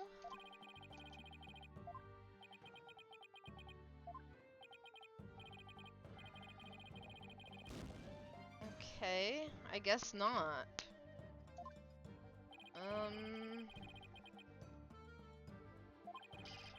Miss de Plume said she saw those two tricks at the same time. But didn't appease. Oh, because you know two tricks can happen at the same time. Yeah, one trick per signal. She can't do two at the same time. Take that! Miss de Plume said in her testimony that she witnessed two tricks at the same time. However, that fact is inconsistent with how Orla performed tricks. How Orla performs tricks? What are you talking about? Orla can't perform two tricks at once. She performs only one trick per whistle signal. That's how she's been trained. In other words, it would be just like with a dog. If you can tell him to both sit and shake, he won't do them at the same time. Am I understanding it correctly? Yes, that's the idea, Your Honor. I wonder if the judge has a dog. Hehehehehehehe. Ha ha ha ha ha ha. What a farce. So, are you saying that the witness somehow managed to produce an impossible scenario? If the creature's own trainer couldn't do it, how could I? Yes, it's a mystery, isn't it? But, boss, you don't have to agree so cheerfully.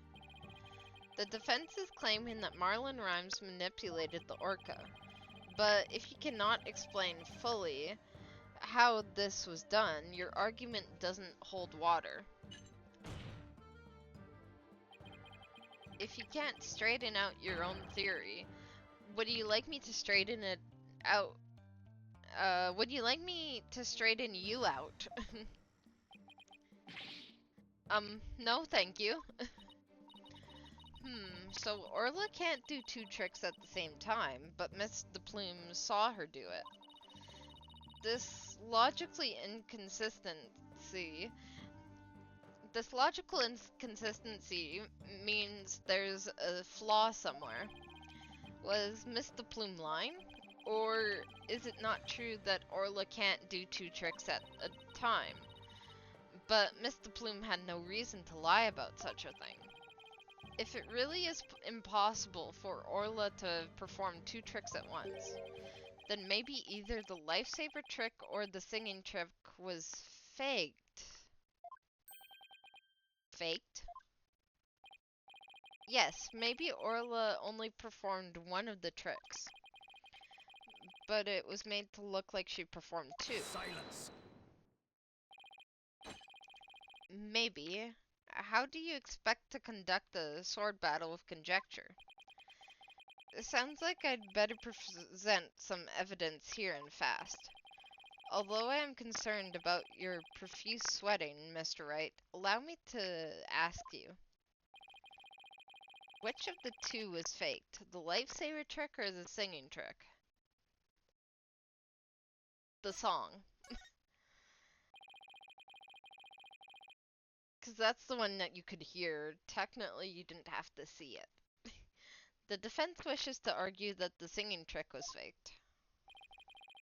And on what grounds do you base your assertion that the singing trick was faked?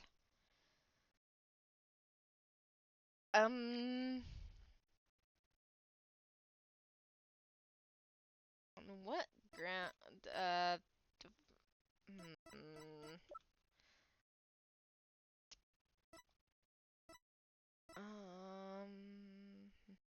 hmm.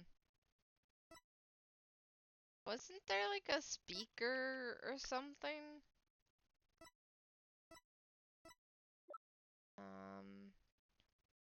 Wasn't there a speaker?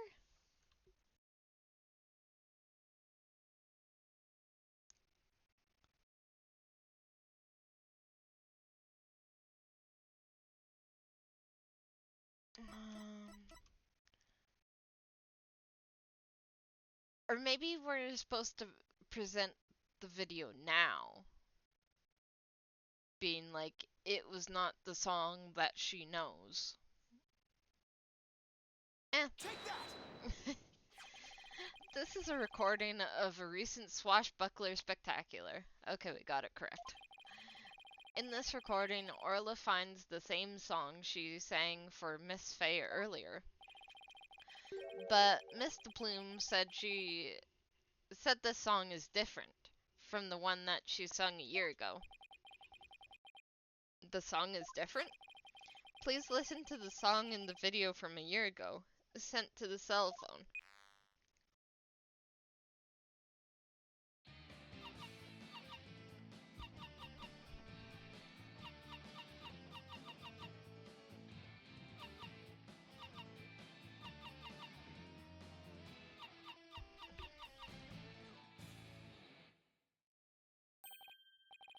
Yes, it sounds quite different from the song Orla sang for Miss Faye earlier. And yet, this is the same video Miss Faye used to issue the command to Orla to sing. By having Miss de Plume listen to the song recorded in the cell phone video, the true culprit made Miss de Plume think Orla was singing the song from a year ago. Only Marlon Rhymes, the owner of the cell phone videos, could have done this. Silence! But Miss de Plume said she heard the orca singing right in front of her. How do you claim he made her think that? How was the song recording played? I intend to explain that too, of course. What? The answer lies somewhere in the orca pool, visitor's corridor. Marlon Rhymes played the song recording by using this. The speaker. Take that! It's all coming together now. Miss de Plume heard the song while she was in the orca pool visitor's corridor. There's a speaker in that corridor so the visitors can hear the orca sounds. And you claim the song was played from that speaker? How? Here's how Rhymes played the song over the speaker in the visitor's corridor. From the walkie-talkie. Because he was in the other area. So it wouldn't be over the phone, it would be over the walkie-talkie. Because they can play the walkie-talkies through the speakers. Yeah, it can apparently also be used to broadcast inside the aquarium. Take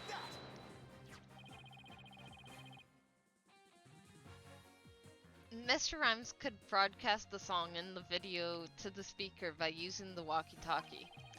And he could use Orla to do the trick by letting her hear Miss Summer's whistle signal too. He played the singing through the speaker, and he made Orla do this lifesaver trick. All of this was the doing of the true culprit, Marlon Rhymes. Grah! This is what you did, isn't it, Mr. Rhymes? Nah. Ah! You did it. Now we can save both Sasha and Orla. Just leave it to Captain Wright's swashbuckling lures to win any case. I don't want to agree to that name. So, it actually was possible for Mr. Rhymes to manipulate the Orca. I'm stunned. I see we will need to hear more from this witness. Mr. Rhymes, the time has come for you to tell the court the truth. There we go. Not a hold it. Humph. Heh heh heh heh heh. Chomp chomp chomp chomp. So I used a walkie-talkie, you say? Sorry, but you're dead wrong, me bucko. It be impossible, says I. What do you mean, impossible? I shall sing ye a little shanty, this in your scurvy theory. Hark ye well know. Okay, well.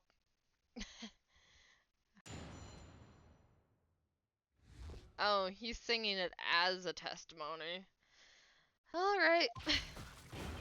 Yo, walkie-talkie be broke for real, Mr. Lawyer's freestyle. Oh. Okay, I'm just gonna let him go off.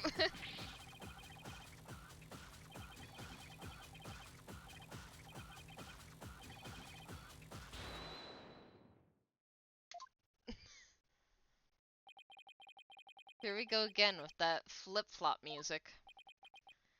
Broken? Of all the flimsy excuses, bilge sucking, that was uncalled for. You probably broke it on purpose after the fact. That be untrue, little lassie.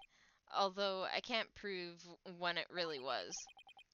Lucky be it for me, you lawyers be the ones who have the proving to do. After everything we've uncovered, he still won't admit it. Somehow I have to prove that he still could have done it.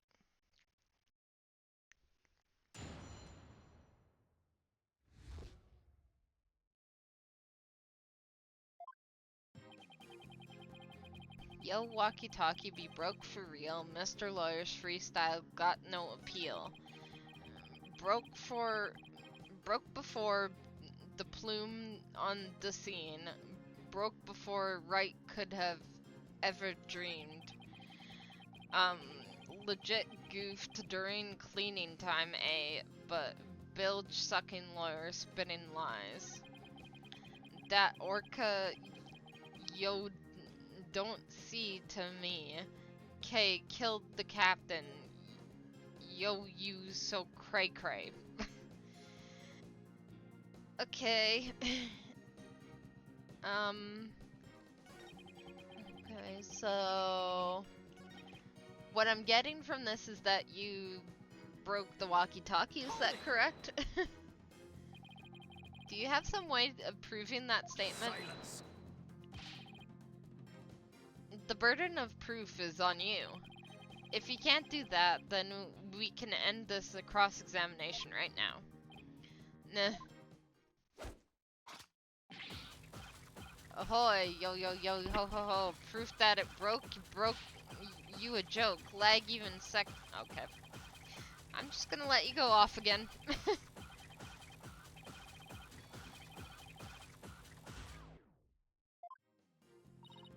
Oh, he makes me so mad. We gotta come up with our own freestyle, boss. Let's get him back with evidence instead, shall we? No singing. Yeah, no more rap, please. Witness, please continue your testimony about the walkie-talkie. Alright.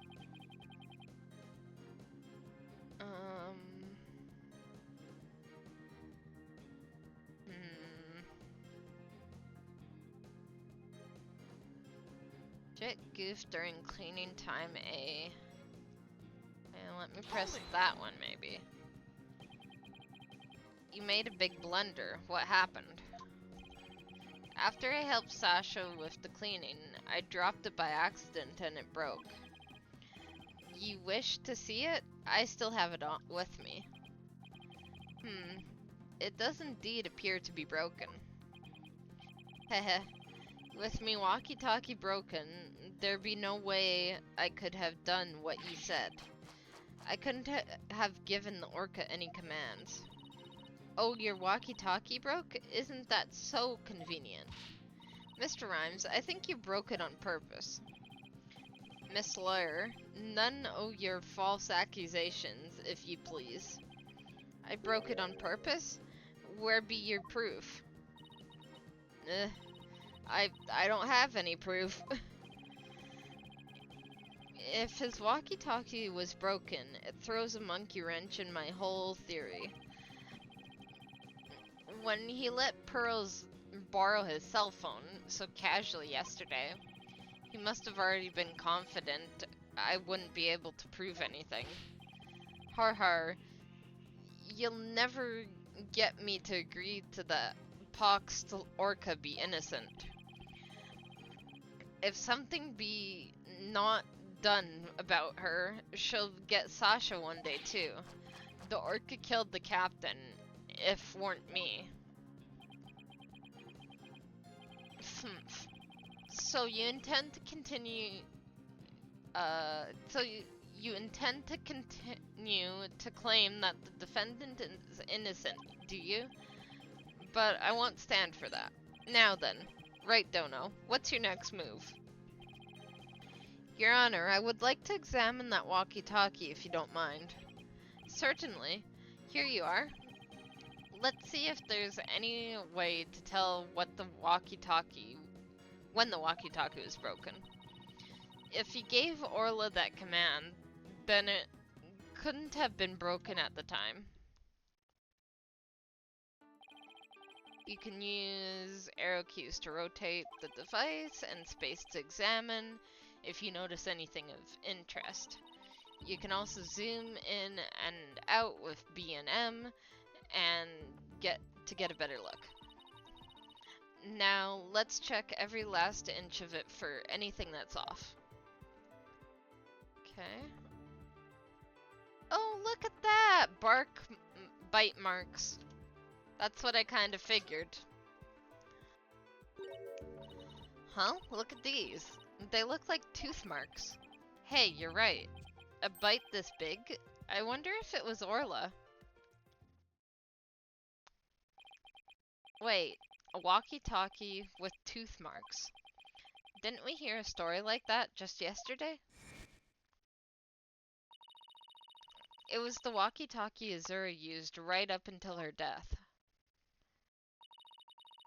In the middle of the show, the orca brought Azura up to the surface with her mouth. She left tooth marks in Azura's walkie-talkie. The captain said he always kept the walkie-talkie with him, so he'd never forget. Rhymes said his walkie-talkie was his, but could it be? Heh. Not odd about it, don't you agree? Time to give up, Mr. Lawyer. Forget the orca, just save Sasha, says I. I can't do that. Now that I'm finally a lawyer again, how could I hold my head up if I made my client so miserable? A stubborn one, ye be.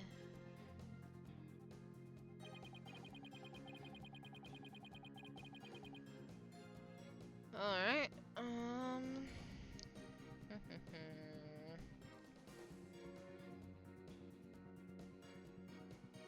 Oh, maybe we go back? Because it says Wright got Eva... Wait, no. Not that one. Whoops. Oh, I don't know about that. His statement might not have changed, but the meaning of one of them may have. Really? You caught something? And that one statement just might be the breakthrough we need. Alright. Oh, got no appeal. We do have an appeal now. Hold it! Are you sure it was your walkie-talkie? You could have stolen a broken walkie-talkie from someone else. If you be accusing me of thievery, let me see your proof. Alright. This evidence tells who you stole the walkie-talkie from.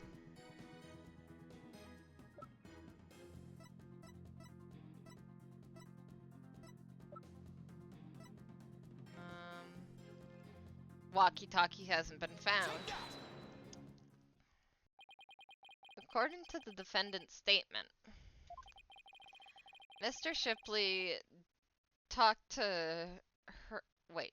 Mr. Shipley talked to her on his walkie-talkie before his death. However, no walkie-talkie was ever found near the victim's body. Methinks the police just didn't look hard enough. Besides, the captain's walkie-talkie wasn't broken. Be that not right.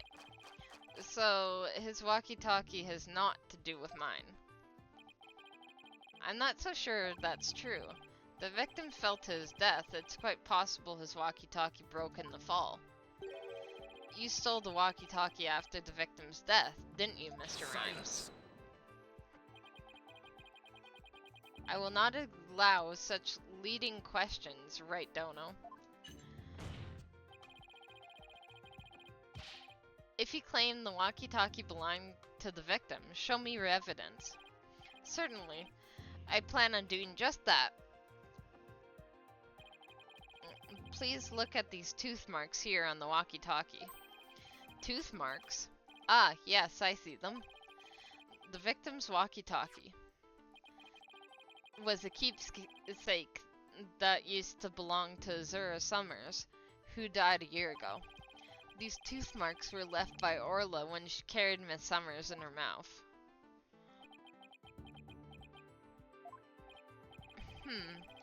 So this is Mr. Shipley's walkie-talkie. Then Mr. Rhymes' walkie-talkie is still unaccounted for, which means he could have used it to command the Orca after all. And that's not all, Your Honor. The only one who could have taken the victim's walkie-talkie is the culprit himself.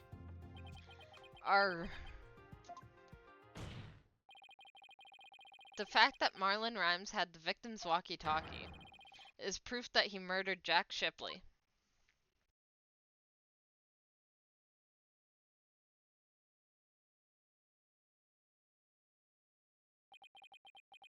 Think me. Arr!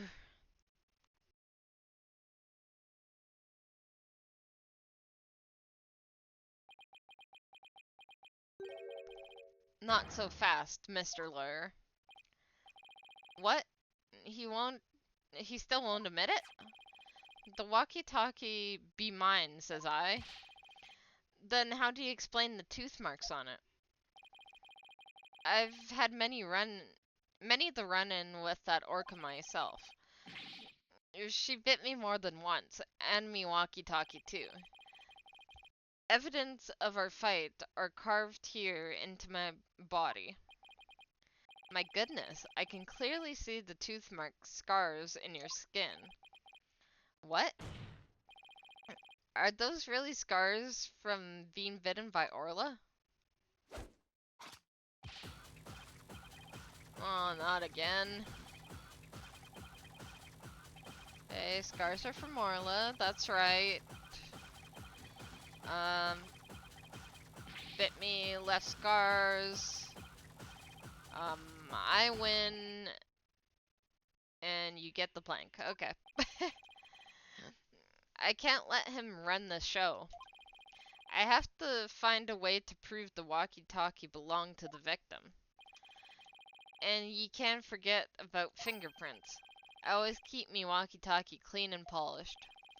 This man had everything worked out before he even took the stand. But I won't give up. There has to be a way. Mr. Wright, I found something interesting. The tooth marks on the walkie-talkie. Notice anything funny about them? Funny? Funny how? Something is different about them, compared to the other tooth marks we've seen. The only other ones I remember are the ones on the practice dummy. It's just a tiny difference. It might not even mean anything. Right now, we need to consider every possibility we can, no matter how small. Was my, theory about them being two orcas actually true? If I can figure out what's different about the bite marks, maybe I can somehow prove Rhyme's walkie-talkie actually belonged to the victim.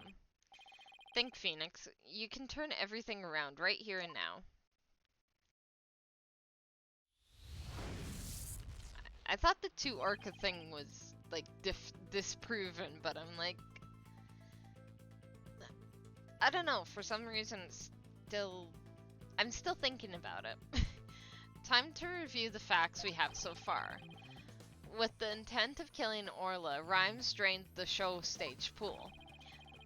But Rhymes failed to kill Orla. Instead, he tried to pin Shipley's murder on Orla. In order to manipulate Orla, Rhymes must have used a cell phone and a walkie-talkie.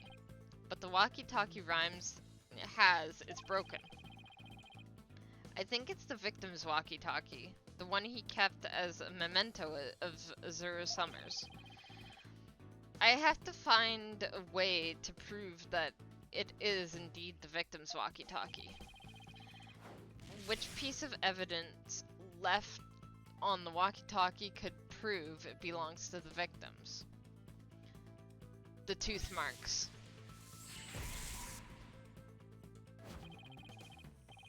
We have two pieces of evidence with tooth marks, the walkie-talkie and the dummy.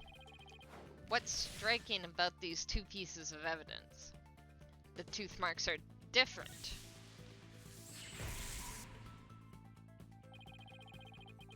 When I look closely, I see two different bite mark patterns. Two variations, huh? Wasn't there a trick of Orla's that had two different variations as well? The show song. A year ago, the orca song and teeth marks are different from what they are now. But she only knows one song. What could be the cause of these two inconsistencies? What's behind the fact that the orca's tooth marks and song are different a year ago? New teeth grew in. She was fully grown. It seemed. It was a different orca. She learned a new song. I think it was a different orca.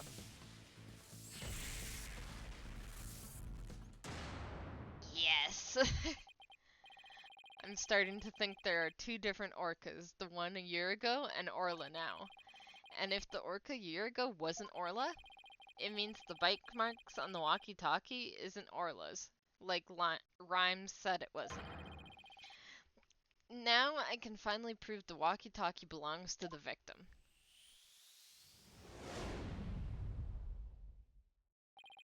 Mr. Wright, you appear to be lost in thought there. Is everything alright? I just realized something astonishing, Your Honor. Your face is what's astonishing, right, Dono? Your rudeness is what's astonishing, Prosecutor Blackwell. And what is this astonishing thing you realized? Until just now, I thought the orca at Ship-Shape Aquarium a year ago and Orla were one of the same orca. However, two inconsistencies led me to a new fact. And that fact is that there might be two Aura Shipleys. What? Two different orcas? But that's impossible.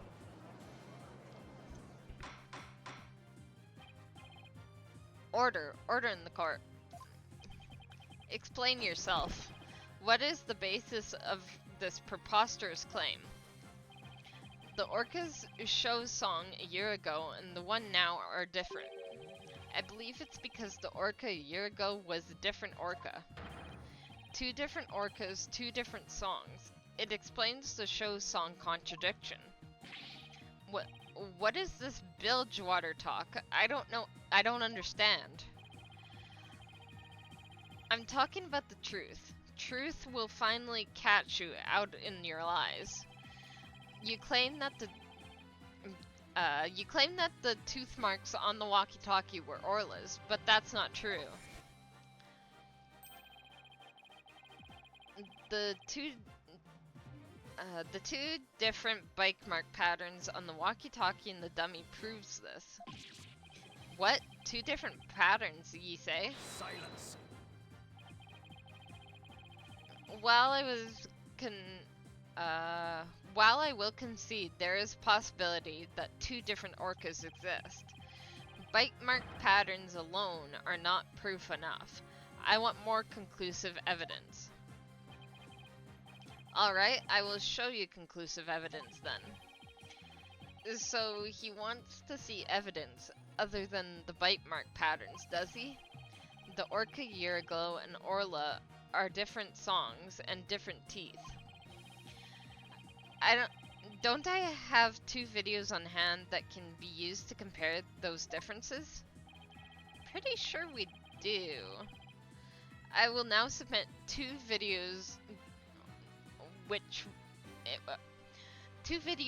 with which the different songs and teeth can be compared. Well, we have the swashbuckler video. Take that. And here is the other. And we have the video on the TV phone. Take that. Please compare these two videos, one from a year ago and one recent. As discussed, the two Orcas are singing two different songs. Please also pay attention to the appearance of the two Orcas' teeth.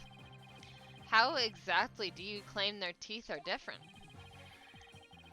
Let's look for shots in the two videos where the Orca's teeth are shown.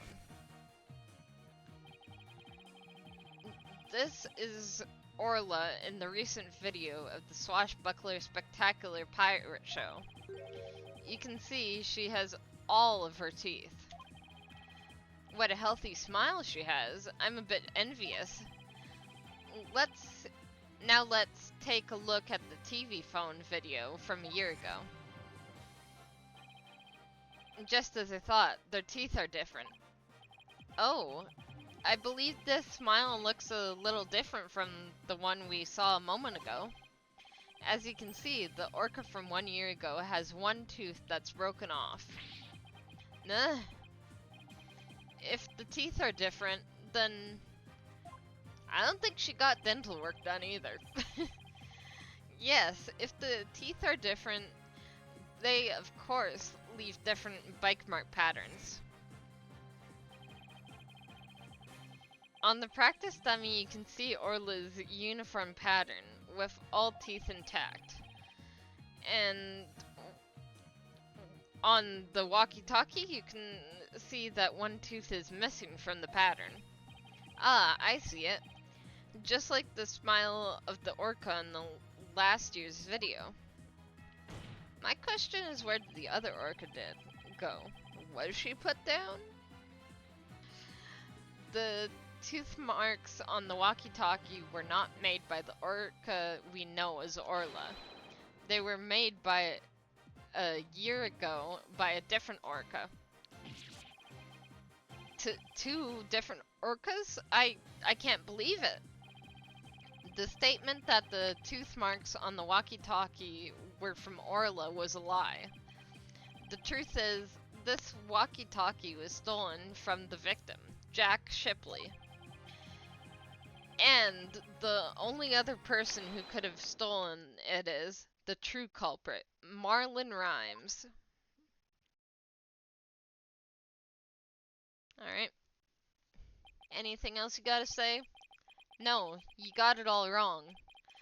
It be all the fault of that orca. Whoa. Huh? Are... You got it all wrong. This is a cool sequence. It'd be the orca's fault. Arr!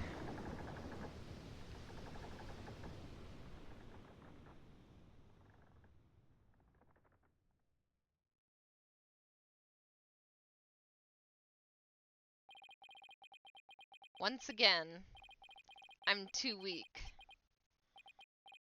to help anybody.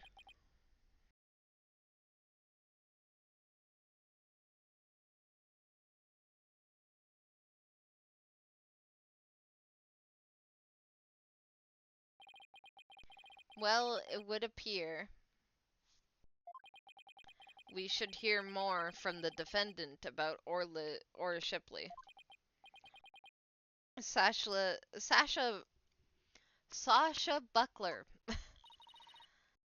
Yes, Captain Judge? Is what Mr. Wright claims true? Are there two different orcas? I, I,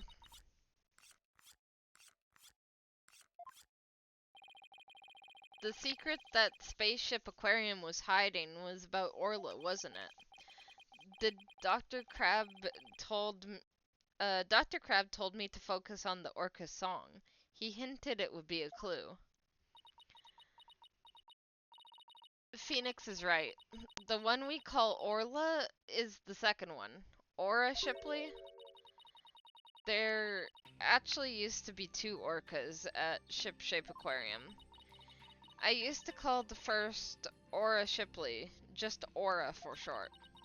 Ora and Orla are sisters. The captain rescued them both when they got beached on the shore. But Orla was in bad shape, and the ship's doctor had to look after her for a long time. Both orcas loved the captain, so we decided to keep them on at Shipshape Aquarium. Why didn't you say anything about there being two orcas? Well, because after the accident a year ago, Aura's put down. I thought so. I was kinda hoping that wasn't gonna be true, but there was an extremely slim chance of that not being true. What? Aura's dead?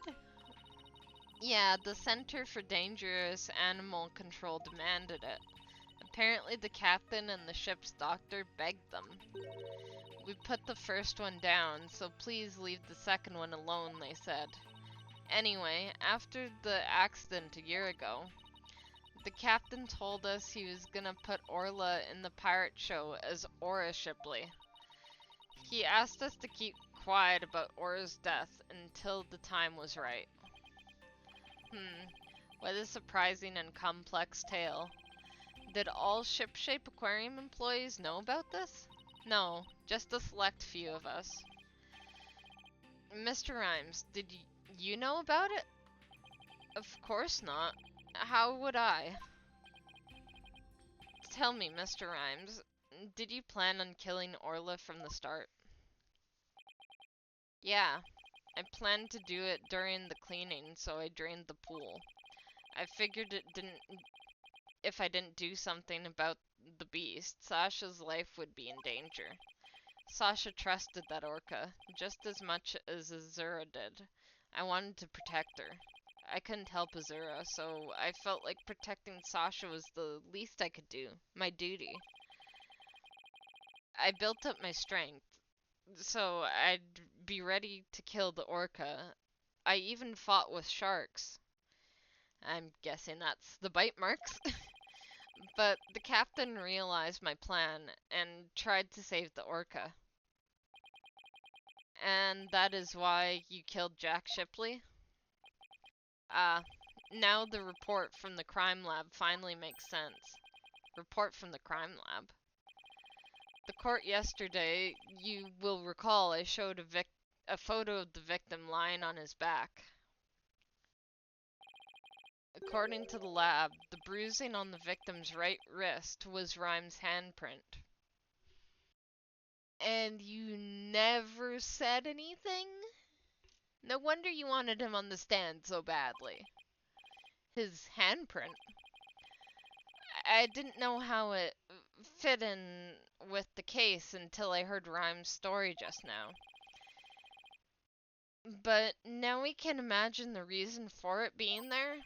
Rhymes must have made the handprint when he fought with the victim over the orca.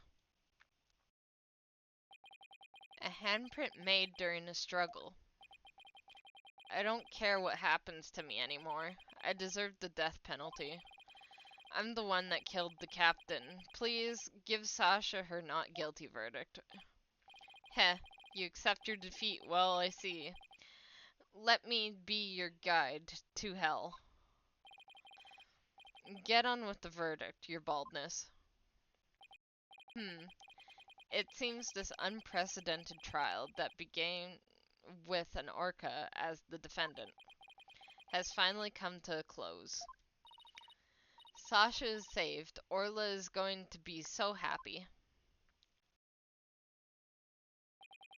Sasha's not guilty verdict is coming. Why do I still have this strange nagging feeling? Rhyme's handprint on the victim's right wrist? Was it really the result of a deadly struggle over an orca? Well, we still have the prints on the ladder to deal with. I can't shake the feeling that handprint has some other hidden meaning. Is this trial going to end without revealing the whole truth? Well then, this court finds the defendant, Sashla Buckler. Hold it!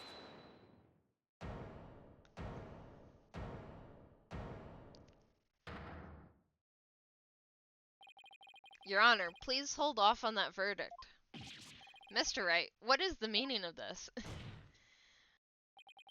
I would like to further explore this new evidence the prosecution has submitted. But what complaint could you have? You are about to get your not guilty verdict. I see no need to further prolong this trial, Mr. Wright. Your Honor, we still don't know the entire truth of this case. This unnatural handprint Mr. Rhymes left on the victim's right wrist. I don't think it's the result of a fight between the two men. Not the result of a fight. Then what do you suggest it was? Boss, what are you doing? Could he have been trying to maybe save him? Do you remember the evidence we found at the show stage? Evidence? What evidence? That mysterious mark might be the key to understanding the whole case. Your Honor, the defense would like to submit evidence that will expose the truth of this case. A mysterious piece of evidence that pairs with Mr. Rhymes' unnatural print. I'm guessing it's finally ladder time. Marlon Rhymes left behind a very unusual set of fingerprints at the show stage. In what way were they unusual? They were right hand prints on the left side of a ladder. If one were to grasp the ladder in the same way of the prints, it would look like this. It looks like the ladder is being grasped from above. Exactly, Your Honor. The handprint on the victim's right wrist shows it being held with a powerful grip. Marlon Rhymes grasped the show stage ladder in an unnatural pose.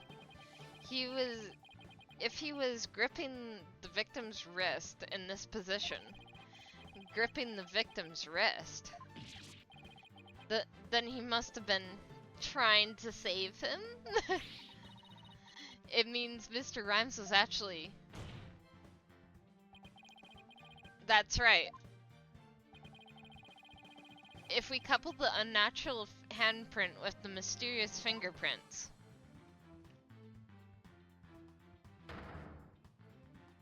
There we go. You see that Marlon Rhymes was trying to save the victim's life. What?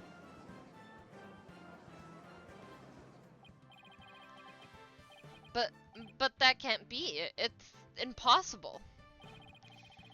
Why don't we ask Mr. Rhymes himself? Yeah.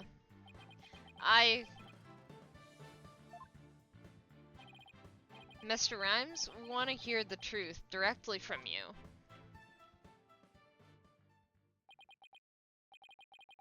Heh, I gotta hand it to you, Mr. Lawyer. You got skills. Why? Why did you have to figure it out? It doesn't matter what happens to me anymore. I'm ready to die. So, is what the defense is claiming true? The captain, he found out I drained the show stage pool. He rushed to the side of the pool, frantic, to put some water in for the orca. And then he slipped.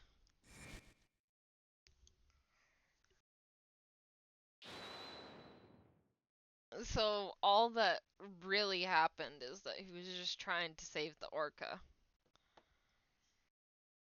Captain, give me your left hand. No, Marlon, you'll fall too.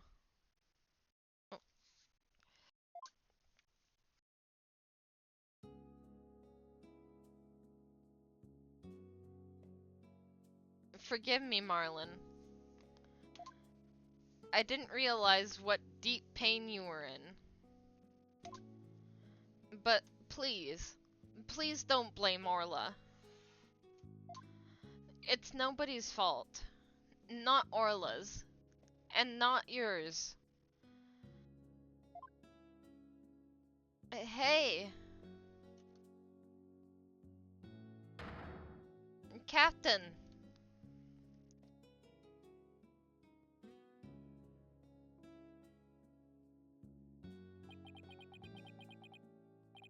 So, Jack Shipley's death was accidental?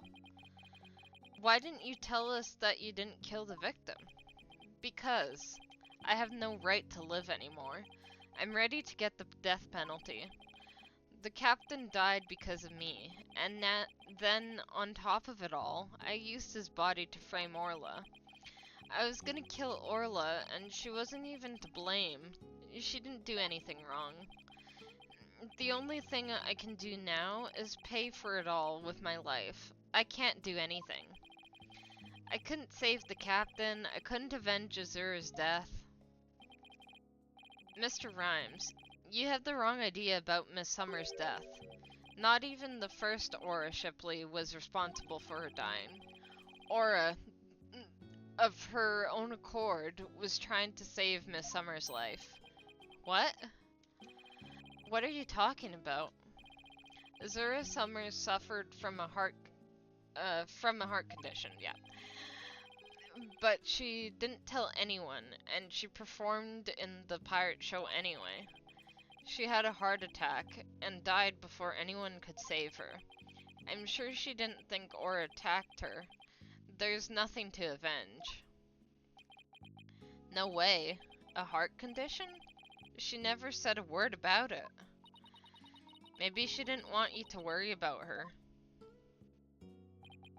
So I wanted to get revenge all this time? For nothing?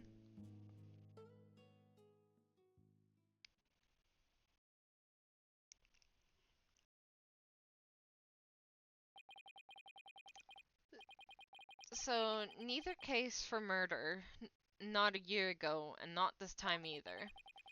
Your responsibility in this matter is great, but I believe you can be rehabilitated. Yep, and I believe that if if you have a heart condition or any serious condition, Maybe tell the loved ones around you so they can look after you, if need be, and not deal with it all by your lonesome. Marlin, you better come back to Shipshape Aquarium when you're done. You're here? Orla and I and everyone will be waiting for you. You still have a lot to offer, Mr. Rhymes. Live your life and never give up, for the sake of those who are gone as well. I I promise to make up for what I've done, even if it takes me my whole life. Mr. Wright, Sasha,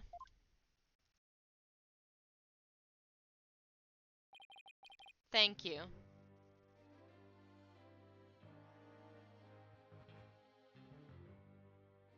And another case comes to close. Now we just need to have him to give us that not guilty verdict and we're out of here. Well, I have seen countless trials, but never one that ended like this. I don't know how, Mr. Wright, but you always seem to manage to turn things around. I think all this excitement has taken a few years off of my life. Is that praise or a diss? Now then, this court finds the defendant, Sasha Buckler, not guilty. There we go.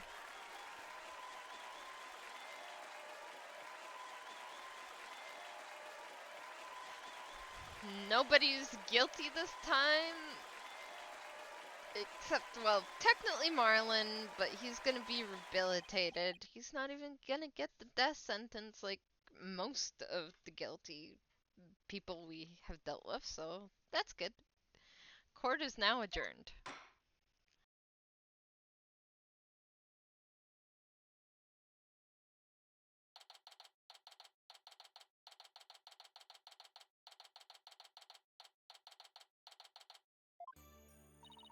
Congratulations on your win. Thank you for all your help today, Pearls. Hee hee. All I did was have fun with Orla. Orla, I'm back. Oh, I missed you, girl. Oh, I'm so happy for you and Orla, Sasha. Everything turned out great. Phoenix, Athena, I really want to thank you from the bottom of my heart. Orla and I are both really grateful. I will now act out my gratitude with a little performance. Miss Orca Lover, don't you think you'd better take care of your health first? Alright, fine, I promise. No more shows until I'm better. Yeah, please don't have a heart attack like the last trainer. Please. I don't want anybody to worry about me after all. Exactly. Good choice. Good, I'm glad that's settled. Hey buddy, Mr. Lawyer. You just had to blab every single one of the aquarium secrets, didn't you? I'm sorry, Dr. Crab. Nah, it's alright. I'm glad. It was kind of hard to tell. Although, thanks to you, they now know that we're using the legal torpedo system. But I think we'll be able to wiggle out of serious repercussions somehow. That writer lady is advocating for us, saying the law itself is to blame. She said it's going to look into getting the law changed. Wow, go Miss the Plume. She sure is a powerhouse. There's one thing you didn't figure out, by the way. Keep this to yourself, will you? We don't want it getting out publicly. Remember that appointment I had written down in my calendar? Yeah? Oh, you mean meet the captain at the Orca Pool at 7 a.m.? That note meant the Orca Pool of the Supermarine Aquarium, not Shipshapes. What? Why were you supposed to meet there? Jack and we visited the Supermarine Aquarium once a month. Any idea why? To get dolphin therapy treatment? No, silly. Remember, I told you? Jack and I were against putting the orca down from the start. What? You mean... We just pretended to put the first Aura Shipley down! The Supermarine Aquarium is harboring her for us. Oh my god, that's great news. What? Oh, so that talk about large amounts of money you were paying them. Once a month, the owner and the vet disappear from this aquarium. And I came to find out that each a large amount of money was being paid out. We were paying for Aura's care. You wouldn't believe how much fish orcas eat. Now it's been proven she was innocent all along. I think we can bring her back soon. Until then, keep it under your hat, okay? Your secret is safe with us. Huh? What was he telling you about? Oh, nothing much. By the way, Orla wants you to give her a little celebratory surprise. I see. Orla specifically requested that you give it to her, Phoenix. Ha ha ha, alright, fine. Let's see, what can I give her? Do we have fish on hand? Yes, we do. Here you go. Orla, it's coming a day late, but congratulations on your verdict.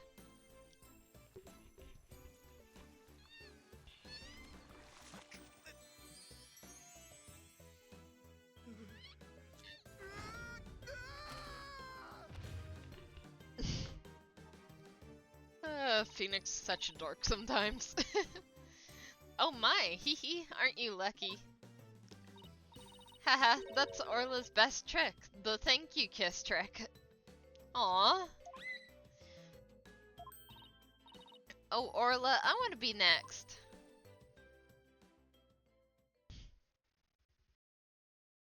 That was adorable. And so the curtain fell on my first trial in years. I'm looking forward to the comeback of Sasha and Orla's swashbuckler spectacular.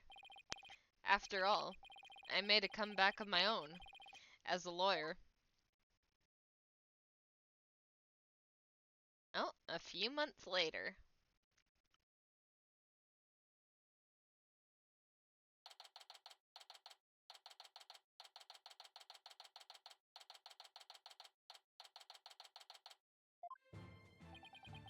It's been a while since I visited Shipshape's aquarium. Now that Sasha has recovered from her illness, she's performing today. There's still some time before the show starts. Think I'll wander around a bit. Hey Phoenix, hope you enjoyed the show today. The orcas are excited and ready to go. Oh, I'm sure I'll enjoy... Wait a minute, did you say orcas? As in plural? Yep, let me show you.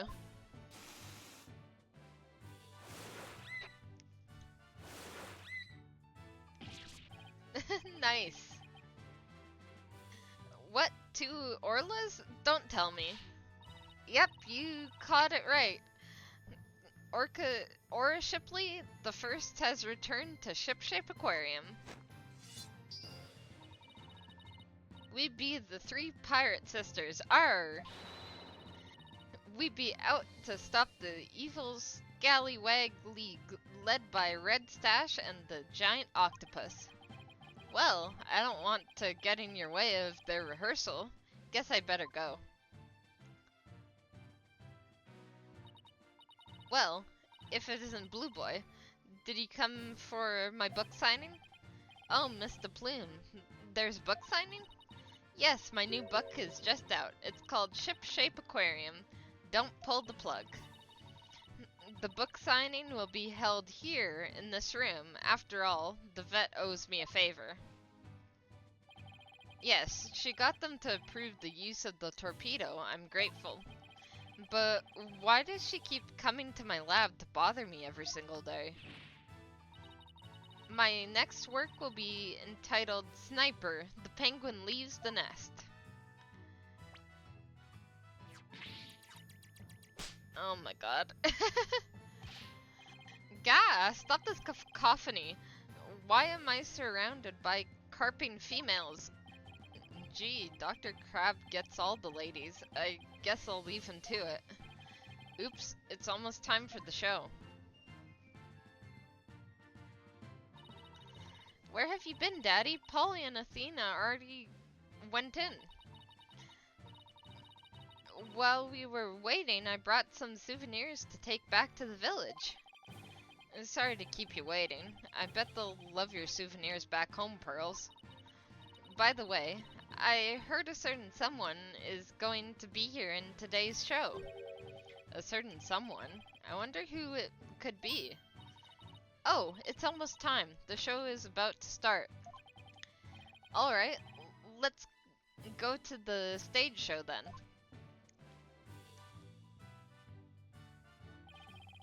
I saved you all seats, Mr. Wright. Oh, I can't believe I get to see the show again. I'm so happy. I want to dive in the pool. You'd better not. I think they'd call security. You're welcome in the pool anytime, Athena, but Red Stash is the best swimmer of all. Huh? Who have you got playing Red Stash's role? Sasha, Aura and Orly are ready to go. Hey, I know that voice. Yep, you minnow it. Marlin is back, and he's playing the role of Red Stash. It be the new Swashbuckler Spectacular. Hope ye enjoyed me, buckos. So it only took a few months for Marlin to come back. Honestly, that's great news.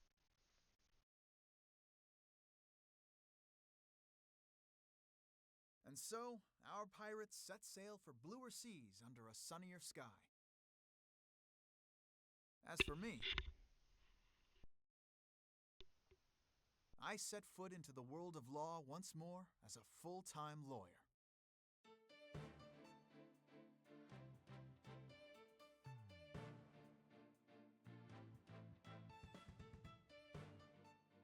Perfect ending, if I do say so myself.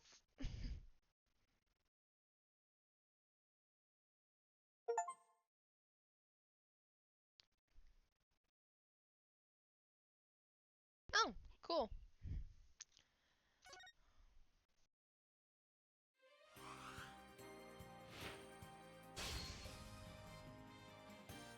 Alright, well, that means we've completely finished Dual Destinies now. Which means next week we'll be starting Spirit of Justice. So I hope you all look forward to that. I'll be ending stream now, but if you want to watch any of my past streams, it'll be on my YouTube channel under Crimson_Calico_cause. And I'll see you all next time. Bye for now, guys.